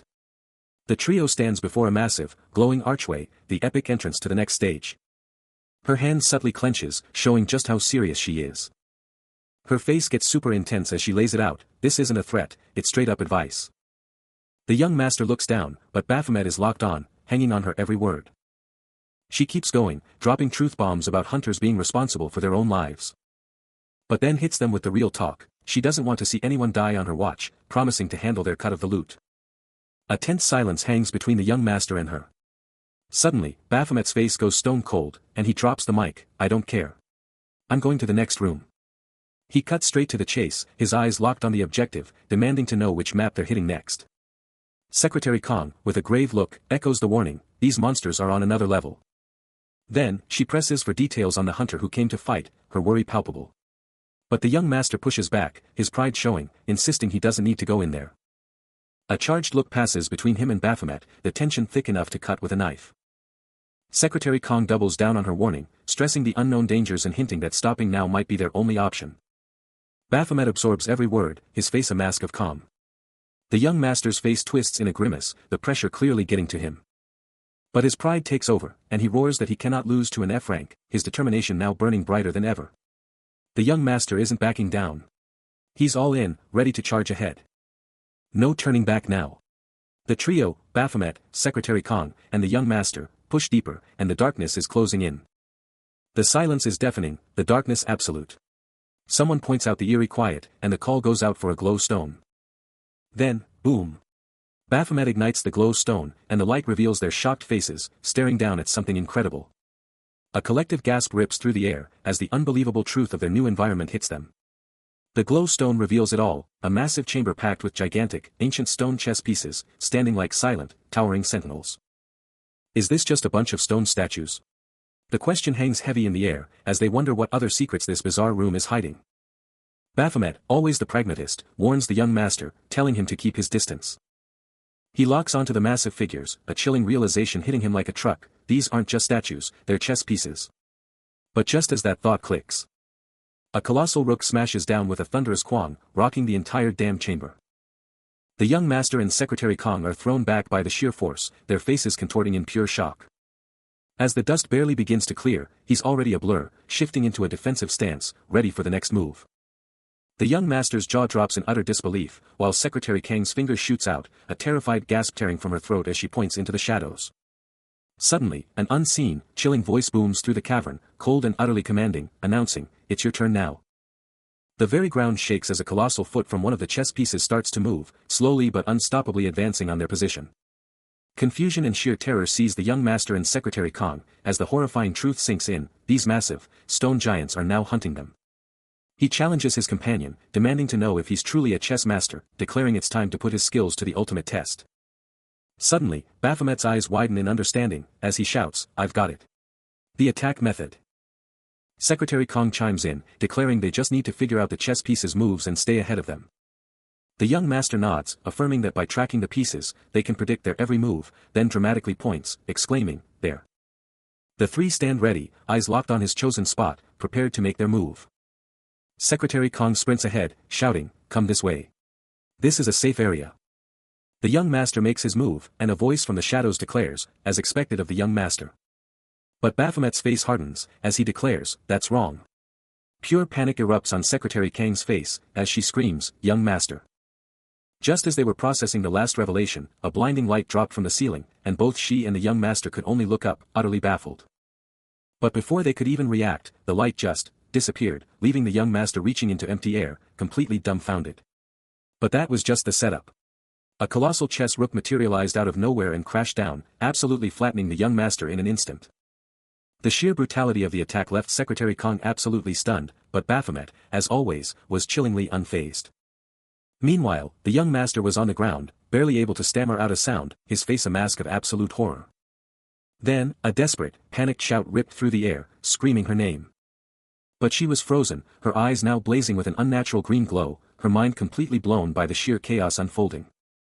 The shock was so intense, she could barely get the words out, a choked, "What the hell is this?" escaping her lips. Her heart was hammering in her chest as she stared up, desperately trying to comprehend how this ambush happened so fast. Still reeling from the devastating blow, the shocking truth hits: that turn wasn't even meant for them. Secretary Kang's eyes widen in absolute horror as she grasps the chilling truth: this isn't just chess, a two-player game, it's something far more twisted. The terrifying realization screams through their minds: they're just flies, trapped on this cosmic chessboard. The massive, menacing chessboard looms, its pieces radiating silent, terrifying power. Baphomet, coolly surveying the chaos, muses that things felt too easy before, and now this whole scenario feels less like a game and more like a towering, impossible dungeon. A dangerous smirk twists his lips, his crimson eyes burning with fierce determination. Crimson streaks paint the cold, unforgiving metal. A pale, bloodied hand reaching out in a desperate, final plea. A figure lies broken on the ground, as a desperate cry rips through the air: Secretary Kong. The fallen is Secretary Kong. Young master, despite his own injuries, kneels beside her, trying to offer a desperate reassurance: "Don't worry, I'll appoint the best new team in our company, so you." Even as his own face contorts, betraying the agony of his own grievous wounds. Another agonizing scream rips through the silence: "Aack. Secretary Kong." Baphomet watches the unfolding tragedy, his expression grim and unyielding. The ominous tower looms in the distance, a silent, towering monument to the chaos. He strikes. A lightning-fast blow connects with the young master, leaving no room for defense. But a desperate plea cuts through the chaos, as Secretary Kong screams, "Snap out of it. Are you hell-bent on dying?" Her words ignite a spark, and his eyes flash with a sudden, intense determination. Yet, a blinding green impact erupts from nowhere, slamming into him with a deafening crash. He's a blur of motion, dodging and weaving, but the attack is relentless. A shocked gasp escapes him as he whips his head around, the unseen enemy still hot on his heels. The green energy field slams into him again, pushing him back with immense force, and he realizes with dread, they're slowly getting faster. His face contorts in a desperate grimace, the pressure becoming unbearable. Swept away in the accelerating current, he becomes a helpless blur against the overwhelming power. Suddenly, a voice breaks the silence, dropping a bombshell. I have a question. Then, the real kicker, which map are we attacking? But before anyone can respond, an invisible, devastating blow absolutely rocks Baphomet, sending him flying, a blinding blue explosion engulfing him. He slams into the ground, still crackling with that eerie blue power, while a mysterious hooded figure just stands there, chillingly muttering, thank you. The hit lands hard. And Baphomet fights to get back up, a worried comrade lending a hand as the shadowy hooded figure watches on. His crimson eyes blaze, a fierce glint of defiance as he hears the call, Hunter Baphomet. Secretary Kong watches, her face a mask of worry, as she challenges his sudden hesitation. You tore through every room before, but now you're just gonna abandon us? Baphomet's eyes burn with fierce resolve, his voice cutting through the air as he warns, if we keep stalling, we're all just gonna rot away and die. He doubles down on his previous warning, his tone absolute, I told you before. The tension is palpable as Baphomet, ever the strategist, drops a bombshell question, which map are they even attacking? He's already calculating the risks, knowing they have to evade every chest trap until the game's final breath, because if even one survivor remains, a horde of unnamed monsters will unleash. And once a room is annihilated, the smoke clears, leaving only victory. He steps into a colossal chamber, surrounded by giant, ominous chess pieces, a perfect, deadly playground for a trap map. He pushes deeper into the labyrinthine darkness, a single, burning question echoing in his thoughts, are they seriously just going to stand there and watch this game play out? His crimson eyes ignite with an inferno of resolve, a blazing declaration that he won't just stand by. His fist tightens, a silent promise to carve his own destiny, smashing through any obstacle in his way. Hand reaching out, he makes the ultimate choice, a silent declaration to take the easy way out. Then, a sudden, explosive burst of green energy erupts, a resounding quang tearing through the air. He plunges downward, a blazing streak of emerald light, his form blurring with the sheer, unstoppable force of his descent. His hand, now radiating an intense, almost blinding green glow, pulses with raw, concentrated power. Elsewhere, Secretary Kong and the young master are left utterly bewildered, staring in disbelief at the sudden, inexplicable turn of events. A mysterious hooded figure watches in chilling silence, their thoughts obscured by the unfolding chaos. A truly menacing smile spreads across Baphomet's face, his eyes burning with a fierce, emerald light. He muses that if there's even one piece left to play, this game will never truly end, and the hidden truth of this world will never reveal itself, unless he forces its hand. Secretary Kong, witnessing the sheer display of power, begins to question the very nature of their reality, wondering if this game's true nature is far weaker than they ever imagined. With a fierce, almost desperate resolve, he unleashes his battle method.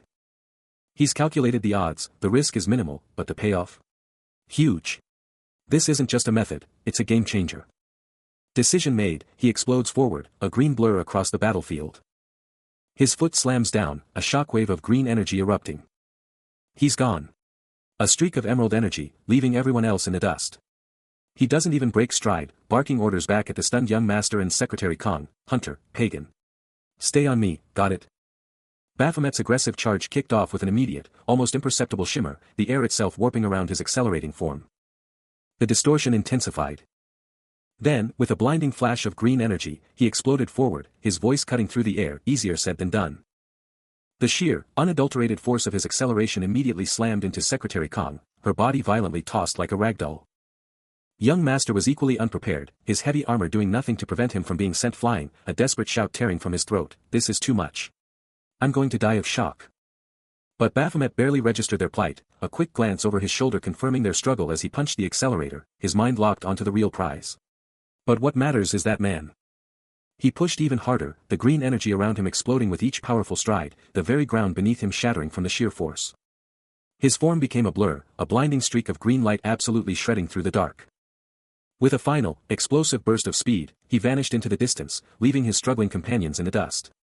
Baphomet explodes into action, a green-tinged blur, hitting the ground with a thunderous crash. Leaving a shimmering, emerald trail and a whirlwind of debris as he whooshes through the air. His momentum is unstoppable, the force of his charge building to a deafening boom. As he pulls off an insane aerial maneuver, engulfed in a violent green aura, the very ground crunching from his unseen impact. Another earth-shattering crash marks his relentless advance. Until he bursts from the shadows. Hood thrown back to reveal those glowing green eyes and hair, chain blades already spinning in his hands as he hangs suspended in the air. A predatory smirk gracing his lips, his gaze burning with intense green light.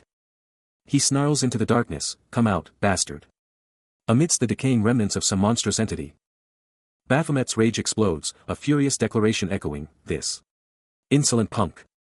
He tears through the very fabric of the dungeon, roots shattering, debris flying. Zeroing in on his tiny, dark-clad target. A blinding green flash, he's already there. His emerald eyes burning with absolute intent. A primal scream rips through the air. As his colossal, glowing green hand smashes down, obliterating the space where his opponent stood. The sheer, unbridled power consuming everything in its path. Baphomet's monstrous green hand absolutely obliterates its target. The sheer impact shaking the very foundations of the arena. The emerald energy flares, completely engulfing the helpless figure in its crushing embrace. As Baphomet unleashes his full, terrifying might. He taunts, "This, at least, means you're not on this chessboard that's become a wreck." But then, a sharp, unexpected impact against his hand. What was that? As the chained figure, against all odds, rips free with a lightning-fast move. Kneeling amidst the fading green energy, the defiant opponent, still bound by chains. Yet he senses something beyond this fight, a strange feeling from outside the chessboard, as a wicked chained weapon emerges from the darkness. The chained opponent, fresh off a counter, unleashes a devastating strike, dark energy swirling around their axe. But before the blow can fully land, a voice rips through the void, shouting, "Are you here?" Ignoring the interruption, the chained figure unleashes the full force of their swing, the axe blurring through the air with lethal intent. The impact is absolute, a blinding flash of black and white energy exploding at the point of contact. A chain clatters, signaling the successful delivery of the blow, as the attack recedes. But before the opponent can even recover, Baphomet retaliates instantly, unleashing a devastating burst of green energy that engulfs the axe and the chained figure. The green energy pulses with immense power, overwhelming the dark chains as they struggle against its force. Baphomet, now fully visible in his cloaked form, stands amidst the swirling green aura, declaring, "Foolish human." The green energy continues to consume the opponent's weapon, its power absolute. The chained opponent, now a terrifying skull-faced entity, unleashes a chilling declaration, "I'll make you pay the price for this." Green energy pulses around his chained form, a clear sign he's not backing down. The sheer power is so intense, it makes his hair crackle with energy. But Baphomet just grins, a chilling smile as he declares, "That's what I wanted." He's activating his ruler skill. And just like that, his ruler skill unleashes a devastating wave of darkness and power, consuming the entire space. But wait, someone's watching. A mysterious woman gasps, "It's him. The guy from the pool party incident." She's on the phone, dropping more bombshells. He was even in the dungeon clearing contest at the Tower of Labyrinths. Even chained and outmatched, the skull-faced entity throws down a challenge, his voice booming, "Which map are we attacking?" But Baphomet isn't having it. He unleashes a blinding torrent of raw energy, a white-hot wave erupting from his very being. The ruler skill goes live, engulfing the chained opponent in its devastating aura, and the sheer power radiating from it is insane.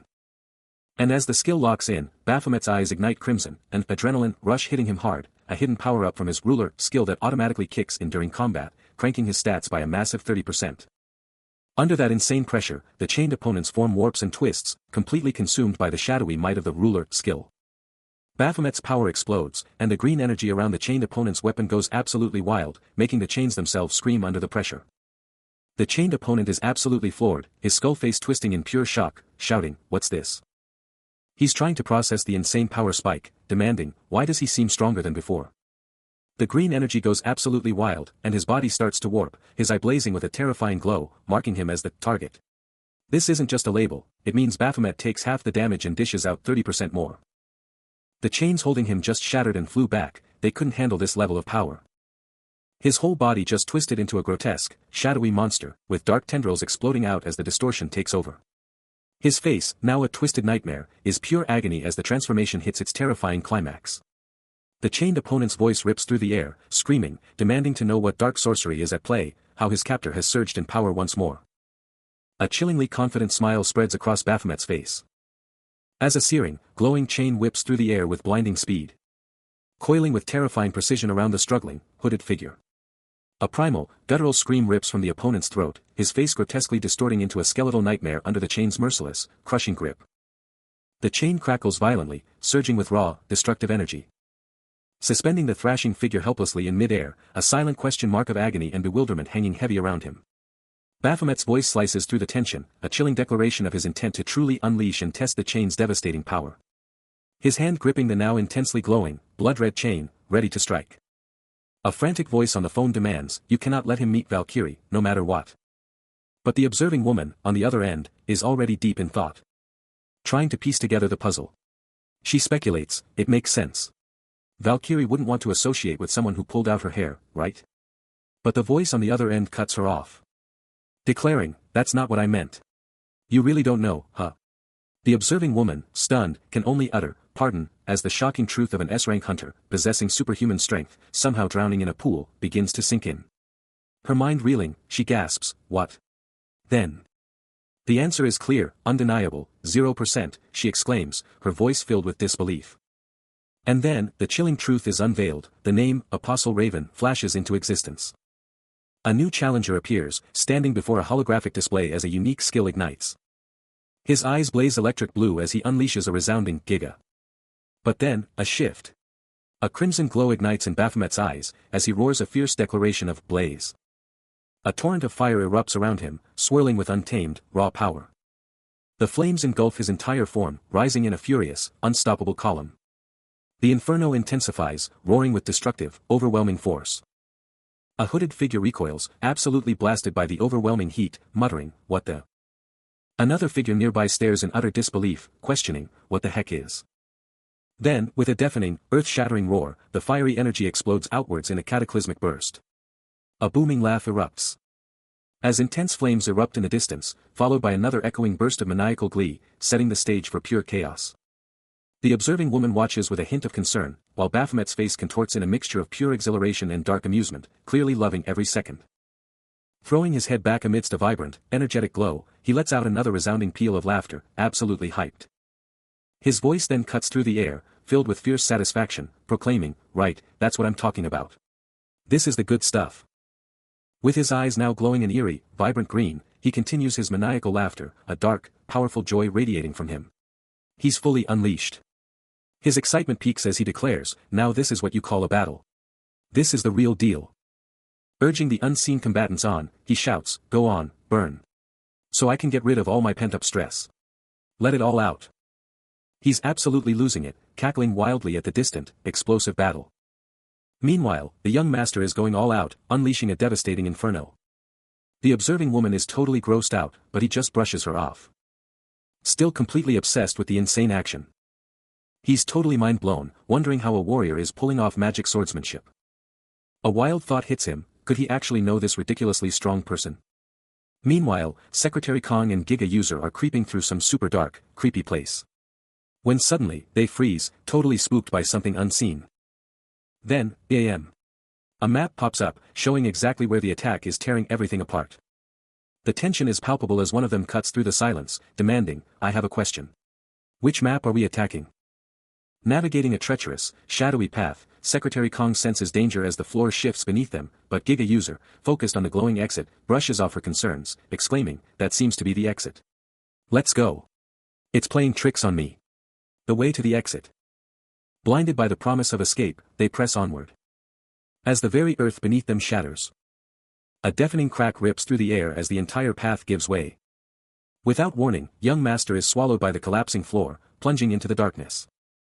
He hits the ground with a sickening thud, left bruised and broken on a precarious ledge. The chasm widens, and Giga User lunges forward, a desperate cry tearing from his throat. But it's a horrifying replay. Secretary Kong plunges into the void, her name ripped from his lips in a desperate, say Secretary Kong. Falling into the abyss, her world spinning, Secretary Kong and young master are free-falling. But Giga User isn't giving up, launching himself into the void, hand reaching for salvation. Just when it seemed all hope was lost, Giga User snatches her from the brink, his hand a steel trap around her wrist. Then, with a burst of raw power, a massive chain erupts, locking them in place. The chain groans under the immense pressure, but he's pulling her up, fighting for every single inch. Dangling between certain death and a crumbling ledge, Giga User is a human anchor, one hand on the chain, the other on Secretary Kong. But down in the crushing darkness, young master is out cold, defeated, left behind in the wreckage of the fall. Giga User's eyes burn with emerald fire, a silent, furious glare into the abyss, knowing what they left behind. 1.5 years. That's how long it's been since Valkyrie stormed the Tower of Labyrinths, right after the other tower fell. Elsewhere, far from the chaos, the observing woman stares, her face etched with worry as she witnesses the unfolding disaster. Meanwhile, in a completely different scene, a new voice cuts through the tension, demanding answers. Alright, big question. Which map are we hitting first? Far away, an enigmatic woman stares out, her mind racing with calculations, convinced Valkyrie's already conquered the top floor. And if that other hunter made it too, what they've encountered must be insane. Back with Giga User, his eyes blaze with an intense green glow, a testament to his unbreakable spirit, as someone remarks his eyes still burn with will even if he somehow escapes this mess. Baphomet, looking absolutely wrecked, is haunted by a chilling prophecy: you're dead in the next fight, you won't even put up a struggle. The mysterious observer, hand to her chin in deep thought, declares, we absolutely need to take precautions. But Baphomet's eye flashes with an unyielding resolve: a warrior who loses their will to fight is no warrior at all. Cutting through the tension, Secretary Kong pivots to Giga User, a crucial question on her mind. Hey, Editor Nim, you mentioned you had a ton of reporter contacts, right? He just stares, as she recoils in surprise, a single word escaping her lips: I. The scene cuts to a tight shot of a hand, clenching a phone. He's all ears as Secretary Kong gets right to it, hitting him with a direct question: can you hook me up with some reporters? But elsewhere, in a shadowy cell, Baphomet's mind races, a dark realization hitting him: death might just be his escape. Across another dimension, young Master winds up, his armored arm cocked back for a devastating blow. Then unleashes a lightning-fast motion, culminating in a brutal impact that explodes with raw power. Meanwhile, Baphomet is still trapped, hunched over in the shadows, visibly shaken. But then, a spark of fierce resolve ignites in his crimson gaze. Then, a final, heavy thud reverberates, signaling the end of the brutal, unseen attack. Young Master's attack slammed home, igniting a blinding flash of raw power. The impact's raw power whipped the chained opponent's hair back, shattering the air with a furious "Sarek." Then, with a resounding pong, young Master drove his foot home, a brutal kick aimed at taming the defiant prisoner. But even after that brutal blow, the chained opponent's eyes flared green, his voice a defiant snarl: you're a bad person. Elsewhere, Baphomet's crimson eyes blazed with an unyielding intensity, his face a portrait of pure, unshakable resolve.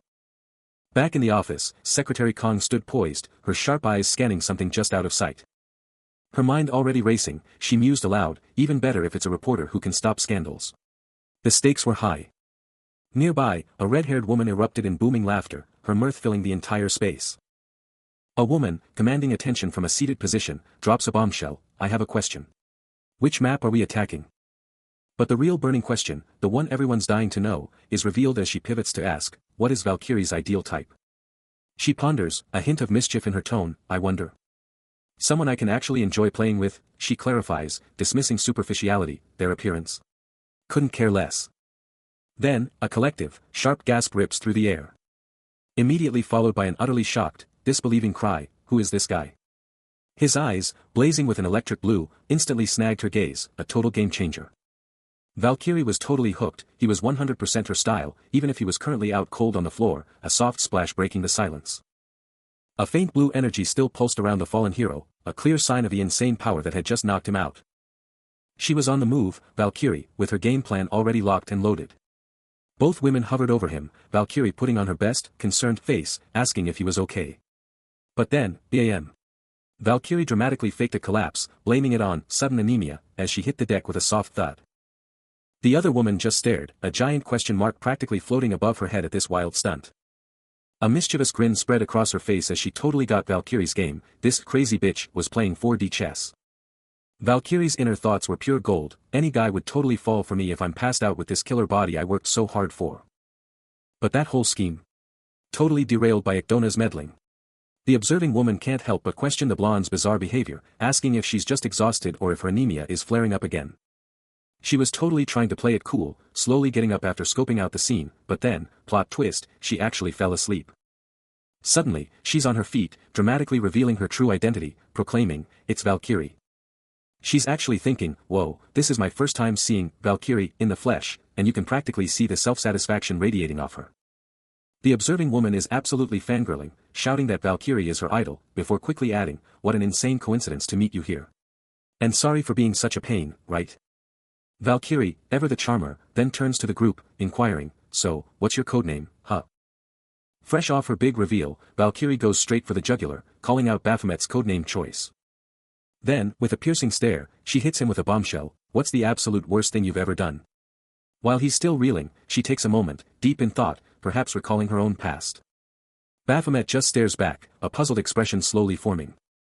Baphomet just brushes it off with a laugh, casually thinking his young Nim is a total bad boy, but Valkyrie, remembering her earlier nap, suddenly feels super sleepy again.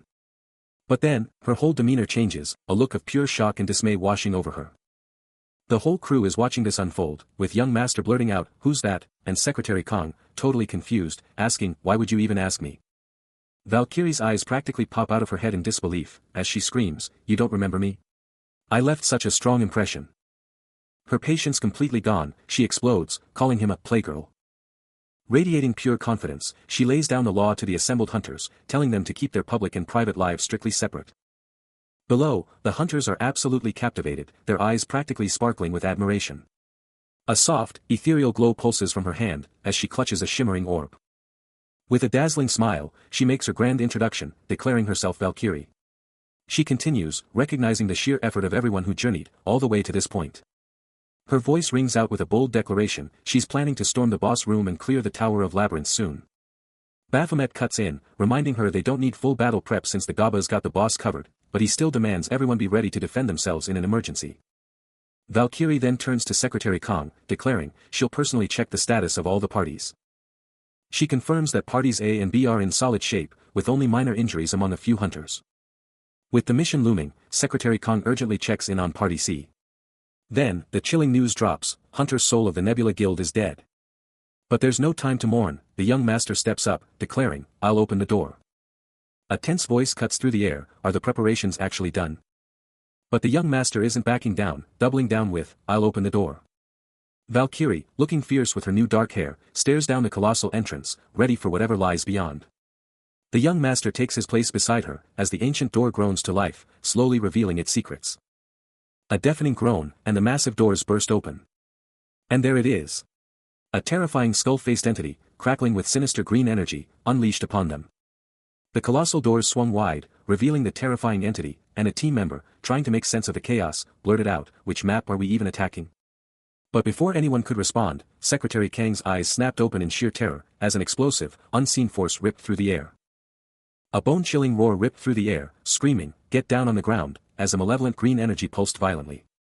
Then, a lightning-fast crimson streak tore through the air. Blindingly fast. Instantly felling a guard. The other guards could only gape in horror, their expressions frozen in utter disbelief at the sheer speed and power of the assault. Ultimately, it was clear. They had been drawn here, to this very point, for a reason. Before everything went sideways, the team was locked in a tense strategy session, one crucial question on everyone's mind, which map were they even going to hit? Then, out of nowhere, a chilling voice ripped through the air, backed by a surge of dark green power, declaring a twisted wish to keep his sword clean. From the absolute darkness of some twisted, gothic lair, the terrifying Sharon, Knight Captain of the Labyrinth, made his grand entrance. His voice dripping with a sinister vow to keep his sword from getting bloody again. Those glowing red eyes just burned through the darkness. As the chilling title of Knight Captain of the Labyrinth, Sharon was officially dropped. His entire being now radiating a sinister green aura as he threw down the gauntlet, who's got the guts to face me? Secretary Kong let out a sharp gasp, utterly stunned, as Baphomet, clearly recognizing the voice, shot back, is that really you? He then scanned the rest of the group, a flicker of doubt in his eyes, wondering if Sharon was targeting someone else, or maybe the one standing right next to her. Or maybe, Karen's voice booms, a chilling challenge hanging in the air. Baphomet's eyes snap wide, a single, stunned word escaping him, you. His crimson gaze burns with an almost feral intensity, locking onto the threat. A sudden, visceral jolt runs through him, recognizing the sheer, overwhelming power. Oh, he grins, a dangerous glint in his eye, looks like we've got a real wild card in the mix. Seems like, Karen's voice snarls, his terrifying, glowing sword erupting into existence. I'll have To divide you, he roars, unleashing a devastating, lightning-fast strike. A blood-curdling scream tears through the air, followed by a sickening, bone-jarring impact. The glowing blade carves through an unfortunate soul, leaving a gruesome, bloody trail. Without a moment's pause, he unleashes a devastating strike, a crimson blade tearing through the air towards an unsuspecting subordinate, who lets out a desperate cry. The sheer force sends the figure flying, a desperate gasp escaping their lips as they're utterly overwhelmed. Engulfed in a violent, dark energy, the subordinate is ripped from their feet, completely helpless against the brutal assault. He's sent absolutely flying through the air, the dark aura clinging to him as he plummets. The momentum carries him onward.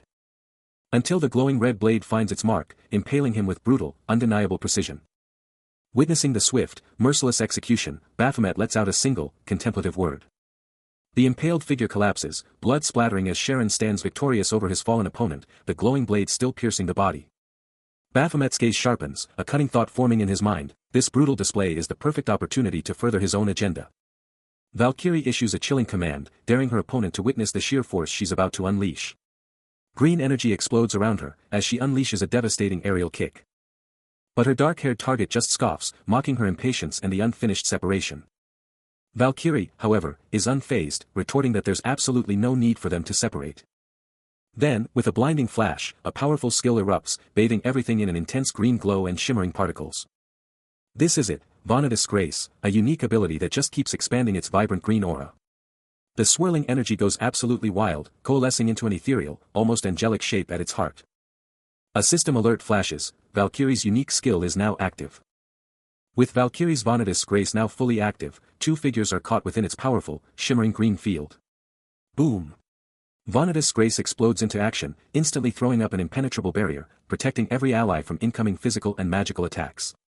Then, a voice, dripping with pure confidence, echoes through the green energy, "Since your opponent." The legendary Valkyrie bursts forth, clad in gleaming gold, absolutely radiating with the raw power of her ultimate skill. She plants her staff, an emerald storm swirling around her, ready for anything. And with a final, epic declaration, she finishes, "Is me." Baphomet unleashes Vanitas Grace, Stage 1, and the raw power explodes around him, a vortex of emerald energy. He's completely engulfed in a radiant, glowing aura, his eyes blazing with emerald fire as the skill goes into overdrive. And with a crack, he strikes. A lightning-fast assault, green energy ripping through the air. With that 30% skill boost, he unleashes a colossal, reality-bending slash of pure crimson and white power. With his skill fully charged, Baphomet unleashes a massive, sweeping wave of green energy. The sheer power of the attack sends the armored foe flying back, completely overwhelmed. No time to breathe. A deadly green energy spear forms, poised for the next strike. He unleashes a relentless barrage of green energy, driving his foe further into retreat. Every hit sends shockwaves through the air, green energy exploding on contact. Charging up for the ultimate finisher, he gathers an insane amount of green energy. A concentrated beam of pure power slashes through the darkness. The devastating strike connects, making the armored foe buckle under the sheer force. He tanks the crushing impact, green energy still surging around his armored form. Baphomet observes, a chilling thought crossing his mind, even an S-rank can make a monster look like nothing. Then, a deadly focus takes over, his eyes narrowing as he gears up for the next strike. A lightning-fast, dark green energy attack rips through the air. It completely swallows the armored figure, swirling with destructive power. The blast slams into him with brutal force, tearing a scream from his throat. He's blasted back, consumed by a furious emerald explosion. His eyes, now burning a furious red, scream the sheer pain of the relentless onslaught. Knight Captain Sharon charges in, absolutely engulfed in a fierce green aura. His attack ripping through the very air itself. But just as he's about to strike, a blinding white flash explodes, shattering everything in its path. Instantly obliterating the mighty knight into a broken, shadowy mess. Then, a golden-armored warrior drops from the heavens, radiating pure white energy. Her devastating attack tearing apart the knight's last vestiges, his red cape shredded to pieces. She continues her relentless, powerful descent. As the system confirms, Knight Captain Sharon has been utterly defeated. His glowing, broken form plunges into the void, watched by two mysterious observers. After the epic takedown, as the Knight Captain vanished into the void, two shadowy figures watched, one coolly declaring it perfect, a total Valkyrie move. But Baphomet? He wasn't celebrating. A deep, unsettling thought crossed his mind, a silent, "What's wrong?" echoing in the void. His mind raced, how could an epic rank boss be that easy? He didn't even break a sweat, no weapon skills needed. Was he just that much stronger now? Across the way, the young master felt a similar unease, dismissing the idea of increased strength. The last epic rank tower he'd conquered felt just as tough. Then, it hit Baphomet like a lightning bolt, the boss was down, but where was the next one? That's not how this works. His eyes widened in shock. And just like that, as if sensing the shift, the young master's crimson cloak exploded outwards. His eyes narrowed, burning with an eerie, green glow. Then, a shockwave hit, unseen but undeniable, and Baphomet's eyes blew wide open in pure disbelief. The power surge went critical, blinding white and blue energy ripping through reality. And just like that, the young master went full power, becoming a beacon of pure, raw blue energy, a colossal aura exploding outwards with insane intensity. The sheer force of it slammed into Baphomet and the blonde woman, sending them flying back, completely overwhelmed.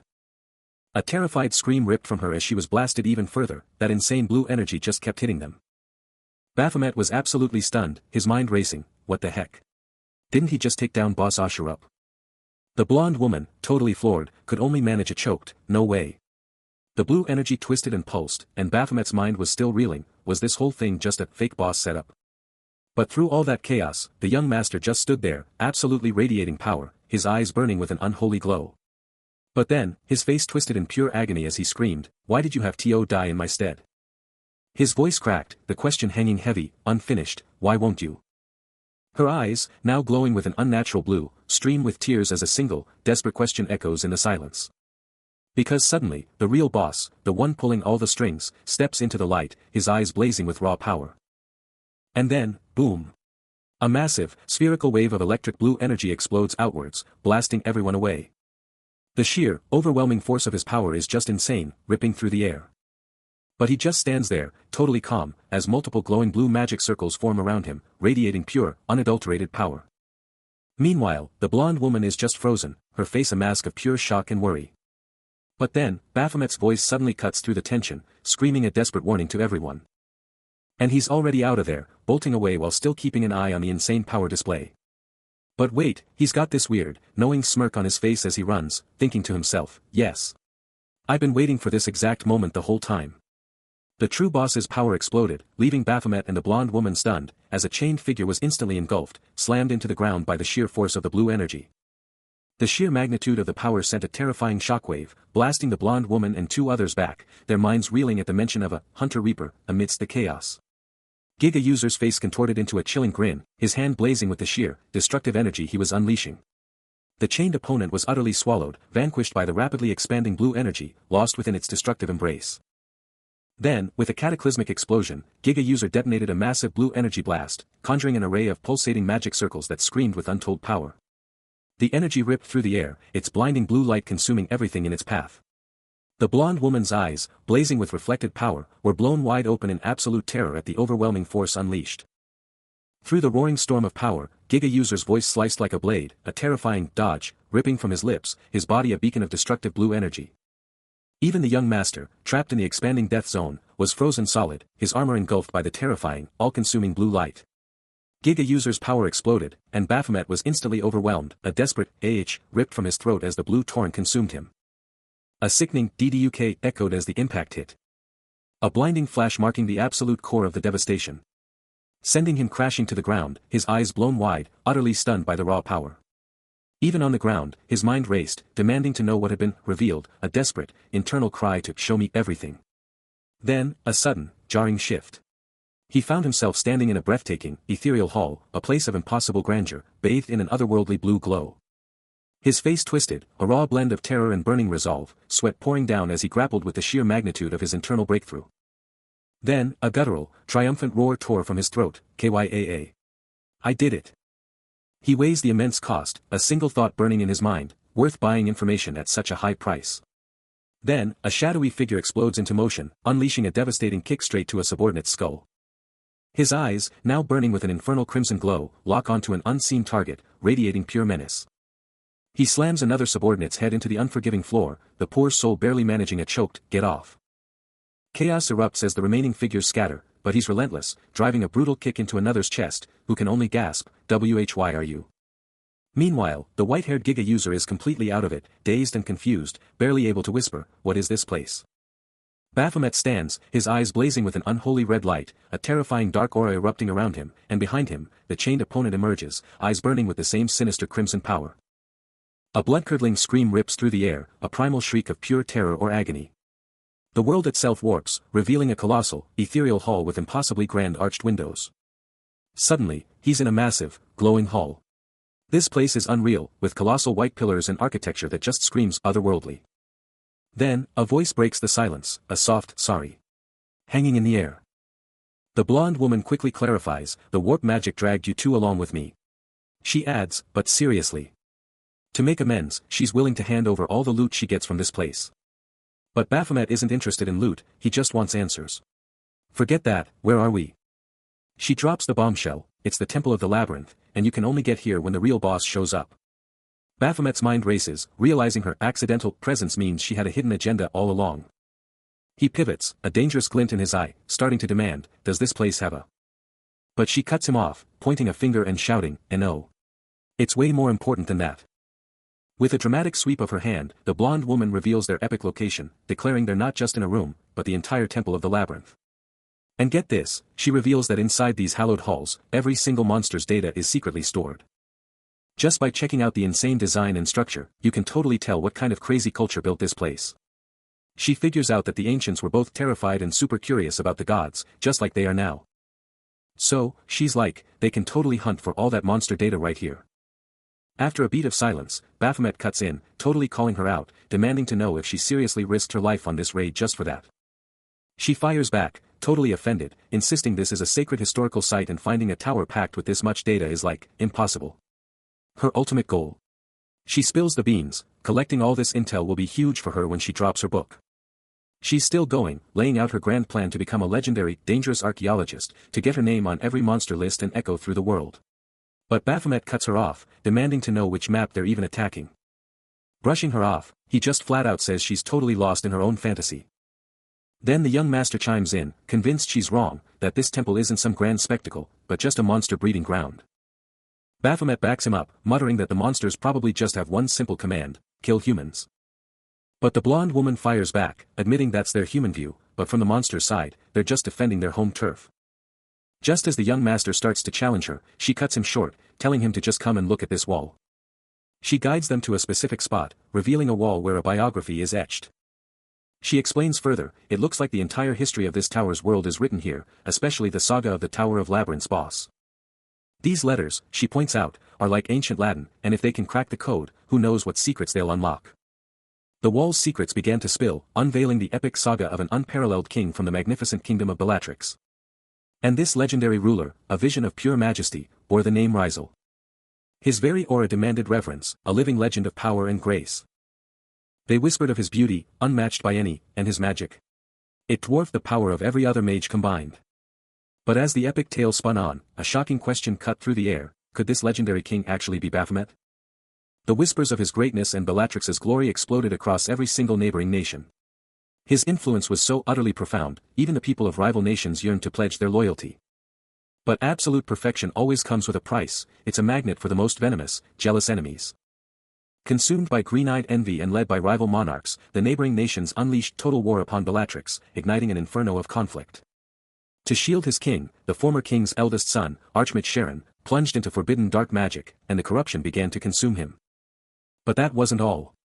The kingdom's Archmage Betelgeuse made the ultimate sacrifice, offering his body to a tree spirit, all for a shot at even greater power. Yet, even with such extreme sacrifices, Rizal was utterly devastated by the sheer scale of the war. Because all he ever wanted was peace and prosperity for his kingdom and its people.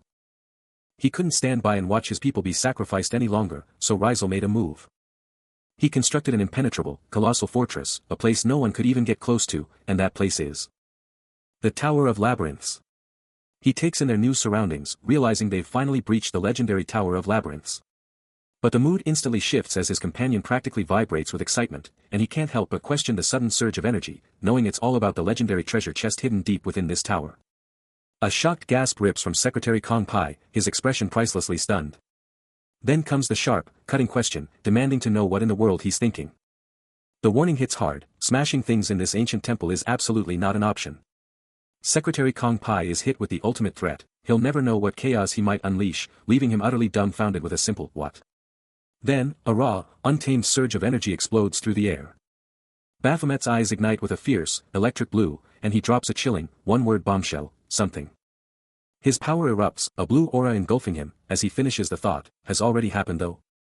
A colossal wave of electric blue energy absolutely explodes, ripping through the air with an intense, crackling roar. And as the sheer power of it washes over them, Baphomet just watches, a silent, almost chilling understanding in his eyes.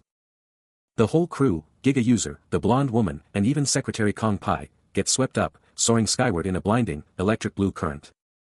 Then, out of nowhere, a quest notification slams into existence, showcasing a terrifying, armored behemoth, radiating an unholy blue glow. Ancient, glowing runes swirl around its legs, screaming raw, untamed power. Its helmet, sharp and menacing, locks onto the viewer, a faint, ominous glow emanating from its visor. And the mission is crystal clear: take down Rizal, the boss of the Tower of Labyrinths. He's back in that familiar place, that familiar feeling, asking himself the same old question. Why does it always have to be like this? His power surges, transforming him into a glowing titan, but the question still burns. But elsewhere, in a high-tech command center, a team stares intently at a massive holographic screen, their eyes locked on a terrifying, armored figure. The blonde woman points, and the Giga user shouts, "It's trying to take down the boss." No way. Giga user, with a tense expression, confronts his ally, demanding if they truly didn't see this coming. But the dark-haired woman, panicking, reveals her desperate plan to bail out of the temple, relying on a teleportation device. But a chilling voice cuts them off, stating the brutal truth: they can't use it now. Because teleportation devices are completely useless when a boss is in the room. Then, from the depths, Baphomet steps forward, his voice booming with absolute power as he announces, "This place is a boss room now." His formidable armored form looms large. And he charges a devastating blue energy attack, furious that they dared to trespass on his holy ground, even after he gave them a chance. His eyes blaze with power as he vows he cannot overlook this insult, and he will punish them. Then, a devastating energy burst explodes, and a scream rips through the air. A lightning-fast blur streaks across the scene. As Baphomet, eyes blazing with power, mentally recounts the close call, a chilling thought echoing, "What a close call. I almost just because we broke down here." It said this on the last line. Within the very heart of the Tower of Labyrinths, he transcended, becoming a god himself. And came to be their savior. Meanwhile, Giga User unleashes a torrent of potent blue energy, ready to turn the tide. Baphomet, witnessing the raw power, can't help but challenge the very concept of gods. What god would play with someone destroying the world and still worships them? A blinding explosion of blue energy bursts from Giga User's hand. As he calmly confesses, "I've always felt this way." Deep in thought, questioning why these entities are even revered as gods. Giga User, feeling the sudden shift in power, lets out a surprised "HM." Baphomet's eyes blaze with electric blue energy as he scoffs, declaring the whole situation too bland. Giga User's eyes flash crimson as he lets out a surprised, yet intrigued, "Oh ho," ready to unleash his power. Then, BAM. A blinding, explosive burst of blue energy detonates, swallowing everything in its path, and a scream rips through the air. Baphomet is slammed by the sheer power, his body twisting as he's sent flying. The relentless pressure keeps him pinned, a desperate shout torn from his throat. The explosion launches him into the void, his form vanishing as the blue power fades. But just as the blue light fades, a rhythmic thudding begins, and a scorching, fiery aura starts to erupt. Through the inferno, Baphomet's eyes snap open, blazing with an unholy crimson fire. His fiery aura explodes, pulsating with raw, untamed power. Trapped in a blazing inferno, Baphomet desperately clutches a fallen woman. While a chilling voice demands, "Who is this girl?" He snaps his gaze to a mysterious cloaked figure, demanding answers, but the figure's voice cuts through the flames, challenging him, "Do you regret it?" The cloaked entity, eyes blazing with an otherworldly blue, declares this horrifying vision is a perfect replica of his ultimate regret, a truth he desperately tries to escape. The relentless voice presses on, asserting he likely took the life of someone precious, a tragic act perhaps forced upon him. Baphomet's face twists in raw agony, the horrifying question echoing in his mind, "Did I do this?" The hooded figure closes the distance, offering a chilling understanding, and a sinister promise of aid. As an arcane symbol blazes on its forehead, the figure issues a powerful command, "Reverse this mistake of yours." Baphomet's eyes widen in disbelief as he hears the incredible promise of a new start. Baphomet's eye, once a faint blue, suddenly ignites with a furious crimson, a silent, desperate cry of, "Again!" ripping through his mind. He recoils from the forced memory, a desperate thought screaming, "But I don't want to." The hooded figure, however, just watches, a chilling smirk playing on their lips as Baphomet fights the illusion's grip. But the illusion can't hold. It begins to crack, a fiery explosion erupting around him, the deafening sound of reality shattering filling the void. The fabricated world crumbles and breaks apart, utterly unable to contain his surging power. The hooded figure's face twists in disbelief, muttering, "Now, ridiculous," as Baphomet, now blazing with a vibrant green aura, cuts through the deception, demanding, "Is this illusion magic?" The figure's voice, now sharp with frustration, snarls, "You should have checked your own regret well, you tried such a petty trick on me." Standing defiant amidst the fading particles of the shattered illusion, his green aura still pulsing, Baphomet has utterly broken free. He stares down his tormentor, a defiant declaration on his lips, "Sorry to break it to you, but that isn't my memory." Then, with a surge of renewed resolve, he demands, "Then how exactly did you turn me into a human?" The question hangs heavy, hinting at a far deeper, more profound mystery. He realizes the illusion was also about taking something away, a memory of the original owner whose body had been stolen. The hooded figure, radiating an ethereal blue glow, demands, "And what, start again?" Growing impatient, they declare, I'm sick and tired of doing that. With a final, frustrated vow, I'll never do it again. This is. The hooded figure then unleashes a powerful blue blast, sending Baphomet hurtling through the air, exclaiming, great. I was starting to get bored. Even as he's thrown, Baphomet attempts to retaliate, a green energy flaring around his hand as he tries to say, let's fig. The force of the attack continues to buffet him, his face contorted in the dark void. He cries out in surprise and pain, ah. He's slammed backward, a brutal impact ripping through the air, a raw scream torn from his throat. Disoriented and reeling, he can't process the searing pain, gasping for air, his mind struggling to catch up. As his eyes flutter open, a worried voice cuts through the haze, asking if he's okay, surprised he's even conscious, then demanding answers. What happened, and where are they? The Giga user reveals they were all caught in the hooded figure's mental trap, having just snapped out of it himself, confessing he has no idea where they are, only that they were teleported. He eyes the blonde woman, a silent question forming, does she possess incredible mental fortitude to have woken up before him? His gaze remains fixed on her, a deep contemplation etched on his features. She confronts him, demanding to know if Baphomet's unresponsive state is also his responsibility. The Giga user grimly states Baphomet is out cold, no matter what, admitting he's already poured every last drop of his mana into trying to revive him. But then, a flicker of resolve. Baphomet, back in action after the mental assault, drops a knowledge bomb from his uncle, that spot. Total weakness for guys. One hit there, and even a future legend is done for. He flinches, just a little. Then doubles down to the blonde woman, insisting, one hit. That's all it takes, but then hesitates, ugh, but that would look totally messed up, right? He locks eyes with her, dead serious, demanding, you gonna do it?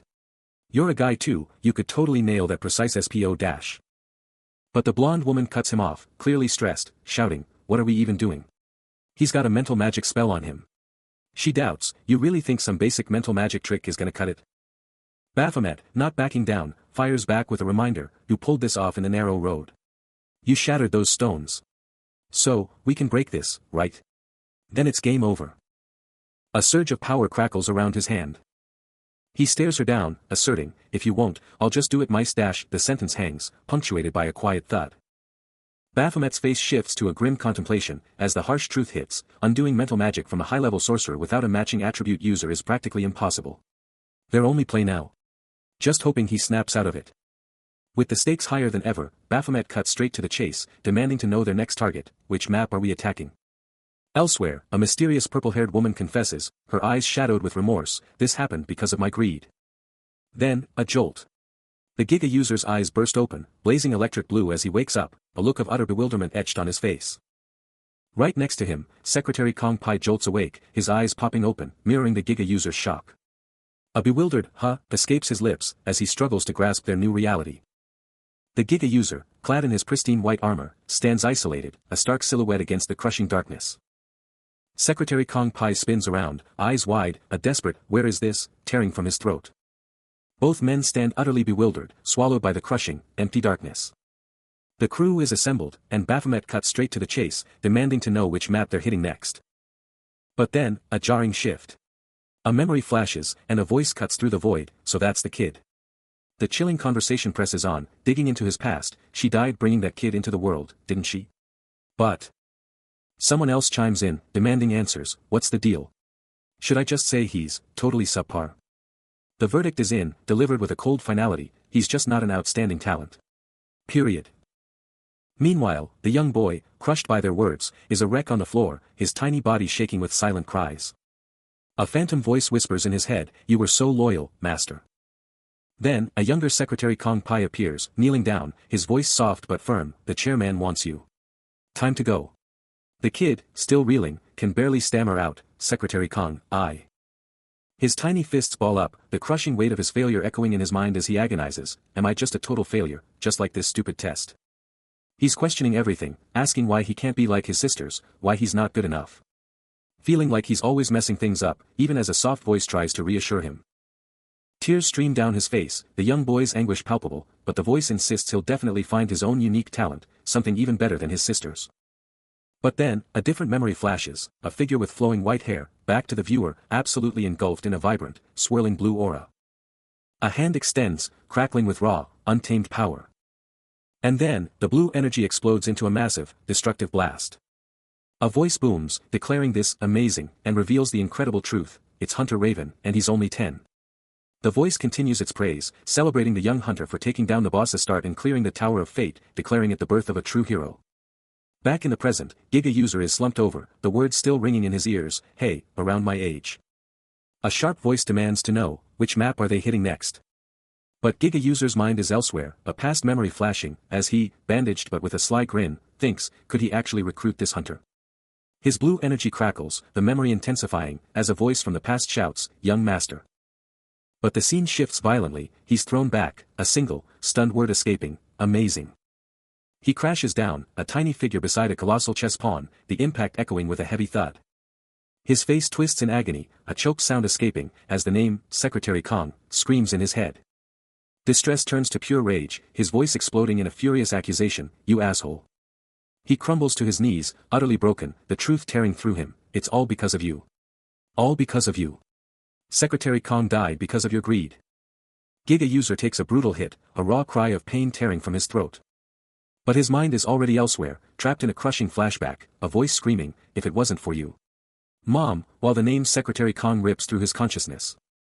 He's haunted by the memory of two hunters, forced to stand against his own kind. A crushing wave of self-hatred engulfs him, a silent scream of, "You shouldn't have been born," echoing in his soul. His armored hand stretches out, a desperate, silent plea into the void. Then, a towering, cloaked figure, radiating an ethereal blue glow, materializes, its imposing presence dwarfing his broken spirit. Its eyes blaze with an electric blue intensity as the entity declares, "You are just like me." The cloaked figure's voice deepens, a chilling confession of shared tragedy, how their very existence brought about the merciless deaths of their subjects and citizens. And then, a shocking offer, a beacon in the despair, "I'll help you. If it's me, I can help you reverse this mistake of yours." After that chilling offer from the cloaked entity, a ghostly, glowing hand shoots out, triggering something massive. Giga User's eyes blaze with an insane electric blue, and a chilling voice whispers, "Again." The words hit like a shockwave, a terrifying promise, as the voice booms, "You'll be born again."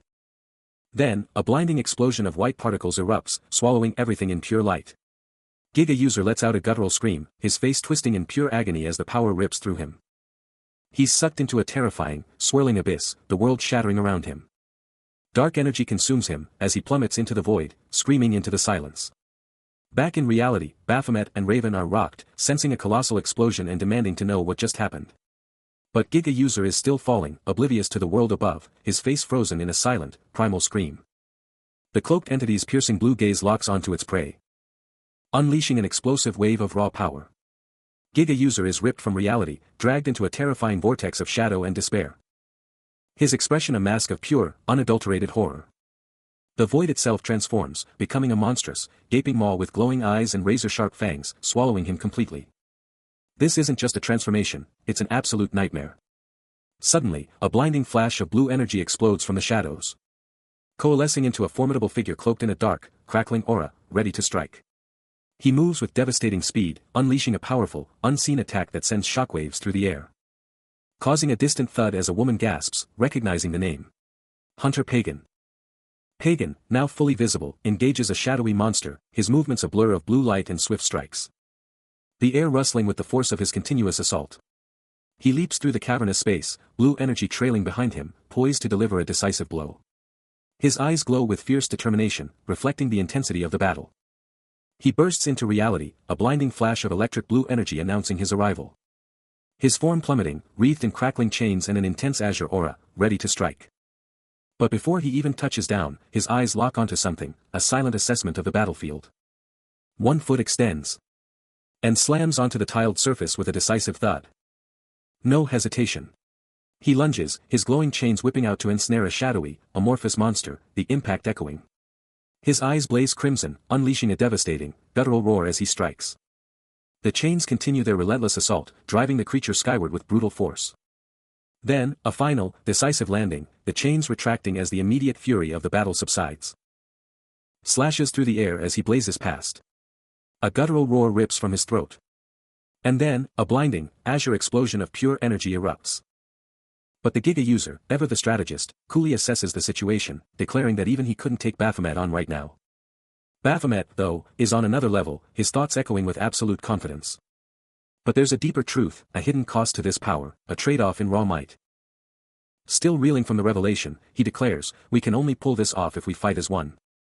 He presses on, the logic clear in his mind: if taking him out reverses the spell, then consider it done. A Stark system alert blazes, closing use of weapons. He drives the point home, reminding everyone that only a sorcerer of immense power can undo this, and that sorcerer is none other than the tower's boss. His gaze drops, a fierce blue energy crackling around him as he clarifies, only someone on par with, or stronger than, the boss can even hope to pull this off. His hand flares with raw power, but his voice is laced with frustration as he confesses, "I can't. I'm nowhere near that level."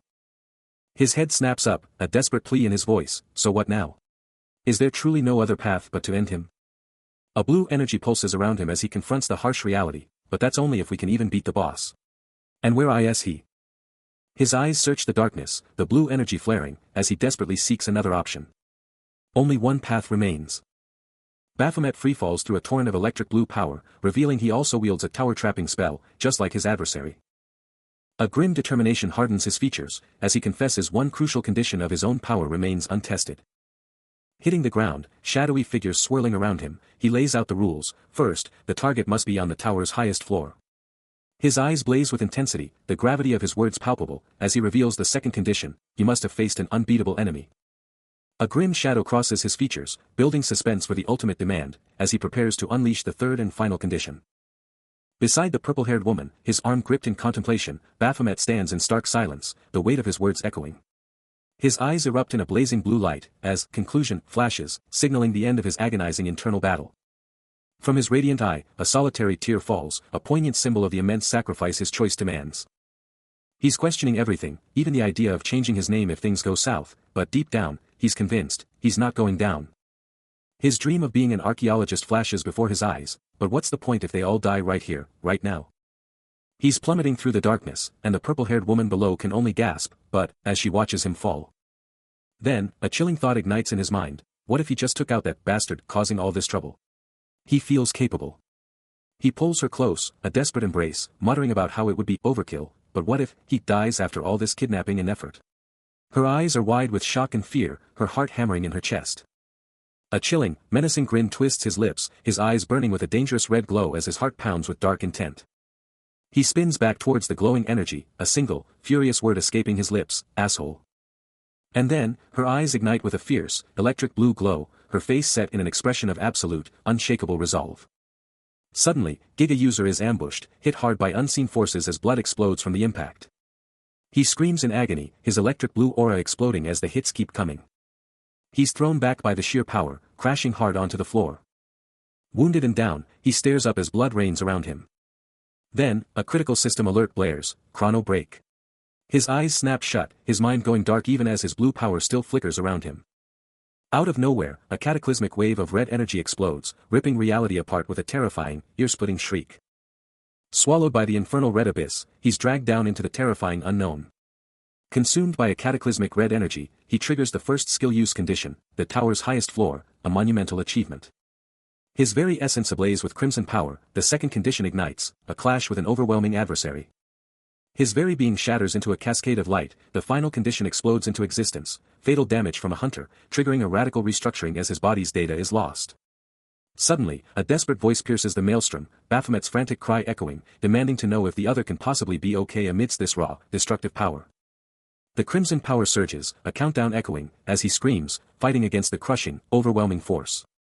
And then, in a blinding flash, Baphomet is swallowed whole, engulfed by the very same cataclysmic red energy that had just claimed the other hunter. A chilling voice warns: ignorance is bliss. Then, a mysterious woman bursts onto the scene, her red eyes blazing as a terrifying crimson aura explodes around her. And Baphomet is instantly rocked by an invisible blow, staggering backward. But the real shocker. Giga User's transformation is done, unleashing a monstrous, demonic form with blazing red eyes and wicked armor. The mysterious woman's voice slices through the air, a chilling declaration: but, as for you. The newly transformed Giga User is a blur of motion, leaving blazing red energy trails behind him. His purple-gloved hand reaching out as he declares his mission. I have something I need to do. He keeps up the blistering pace, energy crackling around him. And completely blindsides the red-eyed woman, who lets out a shocked gasp. The transformed Giga User, now a full-blown demonic entity, was absolutely radiating with an ominous blue energy. His glowing red eyes locked onto the red-eyed woman as he declared, with chilling intent: in return for saving you, I'll take. Before she could even blink, he moved with impossible, blinding speed, a thunderous impact ripping through the air. His arm, now crackling with a sinister red glow, shot out as he continued, his voice a low growl. Your arm. His demonic features, complete with menacing horns and glowing blue markings, solidified into a look of fierce, unyielding determination, his red eyes blazing with raw power. With a devastating surge of crimson energy, he executed his declared intent, the skill activating instantly. A system notification blazed across the vision, confirming that the skill application was a resounding success. Another message immediately followed, revealing the terrifying full extent of his transformation. The power of the demon god Baphomet would endure until the tower was completely cleared. A chilling wave of disbelief washes over his opponent, who can only gasp, no way. How have you regained your powers? But the answer is terrifyingly clear, as a menacing grin splits his face, revealing razor-sharp, glowing fangs. The transformation is complete, and a chilling voice booms the name, Baphomet. His demonic form now fully manifested, he stands tall, radiating an oppressive, terrifying aura. A wicked smirk plays on his lips, his crimson eyes blazing with raw power, as he revels, it's been too long since I felt my body overflowing with energy. Ho ho.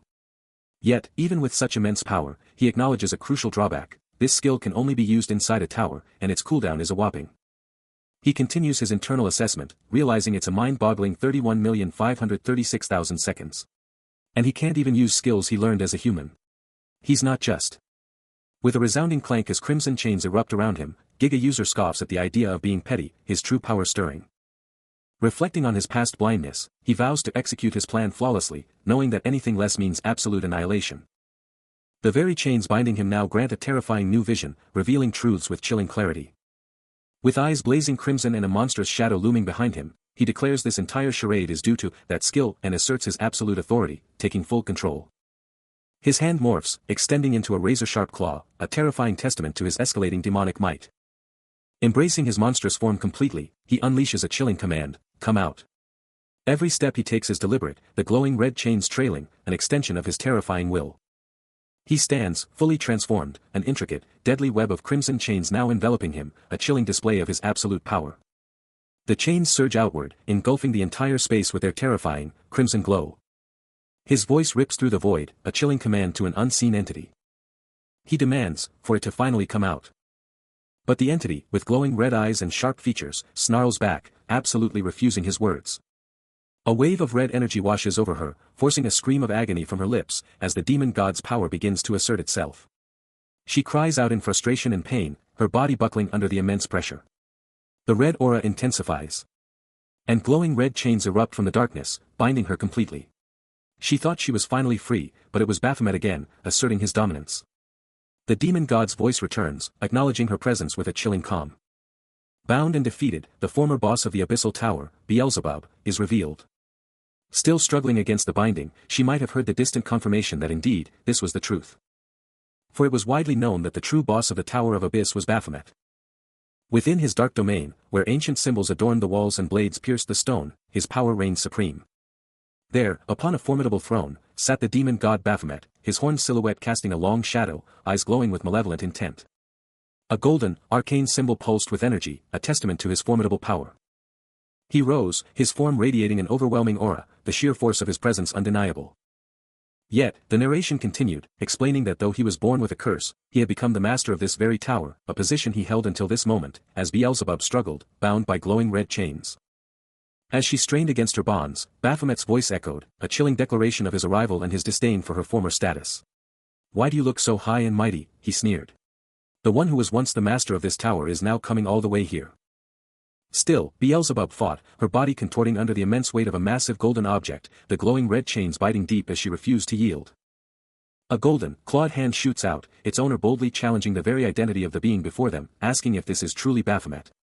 Then, with a sneer, questioning the audacity of this bastard and reminding him, aren't you the first-ranked boss monster, Baphomet Youngnim? Suddenly, a towering demonic figure with blazing red eyes and colossal antlers bursts forth from the darkness, its voice dripping with contempt as it demands to know how a measly C-ranker even got here, scoffing at the challenger as a low-rank monster, Baphomet, born with a dirt spoon in his mouth. But before the challenger can even finish his boast about crushing everyone else, Baphomet unleashes a lightning-fast, devastating strike. His golden claw smashes into the challenger's own, eliciting a sharp, pained gasp as the blow is barely caught. The demonic grip tightens, radiating immense, crushing power. As Baphomet effortlessly hoists the struggling challenger by the head, his golden claw now a mere plaything in the demon's iron grip. The challenger's body flares with a desperate red aura as he thrashes wildly, utterly helpless against the demon's overwhelming, crushing force. Baphomet, utterly dominant, sneers down at his broken foe, labeling him an idiot and demanding he stop wasting time and just vanish. With his crimson eye burning, he presents a terrifying ultimatum. Towering over a pile of deadly weapons, Baphomet dares his foe to choose how he'll die. The battle was already over, Baphomet's win absolute, but Giga User, in a last-ditch effort, screams, pleading for a second chance, claiming he's unkillable. Baphomet freezes, his back to the audience, demanding to know the why behind this defiance. Giga User drops a bombshell, kill him, and the tower crumbles, taking Baphomet with it. The tower sees Giga User as its master, a truth that even appeases Beelzebub. Processing this game-changing info, Baphomet drops a bombshell of his own, announcing Giga User will become the tower's new boss. Still sprawled on the ground, Giga User instantly accepts the deal, muttering that he'll just chill there for now, and maybe management isn't his thing anyway. Even after Baphomet's supposed demise at Raven's hands, the powerful spell cast upon Giga User remained unbroken, a persistent burden that clung to him. Now, standing over the defeated Giga User, Baphomet's crimson eyes glowed with an unsettling intensity. As he questioned the spell's resilience. Why should I bother with a mere human, he mused, a hint of annoyance in his tone. Are you defying me? Giga User's silence was his only answer. The spell, however, was not easily broken, its hold as tenacious as a fly's grip. A crimson magic circle pulsed around Giga User, confirming the spell's continued power. Prompting Baphomet to acknowledge its formidable nature. You can't break it, he muttered, then scoffed, what do you expect? For a spell that the great archdemon Beelzebub herself cannot break. Despite the spell's power, Baphomet remained resolute, vowing that it would soon be over as he broke it with his own magic. His hand, glowing with a fierce red energy, reached out, poised to unleash his will upon the ancient enchantment. Meanwhile, far from the ethereal battleground, the modern world continued its indifferent hum, its towering structures reaching towards a clear sky. In a majestic, silent hall, bathed in an otherworldly glow, an ancient statue stands guard. Suddenly, a masked figure, shrouded in darkness, steps towards a blinding, glowing portal, their silhouette stark against the raw power. An intense electric blue eye blazes from behind the angular mask, a chilling hint of the immense power simmering beneath. With absolute conviction, the Giga User proclaims, no one can touch this place. A hand surges forward, crackling with raw, vibrant energy, as he fiercely declares his intent to reclaim his throne. I will make it once again. My kingdom. The masked figure stands defiant, an overwhelming aura blasting from him, asserting that his kingdom will absolutely explode with prosperity. The kingdom will gain its prosperity. His electric blue eye ignites with searing intensity, as he roars a name of ultimate power. Bellatrix's glory. But as the raw energy swirls around his outstretched hand, a sudden, jarring question rips through his focus. Then, a horrifying, visible crack splinters across his glowing hand, forcing a shocked realization. There's a crack. No way. This entire domain, a construct of his own power, should be unbreakable. How could a crack even manifest? A terrifying realization dawns, did someone actually shatter his spell? Who in this entire tower possesses the power to do this? The crack widens, a chilling splintering sound echoing through the air. The fissure explodes with raw, glowing energy, a deafening crash marking its violent expansion. Gazing into the glowing abyss, he can only manage a single, stunned word, his mind reeling. Those piercing electric blue eyes, typically unwavering, now blaze with pure shock, the sudden reversal hitting him hard. Then, from the shadows, a chilling voice cuts through the silence, praising Beelzebub for a job well done. A faint blue glow emanates as his gloved hand extends, a silent challenge or an attempt to reclaim control. His masked face turns upward, those electric blue eyes burning with fierce intensity, a silent, deadly promise of vengeance igniting within. Out of nowhere, a dark, crackling force descends, a chilling question hanging in the air as the figure makes her grand entrance. And just like that, a colossal explosion of blue and white energy detonates, ripping through the environment and sending shrapnel everywhere. But through the smoke and shattered ruins, he emerges, a fierce blue aura blazing as he boldly declares, it's my turn. A wicked smirk plays on her lips as she locks eyes with him, her crimson gaze burning as she throws down the gauntlet, using a name that cuts deep. She's ready, glowing particles swirling around her leg, hyped for the epic showdown. A crimson-eyed figure stares, a single word escaping her lips. As her gaze intensifies, demanding to know what exactly has transpired. Her eyes glowing with an ominous light, Beelzebub questions the source of such immense power, wondering where this newfound strength originated. Meanwhile, Baphomet, lounging casually, responds with a dismissive tone, suggesting that such intimate details are beyond their current relationship. Back in the grand hall, an unseen voice demands, to know what is happening. Beelzebub, now in a battle-ready stance, issues a stark command to prepare for the impending fight. As the tension mounts, Giga User's hands begin to glow with a vibrant blue energy. The power surging through him, enveloping his form in a brilliant aura of light. With his powers fully unleashed, Giga User plunged downward, a vortex of electric blue energy and pulsating magic circles surrounding him. He plummeted, a blur of motion, leaving searing blue energy trails in his wake.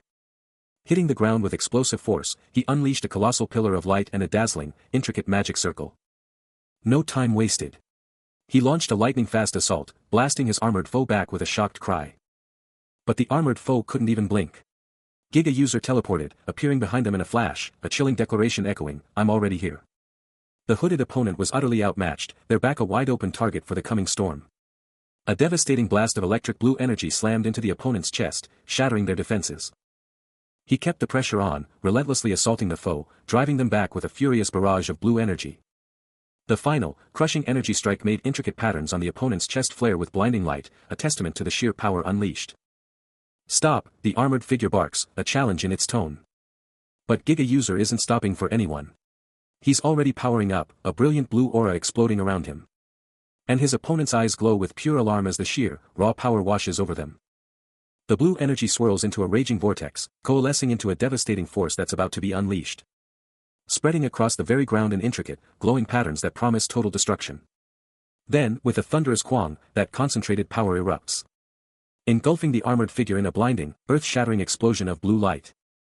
But just as you think it's over, a crimson magical circle flares to life. Revealing the armored opponent now wreathed in a menacing red aura, twin energy blades crackling with dark, terrifying power. This fight is far from over.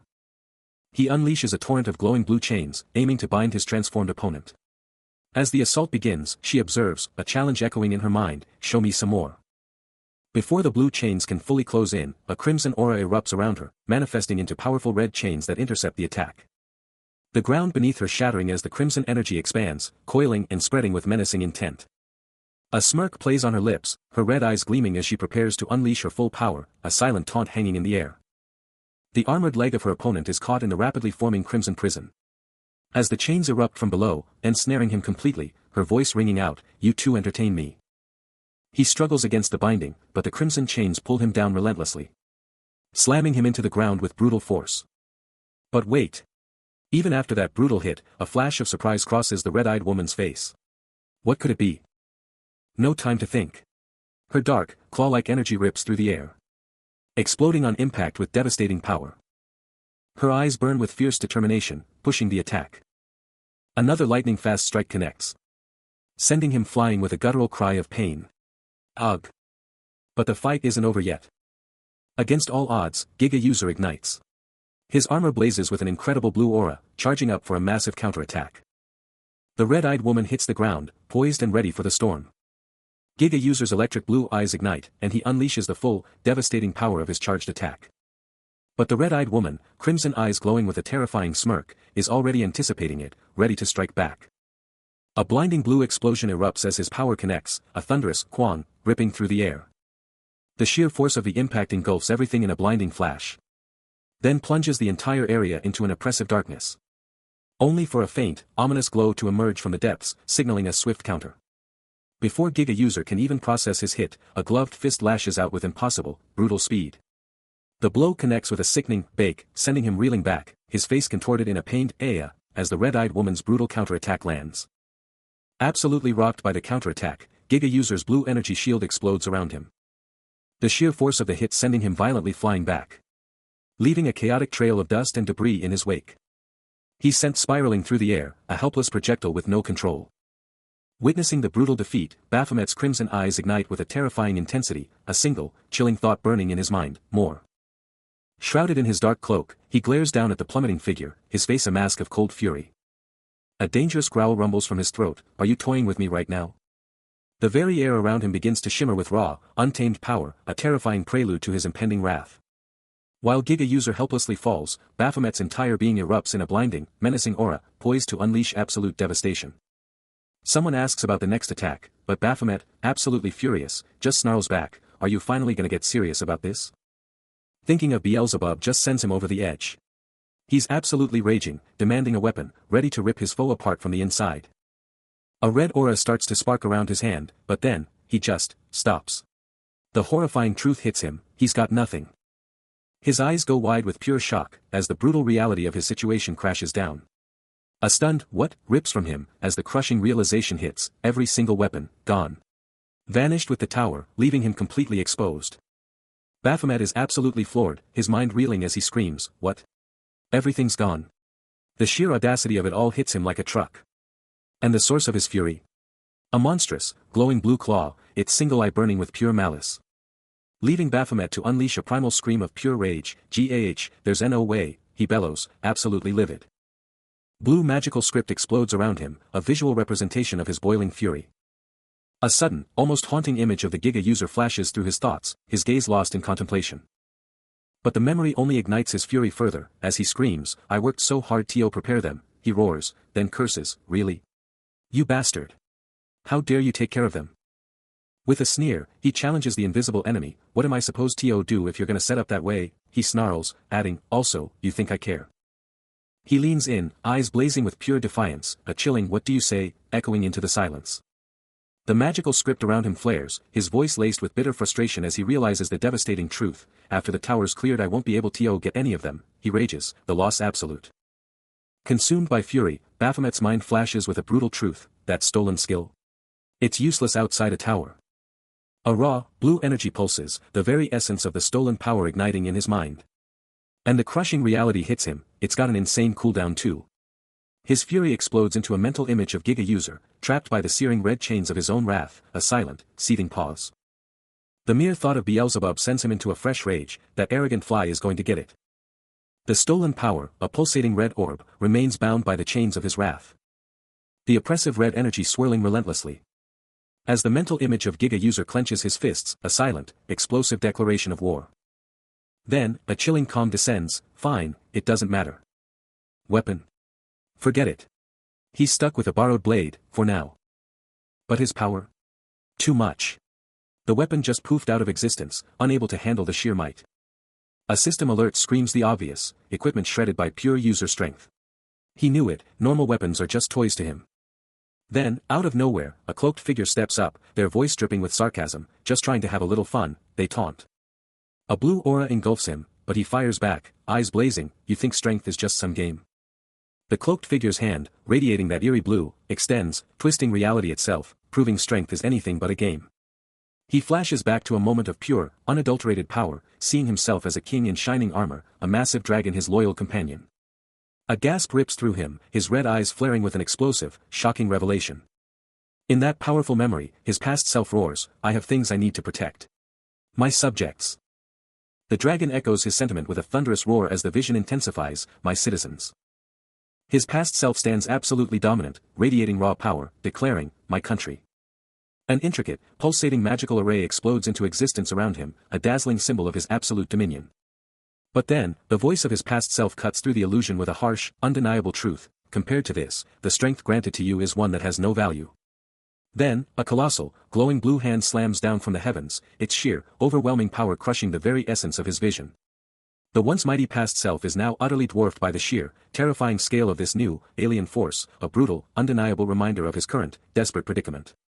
Even as the crushing power bears down, Baphomet's past self, a white-haired, winged titan, stands unyielding, screaming his loyalty. For the glory of Bellatrix, he screams, his face a twisted snarl of defiance. His challenge rips through the void, "What do you even know?" But his defiance is met with raw power, a crushing blow ripping through his chest, blood exploding into the void. Yet he refuses to fall, his electric blue eyes blazing with fierce resolve, ready for more. Another impact, more crimson spray. Then a third, each hit tearing him apart. Then, a maelstrom of swirling red energy engulfs him, shredding his body and wings to nothing. The destructive force rages on, leaving only fading echoes of his once mighty form. The demon god Baphomet, his past self, stood ready. Eyes blazing with an unyielding resolve against the impossible odds. He'd made his stand, his declaration. But then, the unseen enemy unleashed a devastating blue surge, ripping through him. Immediately followed by a brutal, crimson explosion. His very essence was twisted, stretched, and torn by the relentless assault. And the present Baphomet's voice boomed, rejecting the idea of inherent power. "No, it's a power I gained after dying tens of thousands of times. As his former self shattered into oblivion, Baphomet's entire body screamed with the agony of that memory, his whole being crying out in pain. He just wouldn't die. Tens of thousands of times he fell. But he always came back. Dark, razor-sharp spikes ripped through the very fabric of space. Their menacing forms multiplying. Then bam. Crimson chains exploded into existence. Torn. The chains tightening their grip. And then absolutely pulverized into nothing but scattered light and blood. A shadowy, red-maned entity, its clawed hand bursting from the darkness. Its glowing red eyes locked onto its target. Would crush them without mercy. Leaving absolutely no trace, in the exact same way, every single time. The chains would tighten, then snap. Exploding outwards as he endured it all. Then, he stood at the very top of the tower, victorious. It was the strength he earned through his own effort, forged in countless deaths and reborn anew. He's not holding back, demanding to know who dares question the insane power he's earned. Daring them to step up. Then, a terrifying crimson blur, a literal mane of pure destruction, explodes onto the scene. Absolutely obliterating his former self, Giga User, in a brutal, fiery assault.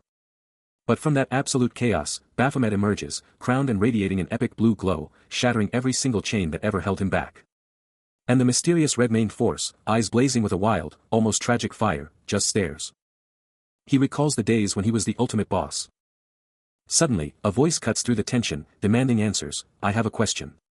Which map are we attacking? A voice demands to know what's at the top of the tower, but the almighty boss shuts them down instantly, reminding number 18 they've already asked this. But number 18 isn't backing down, daring to ask if they can reach the top two. The almighty boss lays down the gauntlet, declaring a massive hurdle stands in the way of success. A dramatic finger points the way. The boss drops the bomb. It's the great gatekeeper, the legendary Baphomet. Take him down, or you're not moving on. Baphomet, the absolute unit, is ready, a massive, horned beast with a spear that means business. Next to the monstrous gatekeeper, the almighty boss, eyes blazing crimson, watches it all unfold. The boss then calls out number 18's sudden confidence, and number 18 fires back, vowing to take down the great gatekeeper. The great gatekeeper, a monstrous wolf beast with eyes burning like hellfire, lets out a furious snarl, completely blindsided by the protagonist's sudden surge of determination. But the almighty boss's voice cuts through the air, a chilling reminder, you're facing the boss of this tower. You're the one who's going down, no matter how many weaklings you've crushed. The boss keeps pushing, her words a brutal truth against his reality, I've only got one life. But as long as I'm breathing, you'll just keep coming back. Her voice is relentless, a cold, hard truth, you'll just keep dying over and over until you finally take down that great gatekeeper. The boss's words fade, hinting at his impossible odds, but he fires back in his mind, but this is different. I'm not like other monsters, I'm a special case. He ponders the bizarre reality of his existence, I'm getting stronger every time I die and come back. So won't I eventually win if I just keep fighting until I'm stronger than that great gatekeeper? His fist tightens, a fierce determination burning in his eyes as he realizes, and then, the great gatekeeper's name, Baphomet, he doesn't even have a number.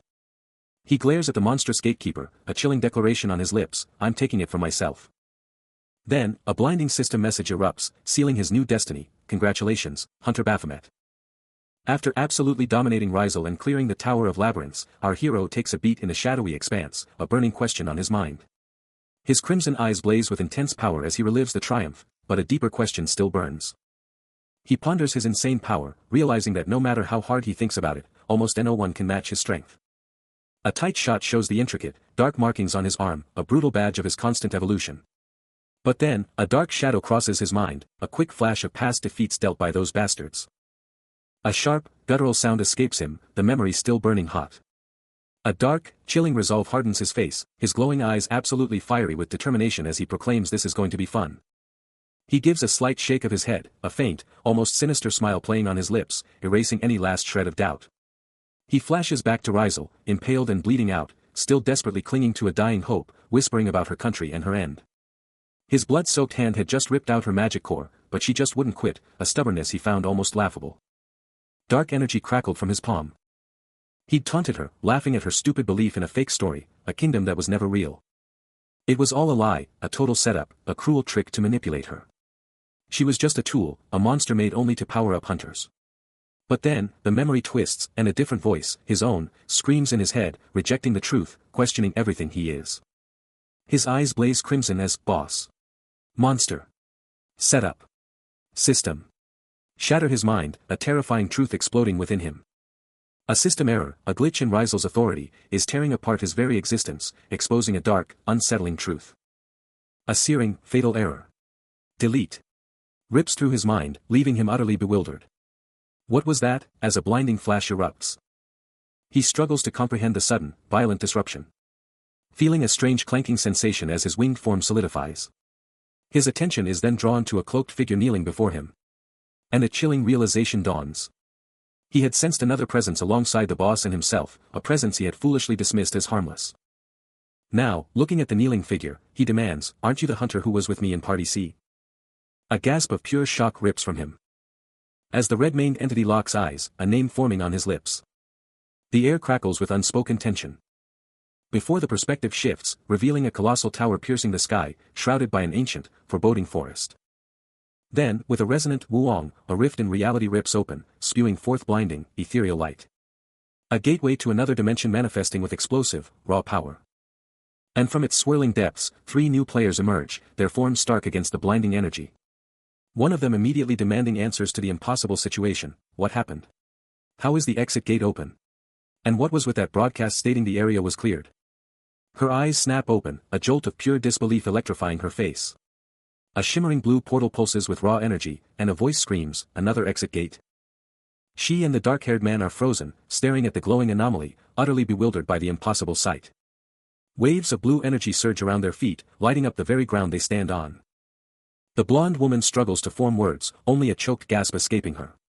Elsewhere, a powerful figure on horseback whips his head around, the legendary hunter, Baphomet, revealed. But back at the gate, the 2 new arrivals are still stunned, their bodies bathed in the portal's otherworldly light. A tense whisper cuts through the air, "Where's Sang-hoon?" The reply is swift, almost a command, "VIP patient room." The blonde woman and her sharp-dressed associate press forward, demanding an update on the critical condition. The report is chilling, not life-threatening, but he's lost an arm. Her associate cuts in, demanding to know if he's prepped for surgery, only to be met with the shocking truth: he's refusing the surgery. The blonde woman's patience snaps, her voice sharp with disbelief, "That's ridiculous." Her gaze sharpens, a fierce resolve burning in her eyes. In his room, Sang-hoon is a stark image of injury, bandages stark against his pale skin, a grim silence hanging heavy. The blonde woman bursts into the room, and a younger girl on the bed cries out, "Uni! Uni, Sang-hoon appa." But Sang-hoon, ever the stoic, waves off their worry, muttering, "Don't make a fuss. Why are you here too? It's nothing." She flashes back to a critical moment, her father's plea to stop him echoing, but ultimately, the burden fell to her. A heavy breath escapes her, the gravity of the situation settling in. Her voice cuts through the silence, demanding answers. "What do you mean you won't get the surgery?" "A brutal price paid, an arm lost." He offers no response, his silence a defiant wall. She presses on, revealing Secretary Kang's dire warnings about the tower's danger, warnings she had stubbornly ignored. His mind races, a dark thought: he should have perished, yet he lives, haunted by Secretary Kang's callous dismissal of his lost limb. He lies there, a testament to his battle, bandages stark against his skin. The blonde woman and a young girl stand vigil by his bed, a silent observer in the background, the tension palpable in the sterile room. He's got bandages, but his resolve is ironclad. He'll get that arm back, no doubt. But first, he's on a mission to find the hunter who saved him, the one who sacrificed everything. His mind races, "No, where is that hunter who saved me?" Switching scenes, a sharp-dressed man in glasses is deep in thought. A subtle, chup sound breaks the silence. The team manager, with a piercing gaze, demands to know what's going on. He then snaps, "You seriously think you can scare off potential clients in this VIP room?" Secretary Kang quickly clarifies, stating that Sang-hoon was totally fine, but they forced him to lose his arm, and he urges the team manager to let him finish. He presses on, recounting how they hospitalized Sang-hoon, then exclaims, "What? Royal gold?" But the team manager just brushes him off, coolly saying they simply asked if he was hungry. He's chilling, reflecting on the blonde guy, admitting that even though he gave off bad vibes initially, he's actually a good dude. He knows from experience that people who are too nice for free are never the villains. But then, he pivots, looking at the woman and demanding to know how she tracked him down, because when a tower gets cleared, the government database instantly updates, and someone with his status can totally check that info. He keeps going, dropping the bomb that he checked the records right after the tower was cleared and saw she was the one who pulled it off. And then he bolted out the door after hearing she'd been shipped off to the hospital. He leans in, his gaze intense, demanding to know if she really cleared that tower. His face is pure doubt, eyes laser-focused, dissecting her every move. The secretary, totally fed up with his constant suspicion, snaps back, asking what's with the stare, feeling like he's calling her a scammer again. He's quick to shut that down, clarifying he's not doubting her because he thinks she's a scammer. But instead, while he totally respects her power and strength, her skills just aren't at the level needed to clear a tower of that caliber yet. He keeps pushing, demanding if she wants a magic show or if she's just flexing by taking down the boss. With a scoff, he demands more solid proof than just her word. He flashes a glowing token, a symbol of a cleared tower, practically daring her to prove him wrong. Then, it hits him, a sudden realization that they're behind schedule. He mutters, a government official beat him to it. His eyes snap open in shock, a single word escaping him, manager. A snarl twists his lips, cursing the bastard who cleared the Tower of Abyss. A chilling grin stretches across his face, as he drops the bombshell, I'm the team manager of the Hunter Support Alliance. His foot slams down with a furious thud, a single, stunned what? Escaping his lips. Was it all for nothing? He can't help but question if this was a total bust. The frustration boils over. All that effort, all that time, completely wasted. A single, explosive thought rips through his mind, you swindling bastard. And then, his gaze locks onto something, or someone, he recognizes. A familiar face. He looms over the fallen figure, a chilling greeting escaping his lips, long time no see, Mr. Swindler. That swindler, on the ground can only manage a stunned, what? A sly smirk spreads across his face. Such a chilly welcome, he muses, especially after I rushed all the way here just for you. He lays out the accusation, they said an F rank cleared the tower, so I looked into it. But guess what? It was you, Mr. Swindler. So, what's your next con? And the final blow lands, not only that, but you're with team. He just smirks, calculating, then drops a rough estimate. He then wonders if the cleaning department is really a secret operation, and if this is the kind of dirty work swindlers have to do just to survive. The dark-haired man just listens, stone-faced, as Baphomet keeps talking, the tension thick. Baphomet's eyes narrow, his voice dripping with sarcasm, doubling down that swindlers have to do this dirty work. Then, with a sudden, chilling shift, he hits him with the real question, can you even handle team manager Ma, Mr. Swindler? The dark-haired man's face goes cold, his eyes locking on Baphomet, as the implication about his own boss hits hard.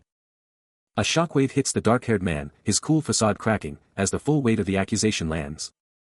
But before he can even process it, Baphomet's fist explodes into his face, a brutal, lightning-fast strike. The dark-haired man is sent flying, his body contorting from the sheer power, as a nearby suit-clad figure screams in shock, realizing who just got hit. Baphomet, with an intense stare, confronts the new arrival, Ha Jae, dropping a chilling warning about the hospital crew if they dared to throw down right here. He then lays down the law, telling Ha Jae not to cross the line, but Ha Jae's mind races, wondering what line he's even talking about, convinced he's only spoken the absolute truth. Baphomet's patience wears thin, as he snaps at Ha Jae to cut the chatter and get straight to it, bluntly stating that Ha Jae's entire reason for being there was to confirm if Hunter Baphomet actually conquered the Tower of Labyrinths.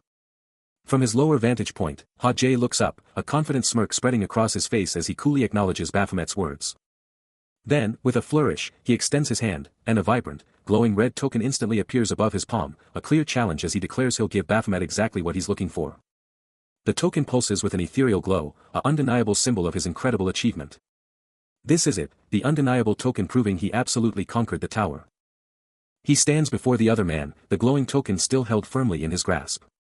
This isn't just any trinket, he reveals it's the Tower of Labyrinth's token of proof, straight from Boss Rizal himself. He never knew its true power, but now, in this moment, he realizes it was made for exactly this kind of showdown. With an audacious smirk, he throws down the gauntlet, do I still look like a swindler to you? Their eyes lock, a silent, electrifying clash of titans. Baphomet's crimson eye twitches, a storm brewing beneath the surface. He can't believe it. A meager, failed hunter dares to question his authority. But Ha Jae isn't backing down, firing back with a devastating retort, aren't you the one who failed? The tension is palpable, a powder keg ready to explode as their confrontation escalates. The scene opens on a tense gathering, Sang-hoon, still in his wheelchair, flanked by Secretary Kong, a striking blonde, and a sharp-looking woman in glasses. Out of nowhere, Baphomet strides in, feigning shock at Secretary Kang's promptness, who, in turn, immediately recognizes and names the woman in glasses as Director Lee Sang-ah.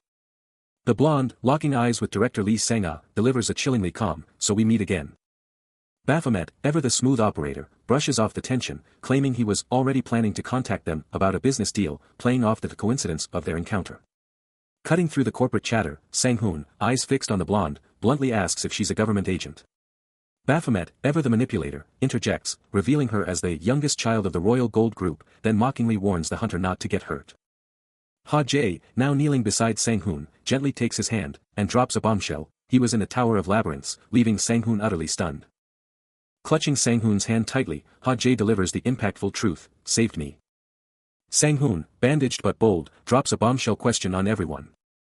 He then demands to know what kind of crazy business deal the official was pitching to Inuna, a program for unawakened hunters. Then, he drops some serious truth bombs, calling out the official for being clueless, unable to spot a real tower-clearing hunter, and trying to frame him as a fraud. Seriously, who thinks that'll work? A smug grin lights up Sang-hoon's face, clearly feeling like he just won the argument. Director Lee Sang-ah, ever the sharp observer, takes it all in, her gaze intense and calculating. Baphomet, caught off guard by the official remark, pivots slightly, and then the group's demand rings out, we need to talk to that hunter. He had demanded to speak with the hunter, but in another corner of the world, a sharp-eyed woman, Secretary Kim, stood ready, a knowing smirk playing on her lips. With a deceptively sweet tone, she delivered a chilling truth, revealing their family's ironclad motto, the enemies of those we are indebted to are our family's enemies. This wasn't just a saying, it was a code, a binding oath that shaped their entire existence, a silent, unwavering promise. Elsewhere, Director Park, a man of sharp authority, made his exit from a heated exchange, his entourage trailing in his wake. He pivoted, his eyes narrowed, and with a cold command, simply stated, so, please leave. But the interaction clearly left him seething, his face twisting into a mask of pure rage, as he spat out a furious curse. And then, the man himself, Baphomet, emerged with a predatory grin, his crimson eyes burning with undeniable power. The game is changing, and they are siding with him. Is this a win? Baphomet flashes a smirk, knowing full well the team manager is about to lose it. He hates annoyers, and this is just the beginning. His crimson eye flares with raw power, a silent declaration of the absolute chaos he's unleashed. Across town, in a high-end ride, Director Park absolutely rages, slamming his tablet, his face a mask of pure fury as he screams about that fucking bastard. His assistant tries to cool him off, but Park is having none of it, exploding that he can't calm down when this whole mess is a disgrace because of that half-baked product. But then, the fury shifts to a chilling calculation, as he wonders what really went down, and how some unimportant nobody with no cash could have possibly pulled this off. Chin in hand, a cold realization dawns, as he demands to know if they've missed something absolutely critical. Sitting with Sang-hoon and Secretary Kong, a crucial question shatters the quiet. Elsewhere, a command rings out to Ji-hyun, tasking her to spy on a target. He's convinced there's a deeper truth waiting to be exposed. Deep in contemplation, Director Park shuts his eyes, wrestling with the puzzle. Meanwhile, Sang-hoon, still battered, shows the raw evidence of his recent struggle. Later, facing Director Park, Sang-hoon finally breaks his silence. He confesses they could have abandoned him after he blacked out, admitting he was a total burden. With heartfelt thanks, he expresses immense gratitude for being saved and not abandoned. Director Park absorbs every word from Sang-hoon. Director Park, ever the strategist, presses on with his conversation, warning that the reference club was on the verge of being dropped. But the blonde woman, sensing the tension, quickly interjects to Secretary Kong, proposing they give the men some space, a smart move Secretary Kong immediately backs. Before they can even fully exit, the blonde woman pivots to Secretary Kong, cutting straight to the chase, are you a government official? Because I've got business to talk. Back in the main room, Director Park's eyes gleam, declaring that this new development is even better because he's already got his sights on that exact sector. A subtle, rhythmic tap. The focus shifts dramatically to Sang-hoon, confined to a wheelchair, lost in thought, his head bowed. Suddenly, Sang-hoon lifts his head, dropping a bombshell, to be completely honest, they weren't even trying to save me. He reveals his life was spared only because of a mysterious female hunter, Crusher. A heavy silence hangs in the air, as his expression remains grim. But then, Ji-hyun appears, dropping the real truth, nah, girl, they had to save you because you got dragged into this because of me. So I cut a deal with Crusher just for you. Not only that, but I tried to cut you loose, thinking you couldn't keep up, the dark-haired man declares, only for Sang-hoon to cut him off. I have a question. But he brushes it off, pressing on, and honestly, I didn't even care if I died. After a beat, he finally states, a hint of relief in his voice as he looks at Sang-hoon, but now, I'm just glad you two made it out alive. Seriously, thanks for surviving. His tone sharpens, a profound frustration entering his voice as he presses on, what is he even doing? He's not even focused on the tower. How can you worry about someone so distracted when your own people, who are focused, are in danger? A shadow crosses his face, a profound frustration. Humans. I just don't understand them. Then, his gaze sharpens, demanding, "So, is there anything else you want to say? Because I don't think you're just here to apologize." Still recovering, Sang-hoon pours out his gratitude, admitting the dark-haired man saved his life and swearing he'll do anything to repay him. But a cold thought cuts through the air. He'd already heard enough thanks from Sang-hoon a long time ago. With a casual turn from the window, the dark-haired man declares he won't make Sang-hoon do a thing, telling him to just do whatever he wants. Then, Sang-hoon, eyes glued to a feast, casually asks if he can just devour it all before he leaves. The dark-haired man just shrugs, telling Sang-hoon it's his food, so he can eat every last bite or leave it all, he doesn't care. He doubles down, saying he's not looking for any payback, because, honestly, that kind of compensation is just fake, according to the hunter creed. But then, he turns, eyes sharp on Sang-hoon, and asks, "Is that really it? You said you'd do anything, didn't you, Sang-hoon?" Still recovering, Sang-hoon cuts straight to the chase, asking, "Do you have a lot of money?" Meanwhile, in a brutal, no-holds-barred fight against an impossible enemy, Baphomet is getting absolutely pummeled, barely able to utter, "I can't." The colossal red demon, its eyes burning with malevolent light, lets out a guttural roar, frustrated, "I can't defeat Baphomet with my strength alone." With a burst of raw power, it charges, claws blazing with crimson energy, ready to tear him apart. The relentless assault continues, and Baphomet grits his teeth, frustrated. Damn! If only I had a companion. With a companion, this monster would be a total joke. Just as Baphomet hits his limit, a powerful voice cuts through the chaos, "Need a companion? No worries. The system's got your back, rolling out a killer party matching system just for hunters." But wait, there's more. This isn't just about teammates, it's total hunter life support. Picture this, a rental system, hooking you up with all the gear you need, from a slick silver axe to a legendary golden one. Need some cash? They've got hunter-exclusive loans with interest rates so low, banks can't even compete. It's almost too good to be true, leaving you stunned. What? I can only see pure light. But wait, there's more. A 24/7 mentoring system custom built for every hunter, plus welfare benefits based on what you put in.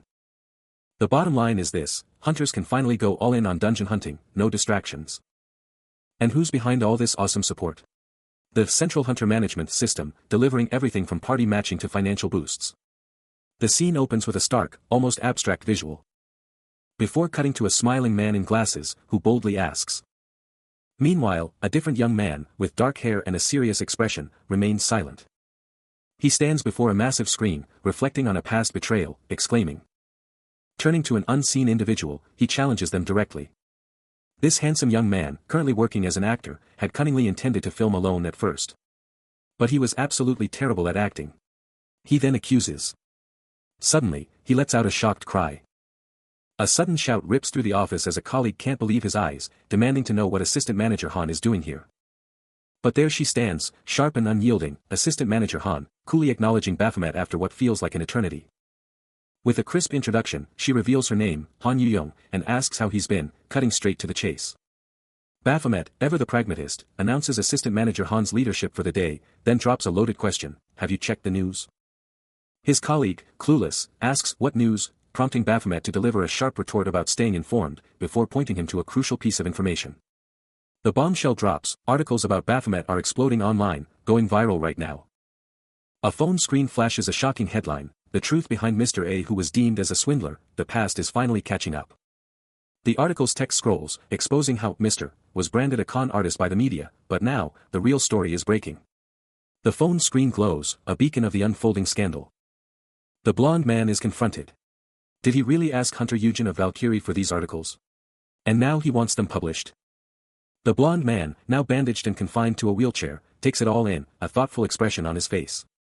He knows money talks in the media world, but his real goal is to absolutely crush the swindler rumors. A scoff, then the reply, "If it's just about the truth, forget money." Reporters are practically lining up to expose this.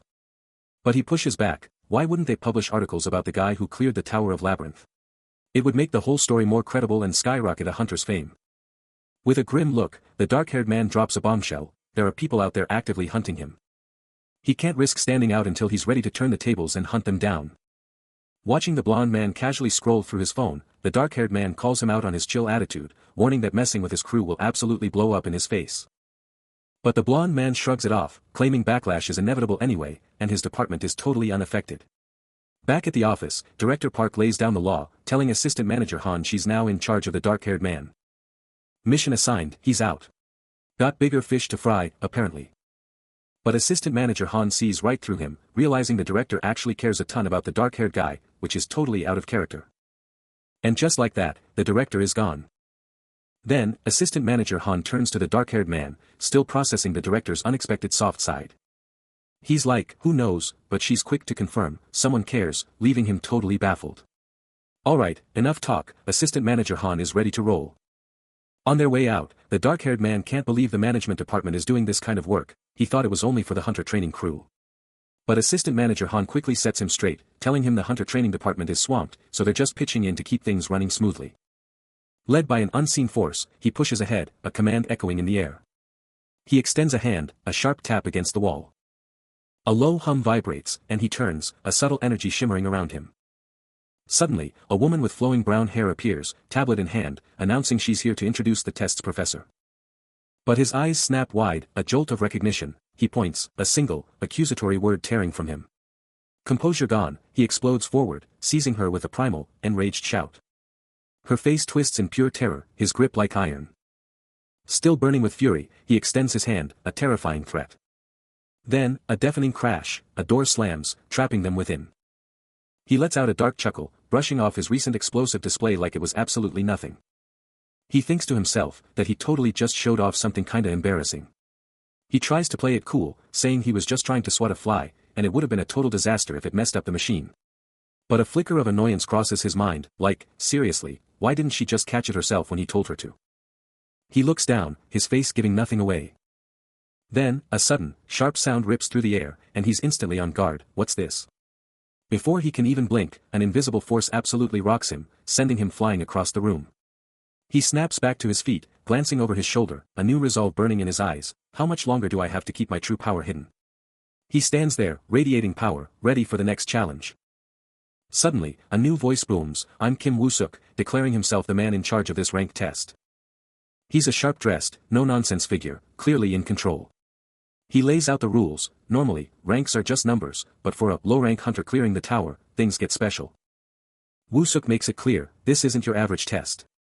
Our protagonist takes it all in, his face a mask as Woo-suk reveals the real deal, rank is earned through raw combat. This isn't a quick check, the test is a 3-stage gauntlet, but hey, you can bail out if it gets too tough. Woo-suk then hits him with the big one, ready to start this assessment test. No hesitation, no fear. Our hero's eyes blaze as he delivers his one-word reply, start. He's locked in. The first stage kicks off, a lone blue orb his initial focus. The mission is simple, just tag the blue orbs. But there's a catch, touch the wrong color, and points vanish. A cheeky voice even dares him to try cheating. He just grins, taking the challenge head-on, no need for cheat codes here. This first stage is all about agility. And he's already a blur. He keeps pushing, showing off his incredible endurance. Every move is razor-sharp, proving his insane reflexes. And the absolute acuity of his senses. The assessment rages on, now zeroing in on his raw physical prowess. He explodes into action, a raw surge of blue energy blasting from his very being. Behold, the third stage, the terrifying 100 Demons Night Parade. The voice of the assessor booms, claiming the name as his own, revealing they've forged an artificial hellscape, perfectly tuned for monsters, all from the tower's own data. The mission is simple, obliterate as many monsters as you can in a brutal 300-second sprint. Grotesque beasts charge, their guttural roars tearing through the simulated arena. A primal shriek tears the silence, a challenge he meets with cold, hard resolve. He dives into the chaos, a blur of pure power, smashing his enemies with savage, surgical strikes. Monsters drop like flies, one after another, utterly crushed by his unstoppable rampage. He explodes into action, a blue flash tearing through the first monster. The beast staggers, a thunderous impact shaking the very ground. A guttural shriek rips from its throat. As the dark-haired man's strike obliterates its head in a crimson spray. He's already gone, a mere afterimage. His hand blazing with raw, red power as he unleashes another brutal hit, painting the air with blood. His gaze is pure, unadulterated fury, eyes burning like twin infernos. The assessor, however, remains unimpressed, a chilling smile spreading across his face, declaring, a higher-class monster for the third stage. Fine. I'll bring out the boss. The trial just got real. A colossal, shadowy entity bursts forth from the darkness, its monstrous form dominating the entire arena. Baphomet's voice booms, setting the stakes. He's judging the dark-haired man's raw destructive power against this new, terrifying boss. And he's not done. He warns that if he detects any real danger to the challenger, he'll cut the test short, no questions asked. But the dark-haired man isn't backing down. He stands his ground, a lone warrior against the colossal beast. Then, the monster's glowing red eyes lock onto him, and a terrifying roar erupts, revealing it remembers him from back then. No hesitation. The dark-haired man whips out his sword, its blade gleaming, ready for anything. And then, his own eyes ignite with a fierce red glow, matching the monster's intensity. A confident smirk plays on his lips, he's absolutely ready for this epic showdown. The boss monster's voice booms, a chilling reminder of a past clash, admitting its prior loss to the dark-haired man, but now, it's back, and it's stronger. In a silent retort, the dark-haired man's sword, already dripping with crimson, flashes, a deadly promise of what's to come. The monster's fiery red gaze locks onto him, its voice a primal roar, while the dark-haired man ignites, engulfed in a blazing, red-orange power. Sword clenched, power crackling around him, he stares down the monster, absolutely ready to unleash hell. Secretary Kim's eyes are glued to the unfolding chaos, disbelief etched across her face. As the scene unfolds before her, a soft, disbelieving, no, escaping her lips, her shock deepening as she whispers, no way. This is insane. But elsewhere, the dark-haired man is going all out, unleashing a fierce blue energy attack against a monstrous, multi-headed dragon-like creature, his form absolutely blazing with a vibrant aura. The beast, with its dark scales and glowing yellow eyes, is absolutely massive, looming menacingly, emitting strange, pulsating circular energy patterns. He moves with blinding speed, closing the distance in an instant. And delivers a powerful strike that erupts in a blinding flash, the impact absolutely detonating. Without a moment's hesitation, he unleashes a rapid-fire flurry of blows, each impact a thunderous crack resonating through the space. His eyes now burning with an infernal red glow, he lands a final, absolutely devastating strike. The monstrous Baphomet lets out a terrifying snarl. Its massive claw ready to tear through anything in its path. Its crimson eyes blaze with pure evil, locking onto its target. But our hero, the dark-haired man, isn't backing down, shouting, "Are you trying to knock me down again?" Then, boom! A massive wave of fiery, red energy explodes from him, absolutely shredding the creature as it tries to fight back. The power is just too immense. And with his eyes glowing an intense red, he screams, "Won't work now." The beast is utterly annihilated, ripped to shreds by his final, earth-shattering attack. The sheer, unbridled power of the dark-haired man absolutely explodes, leaving a woman utterly stunned and deeply concerned by the sheer scale of it. "This is seriously bad," she exclaims, her voice tight with alarm, "we're talking ages to recover the boss's data if he keeps pushing himself like this." From her perch on the balcony, she stares down at the dark-haired man, a chilling thought echoing in her mind, doesn't this look eerily familiar? The dark-haired man is still absolutely consumed by a raging inferno of crimson energy. When a stark image of a white-haired man, Raven, suddenly sears itself into his mind, with another dark-haired figure looming behind him. The woman's voice slices through the tension, demanding, "You said he survived the Tower of Abyss, didn't you?" She presses on, a grim edge to her voice, "And Raven. Raven died in that very tower." The dark-haired man's eyes blaze with an intense, ominous red as he absorbs the revelation, a dangerous smirk spreading across his face. "Just who is that hunter? Now I'm genuinely curious." Dressed to kill, he's all business, but the calm exterior hides a storm. But the real game is out there, a sprawling maze of secrets and threats.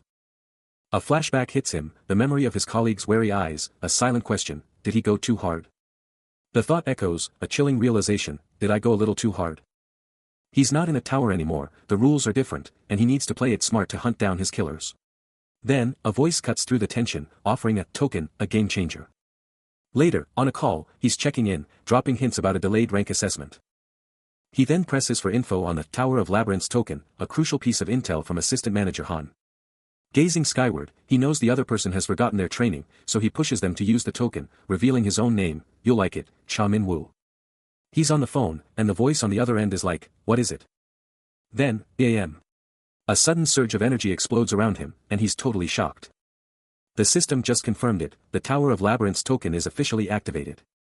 His skills just got a temporary boost, and there's a reward waiting for clearing the boss. This news makes a massive red aura explode around him. He can barely believe it, muttering in shock as he realizes this insane reward is only for the one who clears the tower. Meanwhile, Raven is freaking out about the massive skill boost, finally getting why the Art Guild was so desperate to take on the boss themselves. Min-woo lays it out, this is exactly why top-tier hunters, who've already crushed tons of towers, keep going back for more.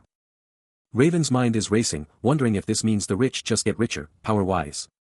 He's kicking himself for not knowing this sooner, thinking he could have been way stronger, then immediately demands to know about the skill. A new system alert blazes across the screen, revealing a skill called Chrono Break with an insane cooldown of over 27 million seconds, and a cryptic warning that something epic is about to drop when it hits zero. Minwoo's eyes narrow at the cryptic message, a mix of confusion and intrigue on his face as he mutters, "A special thing? What the heck is that? But hey, at least that insane cooldown is finally dropping." A guttural groan rips from his throat, as a brutal, blinding pain explodes in his skull. Brushing off the sudden agony, he flashes a cunning grin at Raven and Kim Woo-suk, declaring, "Tempting, isn't it? I'll make sure you guys get all the tower missions you can handle." Striding away with an air of smug superiority, he boasts, "Nobody else even bothers to think about these little details like I do." Suddenly, his phone lights up with a message from Yomi, demanding, "What's wrong? Why'd you suddenly Yomi?" But before he can even process the message, the pain skyrockets, slamming him to his knees, his hands clawing at his head as if to stop it from exploding. His vision warps into a terrifying vortex, the world dissolving into chaos as he chokes out, "I feel sick. My head's going to split open." The world explodes in agony, forcing a desperate cry from him, "Why is this happening all of a sudden?" As a haunting vision flashes before his eyes, a pale hand clutching a sinister purple bloom. Then the radiant, almost divine face of a woman, shimmering with golden light. His mind reels, a single, desperate question escaping his lips, "Who?" The ground rushes up to meet him as he crashes to his knees. Every nerve screaming in protest, his body racked with violent coughs and gasps, convinced he's on the brink of death, utterly lost in the chaos. The coughing fits continue, relentless, tearing through him. The torment pushing him to his absolute limit, a raw scream of, "I can't take it any," tearing from his throat. But just as quickly, the storm passes, leaving him dazed and confused, blinking into an unfamiliar, confined space, a silent query hanging in the air. Cha Minwoo's mind is a whirlwind, one burning question dominating his every thought. He's on the ground, facing Raven in front of a classic building, and then it hits him, he can see his own face, crystal clear. His crimson eyes snap open, confusion etched across his face as he tries to make sense of this bizarre sensation, this totally alien feeling. A chilling thought starts to creep into his mind, a question he can barely even think, a terrifying, game-changing possibility. Is he Beelzebub? The mere thought unleashes a torrent of agony, a raw scream ripping from his very core, a desperate, absolute no. Above, the serene tiled roof of the ancient building just watches his inner hell unfold, a total opposite to the storm raging inside him. His mind absolutely revolts against this nightmare, flat out refusing to accept such a destiny, to become one of those pathetic humans. Clutching his head, he lets out a guttural scream into the emptiness, the sheer disbelief and terror of his new reality crushing him. This cannot be happening. The identity crisis hits different. Cha Minwoo is absolutely losing it in a modern room, clutching a shopping bag and screaming about how impossible everything is, like he just bought a whole new life he didn't ask for. Then, a terrifying vision explodes in his mind, a grotesque, multi-eyed monster made of raw power.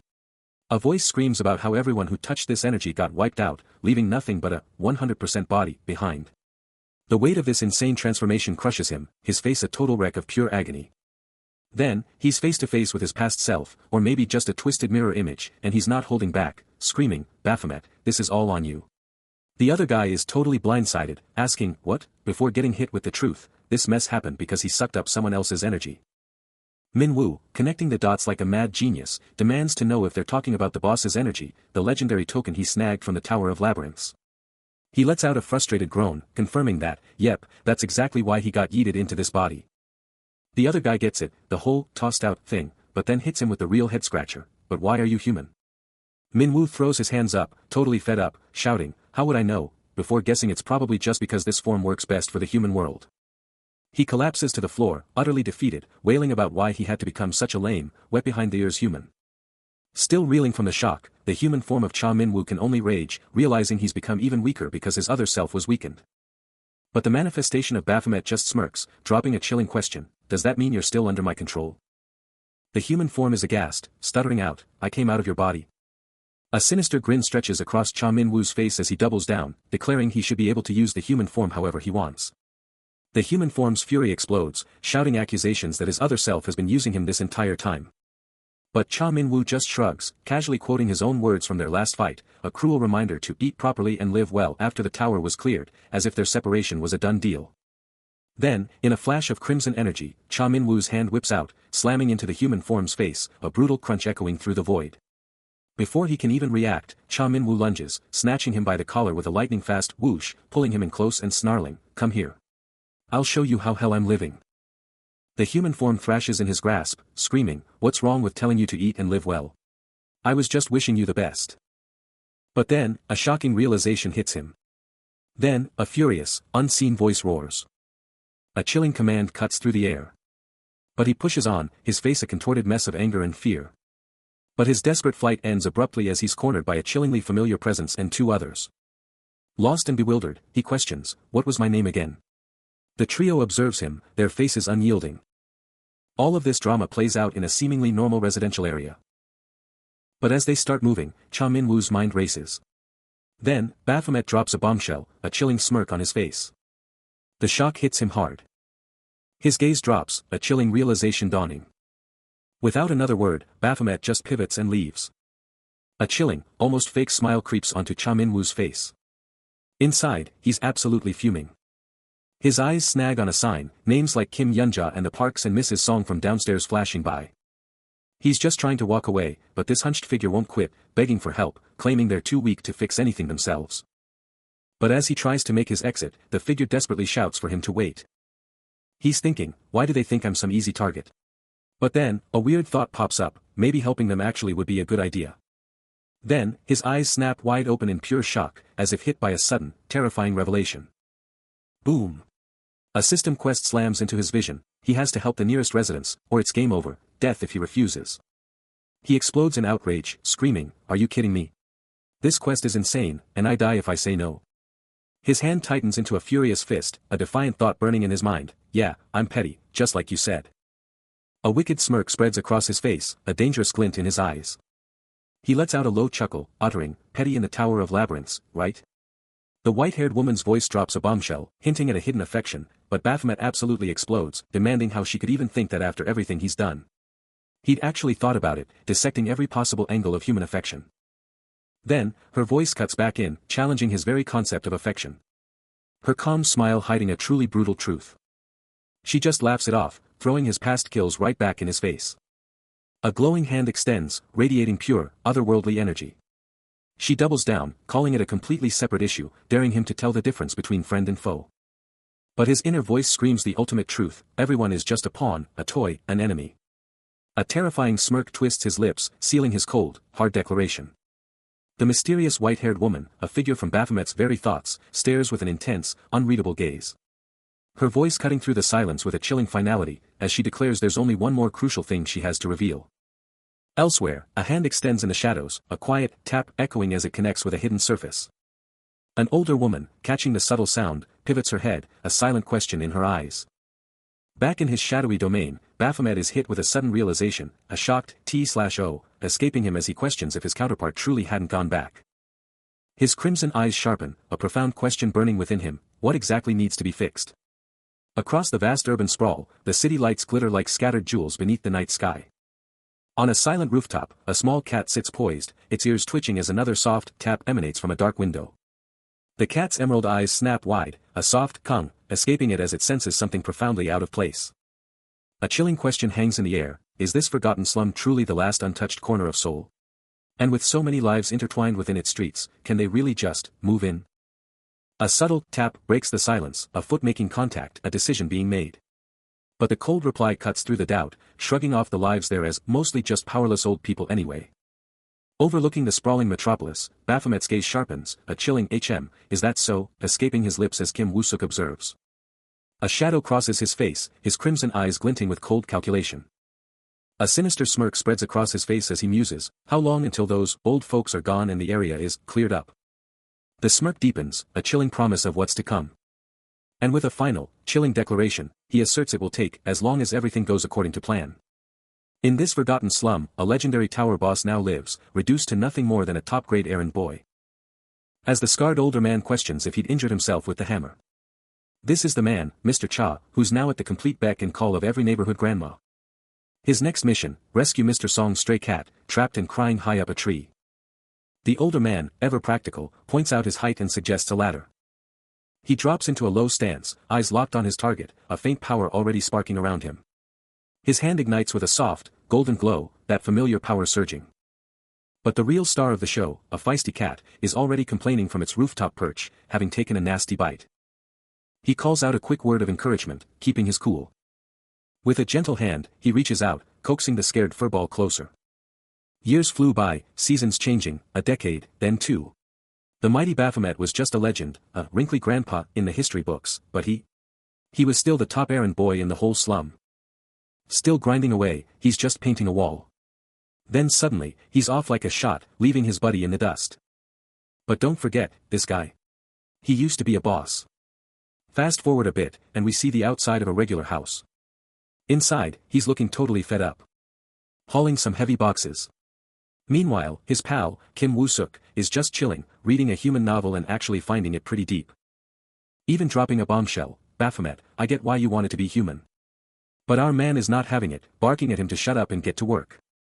He's still complaining about the heavy lifting, claiming he's too young for this grind, but Kim Woo-suk shuts him down, warning of reprimands if he doesn't get to work.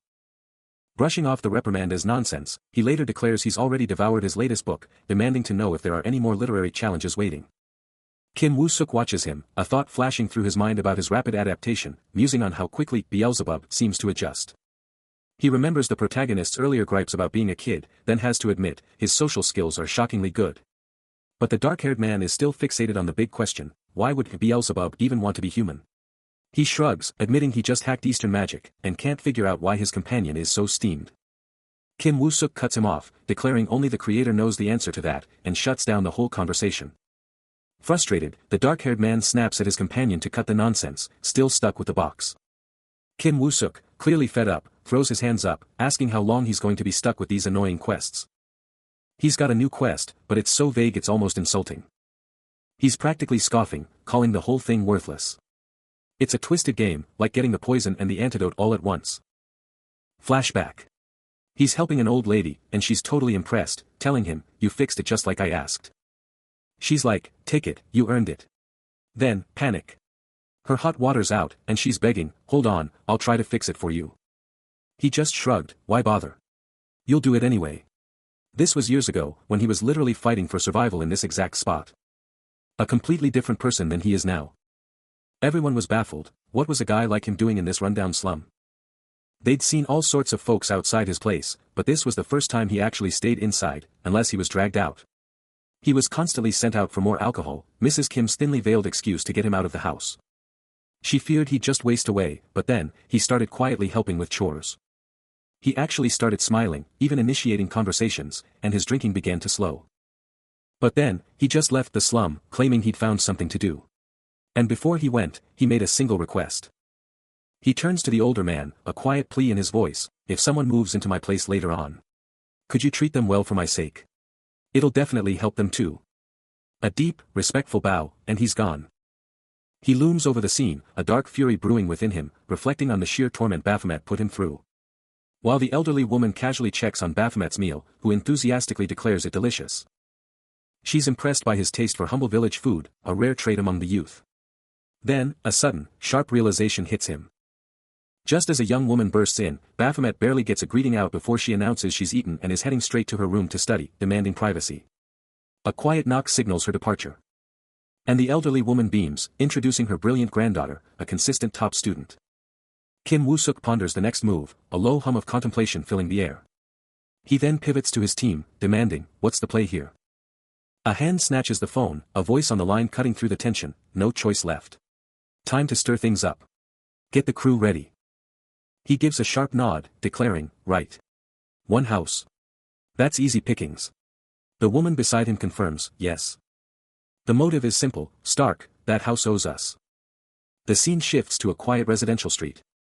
Where a specific house stands, its door vibrating from repeated, heavy impacts.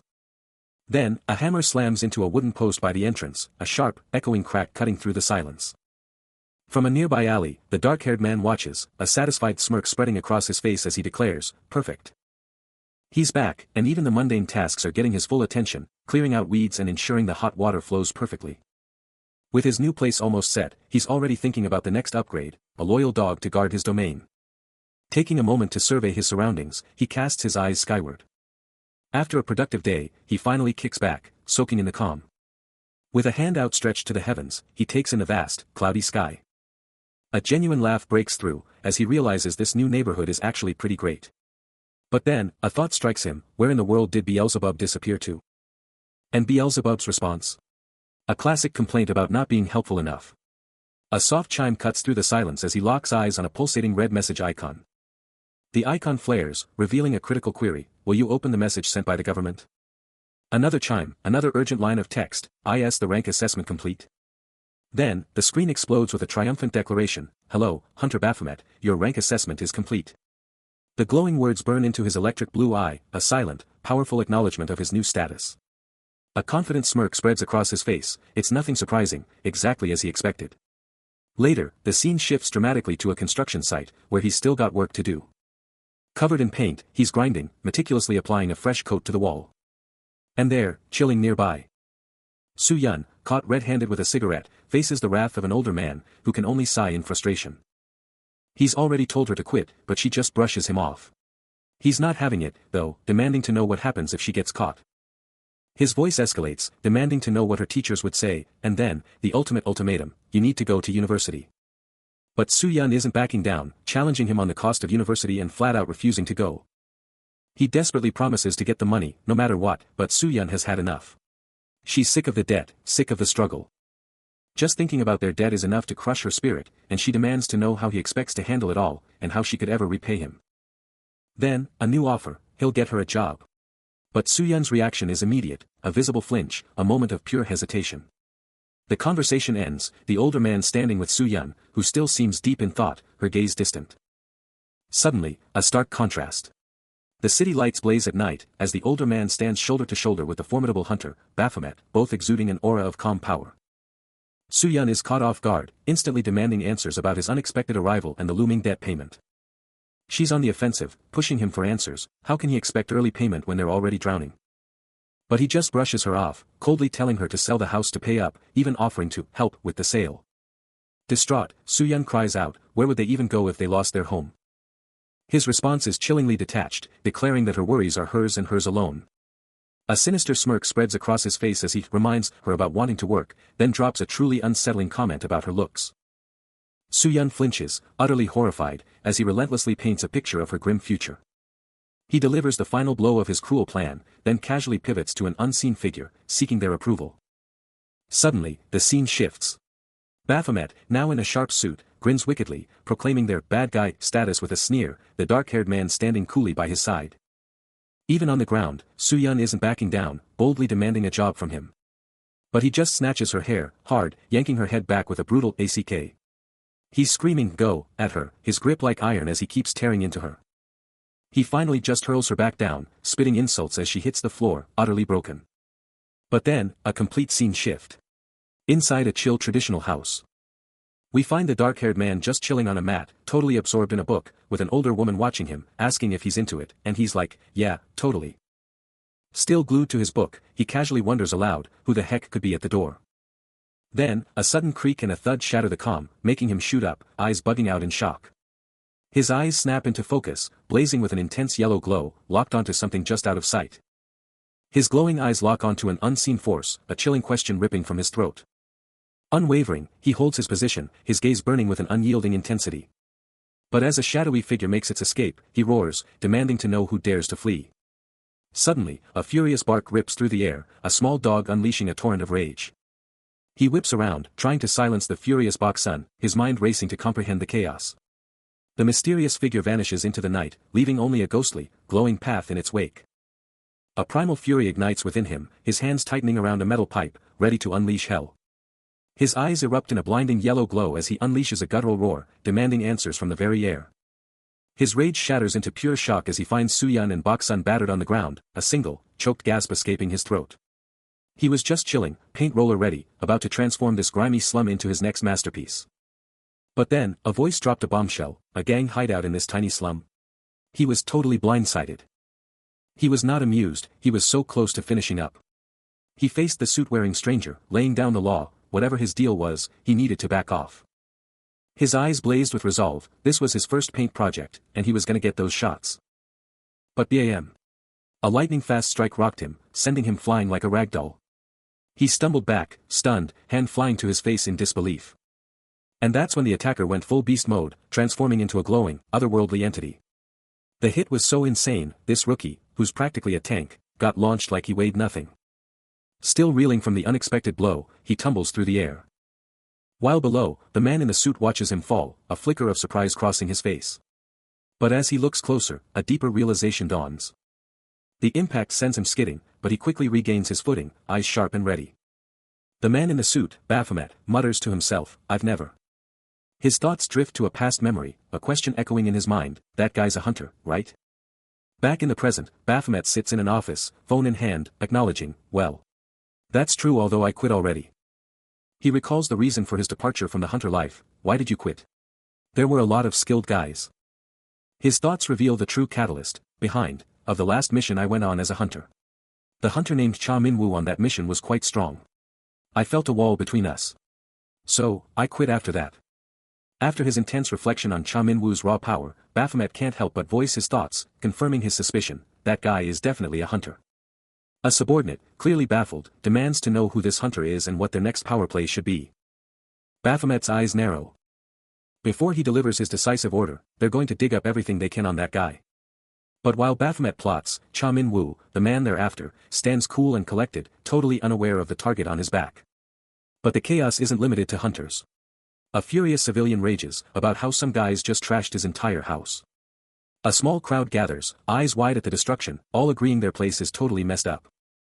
He's not done yet, his voice rising in anger, even his freshly fixed deck got annihilated. And with a final, exasperated cry, he reveals they even trashed his garden. He's moving, but his mind is racing. He can't help but wonder, isn't this whole mess because of that? And where does that leave the old guard? His boots hit the pavement. When suddenly, a voice cuts through the silence, "Hey." A young woman emerges from the wreckage of a destroyed building, confronting him directly. She wants to know if the rumors are true, is he a hunter, and do they really demand a massive cut? Desperate, she shoves a meager offering into his hands, pleading for his help and promising to pay him even more later. Her voice cracks with fear as she reveals their dire situation, her grandmother and she will be homeless if forced out. She implores him to keep the culprits away from their last refuge. Cha Min-woo cuts her off with a blunt, "No need," leaving her stunned and asking, "What?" He was already on it, even before she opened her mouth. He's going to make them pay, big time, for daring to trash his territory. Eyes blazing with electric blue energy, Cha Min-woo's face contorts into a fierce snarl, ready to unleash his fury on the culprits. His dark hoodie barely containing the surging power within. He's clearly replaying the whole thing in his head. While those guys were busy trashing Grandma Kim's place. That sneaky move, that hidden ace. Check out this tiny, glowing insect, the familiar spirit, chilling on his finger. Meanwhile, someone's taking a nasty fall through a window. Baphomet's about to bounce, but the dark-haired man steps in. Standing over a downed figure, he fires off a question, "Which map are we hitting?" He presses on, arguing that killing mission targets is out, even if they're crooks, especially if they're just civilians, then throws out a chilling alternative, what about just beating them half to death? But his superior, with a cold indifference, shrugs off the moral quandary, declaring it perfectly fine. He strides down the steps, barking an order at the figure below. His hand dips into his pocket, pulling out his phone. He checks the screen, a new message waiting. Meanwhile, the newly dubbed team manager, Cha Min-woo, bolts, disappearing into the distance. The sprawling city unfolds below, a concrete jungle reaching for the heavens. A hand reaches out, delivering the day's earnings in a sleek envelope. With the exchange complete, Baphomet turns to the man, confidently stating the next mission is also his to command. Cha Min-woo, the team manager, stops, asking about the fresh wound on Baphomet's face. Walking off, Cha Min-woo makes the call, vowing to get his crew prepped for anything. He signs off, expecting a quick reunion, but then, a sudden, brutal force slams into him. Min-woo stumbles, completely blindsided, shouting in shock, demanding to know who dared attack him. Too late. Baphomet's hand connects with a devastating impact, unleashing a raw burst of power. A thunderous "kwang" rips through the air, as he's launched backward. Cha Min-woo hits the dirt, utterly defeated by the lightning-fast attack. Out of nowhere, a brutal hand snatched Cha Min-woo's arm, yanking him into a world of pain. He fought back, thrashing wildly, but the grip was iron-tight, holding him fast. Suddenly, a storm of fists and feet descended as a whole gang swarmed him, a brutal kick landing as he screamed, "My arm, my arm." Staggering from the onslaught, he was overwhelmed, his defenses crumbling. The thugs surrounded him, their menacing figures casting long shadows over his fallen body. His face, a canvas of pain, showed the brutal cost of the ambush. Meanwhile, two bystanders could only stare, their eyes bugging out at the sheer savagery of the attack. But hold on. One of the thugs suddenly recoiled, a knife in his hand, blood gushing from a nasty wound. He gaped at his own bleeding hand, shouting in pure shock, "What's with that bastard?" The thugs are frozen, but not for long. A furious command rips through the air, "What are you stopping for? Beat him up." No time to think. A dark-gloved fist rockets forward, a blur of pure aggression. And another. A second assailant's fist follows, a relentless 1-2 punch. The arena of chaos. Cha Min-woo, battered but unbroken, stands his ground amidst the wreckage, ready for the storm. Impact. KWAK. PK. A barrage of blows slams into him, a brutal symphony of pain. He's getting swarmed. Fists fly, a relentless assault, as he's caught in a whirlwind of pain. But then, a flicker. A blinding arc of motion erupts, a counterattack born from sheer will. Momentum building. He's winding up, unleashing pure power. Boom. A thunderous impact. One thug goes flying, blood spraying, as Cha Min-woo unleashes his fury. Ambushed. Cha Min-woo is swarmed by multiple attackers, taking a barrage of hits. But even outnumbered, he's a whirlwind of defense and offense, a blur of motion. One thug goes down hard, taken out by a lightning-fast counter. Then another, sent flying with brutal force. And a third, dropping like a stone. One by one, they're all going down. And just like that, Cha Min-woo stands tall, the last man standing, a true force of nature. Chaos erupts as a dark-haired assailant is blindsided, screaming in confusion as the attack lands. Another one goes down, cursing, as the hunter's speed proves too much to handle. But then, a third attacker recognizes the threat, shouting that it's the hunter who took down their rookie. The first guy, already down, can only watch in horror as the beatdown continues. Then, a devastating blow connects, sending blood spraying from his face. And the second attacker? He's launched across the room, letting out a desperate scream as he's slammed into oblivion. Cha Min-woo stands victorious over the first fallen foe, who's now just a bloody mess on the floor. Then, he turns to the last guy standing, a man in a cap, and drops a bombshell. "We've met before, haven't we?" The guy is totally stunned. But before the stunned man can even answer, Cha Min-woo unleashes another lightning-fast attack, sending him flying. Cha Min-woo moves with brutal efficiency, striking down the last struggling opponent from behind, silencing their pained cries. As the body collapses, he turns to his associate, demanding to know what else could be scattered around. The two stand over the fallen foe, the associate looking down at the bloodied ground. A severed hand lies amidst the gore, a grim testament to the brutal encounter. Cha Min-woo surveys the scene, his gaze sharp and calculating. He then asks his associate for confirmation, who confidently affirms that all targets have been dealt with. However, a sudden realization dawns on the associate, as he notices one is still missing. His expression shifts to one of surprise and concern, a small bandage visible on his nose. The city sleeps, but the grind never stops. Above the urban sprawl, a new mission is brewing. But inside, the real work begins. Under the cold glow of a fluorescent light, the stage is set for the next move. Cha Min-woo, sharp and focused, takes center stage, ready to cut through the silence. No time for pleasantries, he cuts straight to the chase, demanding answers. A sharp tap of his foot echoes, the tension building with every beat. With an intense stare, he presses for details, the mission's success hanging on the answer. Just as the tension peaks, a phone blares to life, a new development interrupting the flow. Without missing a beat, he picks up, his composure unwavering as he greets the caller. His eyes narrow, absorbing every word, the gears already turning as he processes the new intel. Still locked into the call, he hangs on every word. When out of nowhere, a figure absolutely plummets from the ceiling. His eyes snap up, a flicker of shock crossing his face as he observes the impossible descent. The plummeting figure slams into the ground with a bone-jarring crash. Shaking off the impact like it was nothing, the new arrival coolly stands up.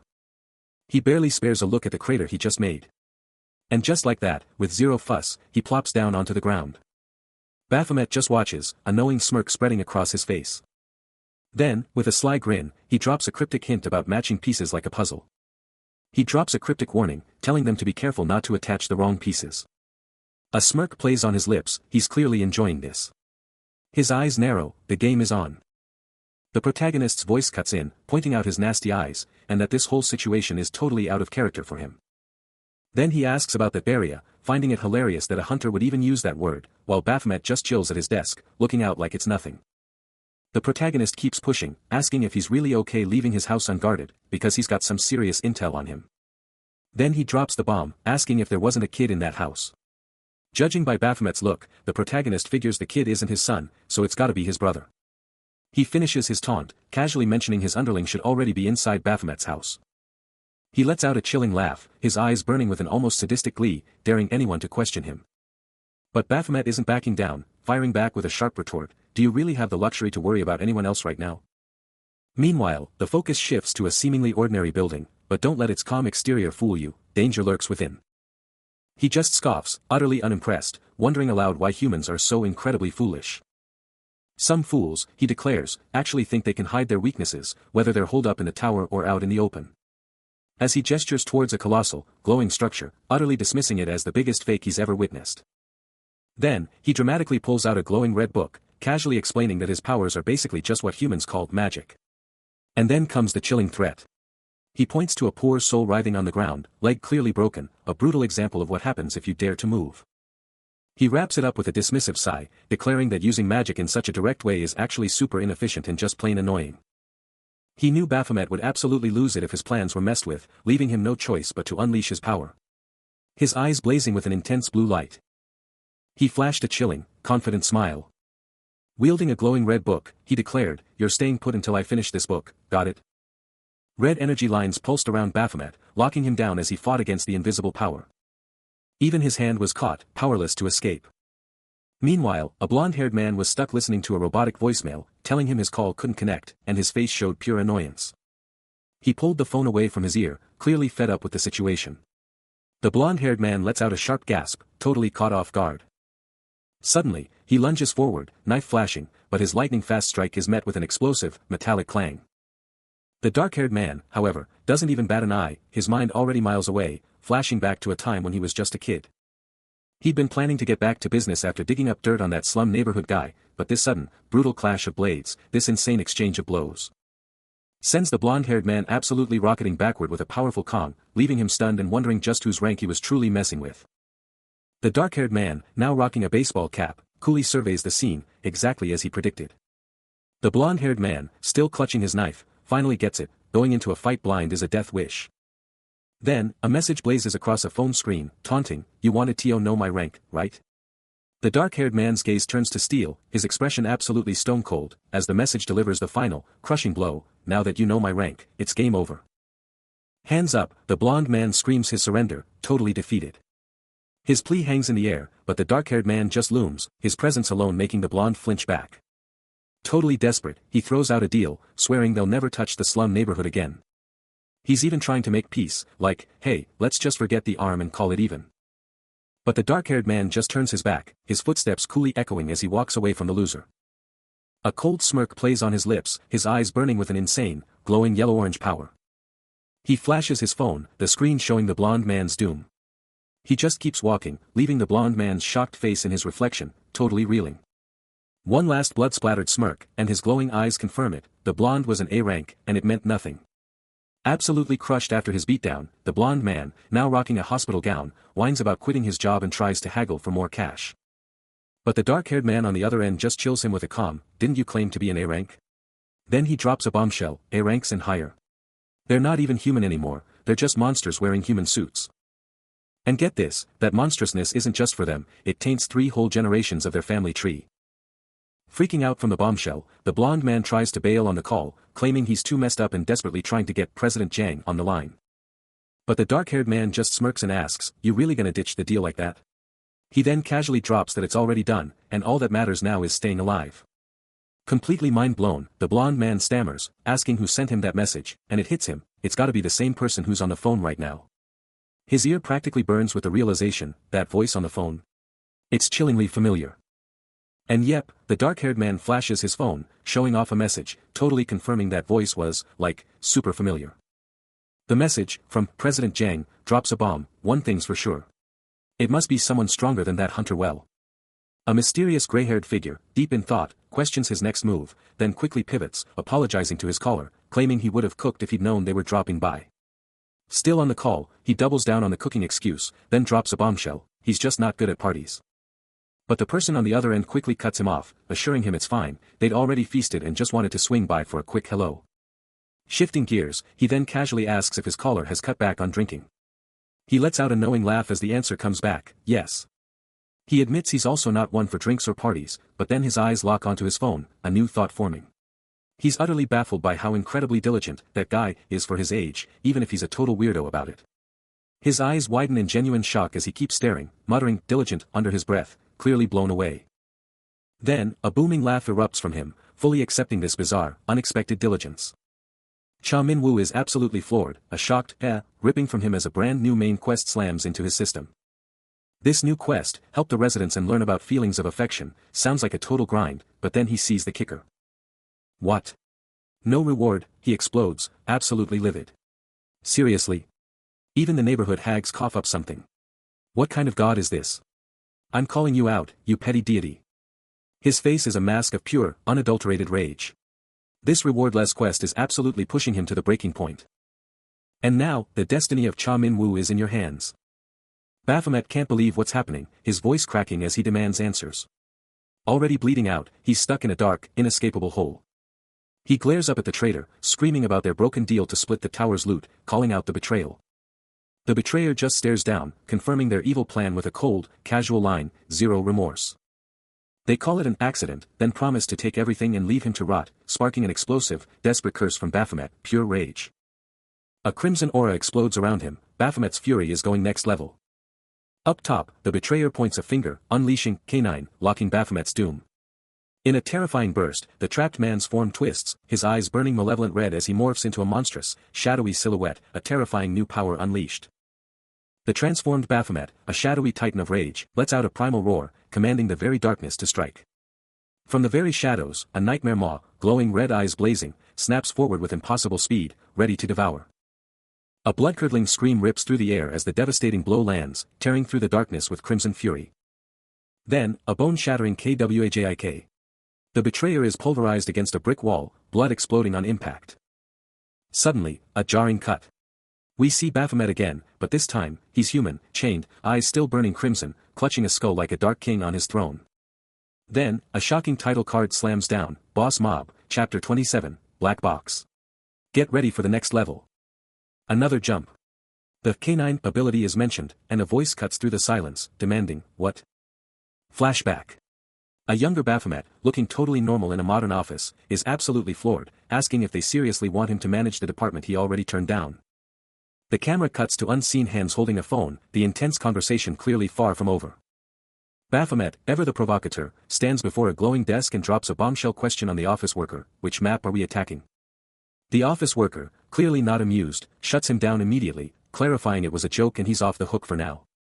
A smirk plays on Baphomet's lips as he retorts, feigning offense at the joke while confessing his true motive, hoping to damage some gear. The worker lays down the law, threatening him with double charges for future destruction, but Baphomet just shrugs it off with a casual "I'll think about it." Suddenly, Baphomet pulls out a glowing mana stone, declaring his intent to clear out his inventory and offload the valuable gem.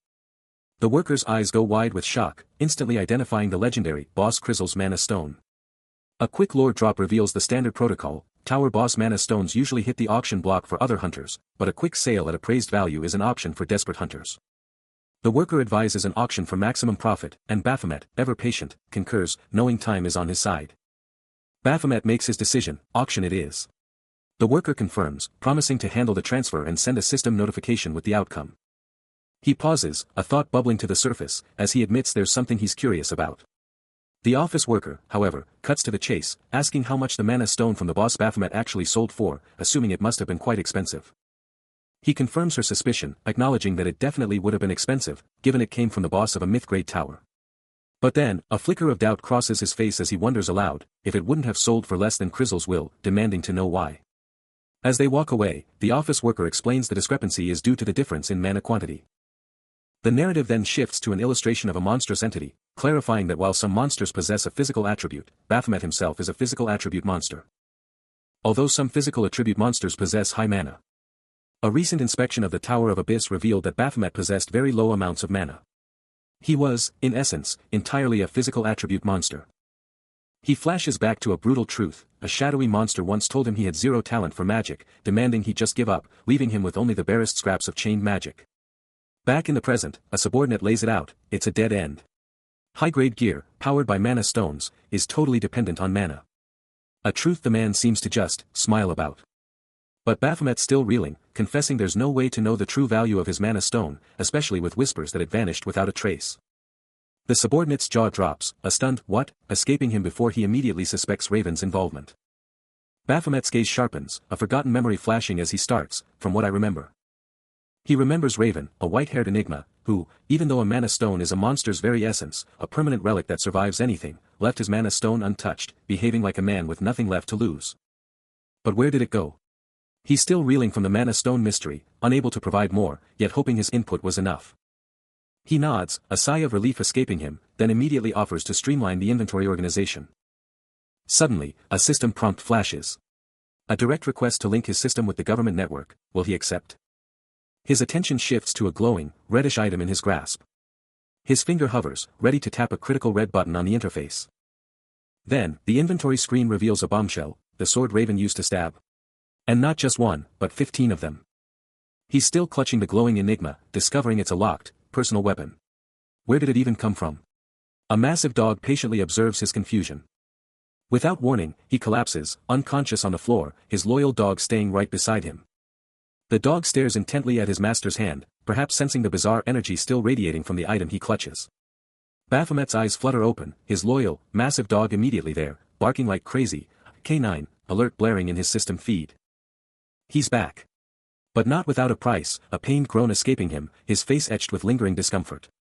He's up and moving, striding away from a door with a woman by his side, already back in action. He's already giving her the business, a slight edge to his tone, demanding, I told you to watch carefully while I was gone, didn't I? But she's unfazed, coolly responding, I know. Suddenly, his dog is all over him, demanding pets, and he can't resist, dropping down to give it some love. Out in the open, he makes a plan with the woman and his furry friend, declaring, let's go inside. We'll play ball outside. The woman's eyes narrow, a question forming as she stares at the dog, wondering, what could that dog be? But Baphomet quickly interjects, oh my, do you not? A sharp question cuts through the air, which map are we hitting? But this isn't just any mission, it's against the backdrop of the insane gate shocks phenomenon, where pets worldwide are suddenly awakening to incredible powers. We're talking dogs, cats, rabbits, all suddenly leveling up. It all started with a Hollywood actor's pet, Casey, but how this whole thing happened? Nobody knows. Baphomet takes it all in, his mind already racing with the possibilities and dangers of this new reality. Later, at a computer with a colleague, he gives a classic Baphomet response, a simple, probably. Then, with a decisive move, his hand flares with a mysterious glow. Elsewhere, someone is making a dramatic exit, flat out refusing to stay in a guild with a name like that. Baphomet is caught off guard, a single bead of sweat betraying his inner turmoil. But his focus shifts to a bizarre message on his phone, a debate about the perfect color palette for some sweet pink angel. Suddenly, an envelope appears, held by an unseen figure, demanding his attention. He reveals the envelope holds his hard-earned cash from the quarry, every last penny he'd been saving. A woman with glasses appears behind him, a heart bubble floating above her, showing she's totally smitten. He tries to play it cool, telling her to stay in the guild, claiming he's got a conscience, right? But she's not having it. With a fierce look, she declares her intention to conquer towers. He doubles down, demanding his money back, then brushes off her guild worries, declaring himself the most perfect guild master she'll ever find. But she's had enough. Her hand slams onto the keyboard, typing a furious message on the screen, get lost, what sort of bullshit. The guy in the white shirt drops a bombshell, announcing he's ditching the guild and telling Baphomet to keep whatever he thinks is his. Baphomet, totally unfazed, hits back with a smirk, oh my, look who it is, Tae-young. Still stalking me, huh? Tae-young, with the unnamed woman beside him, fires back instantly, it's called monitoring, not stalking. Baphomet's eyes blaze with a fierce yellow, cutting straight to business, there's a mission. He lays out the intel, a 3-member hunter party, notorious for luring in unsuspecting hunters with promises of loot, then backstabbing them after the dungeon is cleared. These ruthless grave robbers operate in the towers, slaughtering their partners and snatching all their gear. A hand plunges into a glittering treasure chest, showing exactly what they're after. He drops the stats, 2 of them are B rank, and the third A rank, easily. The woman raises an eyebrow at that estimated part, but Baphomet shuts it down, they've been off the grid for a bit, but their old records scream A rank. Tae-young doesn't hold back, demanding to know the mission's target. He warns of extreme difficulty, unregistered ranks, and something truly twisted about these bastards. But Baphomet's got the intel, slamming down photos and declaring these are the same rogues he tangled with in asset management. The shocking images flash, a terrifying wolf beast, a cold young man, and a calculating young woman, the faces of their deadly prey. Meanwhile, the opulent skyscraper known as the Heaven stands as a beacon of power. Within its pristine halls, a silent drama unfolds. A woman, elegant in black, strides with purpose. But suddenly, her world crumbles. A gasp escapes her lips, "You crazy." As pure horror contorts her face. And in another room, a man explodes in rage, smashing his hand down and roaring, "Bastard! What is this?" Taeyong dominates the scene, two figures already down, completely subdued. With a confident smirk, he greets the newcomer, "You're here, Nuna. You wanna try a tea?" But before he can finish, a lightning-fast kick lands with a brutal impact. His face twists in irritation as he demands, "You're doing drugs again. You didn't use up all the money, did you?" Later, lounging on a couch, he glances up at Nuna, playing dumb. "What? Money?" She glares down, her concern boiling over as she snaps, "We said money would be here by next week. And can we even trust you with this job to begin with? What's wrong with you these days?" His eyes snap open in shock as he blurts out, "There's a rumor floating around. They say there's a vigilante group that's been capturing criminal hunters like us." "What? Are they insane? They're killing fellow hunters." Nuna's face goes from pensive to deeply worried as she retorts, "Ah, that's right. So you're not going to tell me you're scared of them?" She's asking the big question, where in the world is K9? Sunlight slices through the windows of a silent room. Her face etched with deep thought. And there he is, a massive, fluffy dog, sitting patiently below her. Nuna drops to her knees, petting him, making a heartfelt promise, they'll live together again, asking if he's ready to join her mission. A soft woof is his answer. Her expression hardens, the weight of her words settling in, knowing full well that their future might mean killing again. K9 looks up, panting gently, a silent woof of understanding. Her hand gently strokes his head as she reassures her loyal companion to just hold on a little longer. Because soon, their family of 5 will finally get back to the life they lost. The very fabric of reality seems to ripple, and through it all, a K9's eye flares with an electric blue, picking up on the seismic shifts no one else can. Suddenly, a new challenge looms large from the depths, the legendary Tower of Moonlight. Its ominous, Gothic spires claw at the starry sky, a monument to untold dangers and unimaginable rewards. Deep within a shadowy chamber, Baphomet grills Raven, demanding to know if he truly vetted this new hunter, and Raven, without missing a beat, assures him he did. Raven reveals his choice, an unknown hunter, but one with an absolutely spotless record. Baphomet, his gaze piercing, cuts straight to the chase, demanding to know about this hunter's actual power. K9's glowing eye practically pops out, mirroring Baphomet's shock, demanding to know what kind of rank this guy even has, and then the bombshell drops, he failed the C rank ascension test. Baphomet, incredulous, demands to know the hunter's current location, and Raven drops another shocker, he's already gone in, tackling the first floor of the tower solo. Both Baphomet and Raven are visibly stunned by this reckless move, questioning what happens if he walks right into a trap, before Baphomet cryptically ponders the very essence of soul, just like humans. Even after failing his test, he still went in alone to clear the first floor. What was he thinking? Baphomet just smirks, thinking, yeah, we might have a total pushover on our hands. We could just use him as bait and then ditch him, right? So much easier. The dark-haired woman fires back, easy for you to say. You're not the one who's actually going to get rid of him. Raven, with K9 in his arms, jumps in, I'm just saying, right, K9? Woof.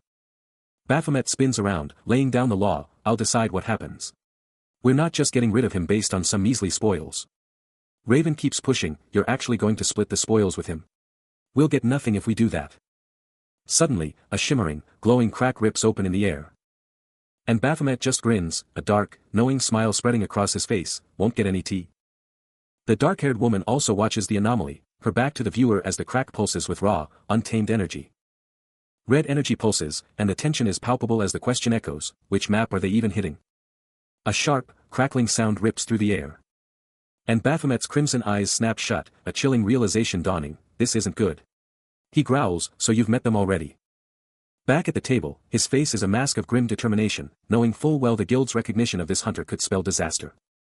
He declares the mission impossible, and Taeyong immediately demands to know why. Nuna lays out the cold, hard facts, the guild's background checks are insane, just to pick a hunter. And worse, they have a dog, a scent-tracking nightmare. With the risk of being recognized, especially if he's been on TV, Baphomet cuts to the chase, just ditch this mission for another hunter. Simple, right? But Taeyong has a counterplan, a simple one, he can just disguise himself. Nuna quickly jumps on board, declaring, just make up a fake person. A fierce-looking woman cuts straight to the chase, demanding to know if these are the hunters ready to raid the tower with her. But before anyone can answer, a blood-splattered gauntlet slams into view, a silent testament to the brutal fight ahead. Suddenly, a booming voice from the imposing armor cuts through the tension, declaring, "I'm Bill, and I'm here to absolutely dominate that tower with you today." Bill stands there, a titan in blood-splattered plate, his very presence screaming, "Unstoppable." He's not just ready, he's already been through hell and back. His helmet's glowing red eyes burn with an intense, unyielding resolve, a silent promise of the chaos he's about to unleash.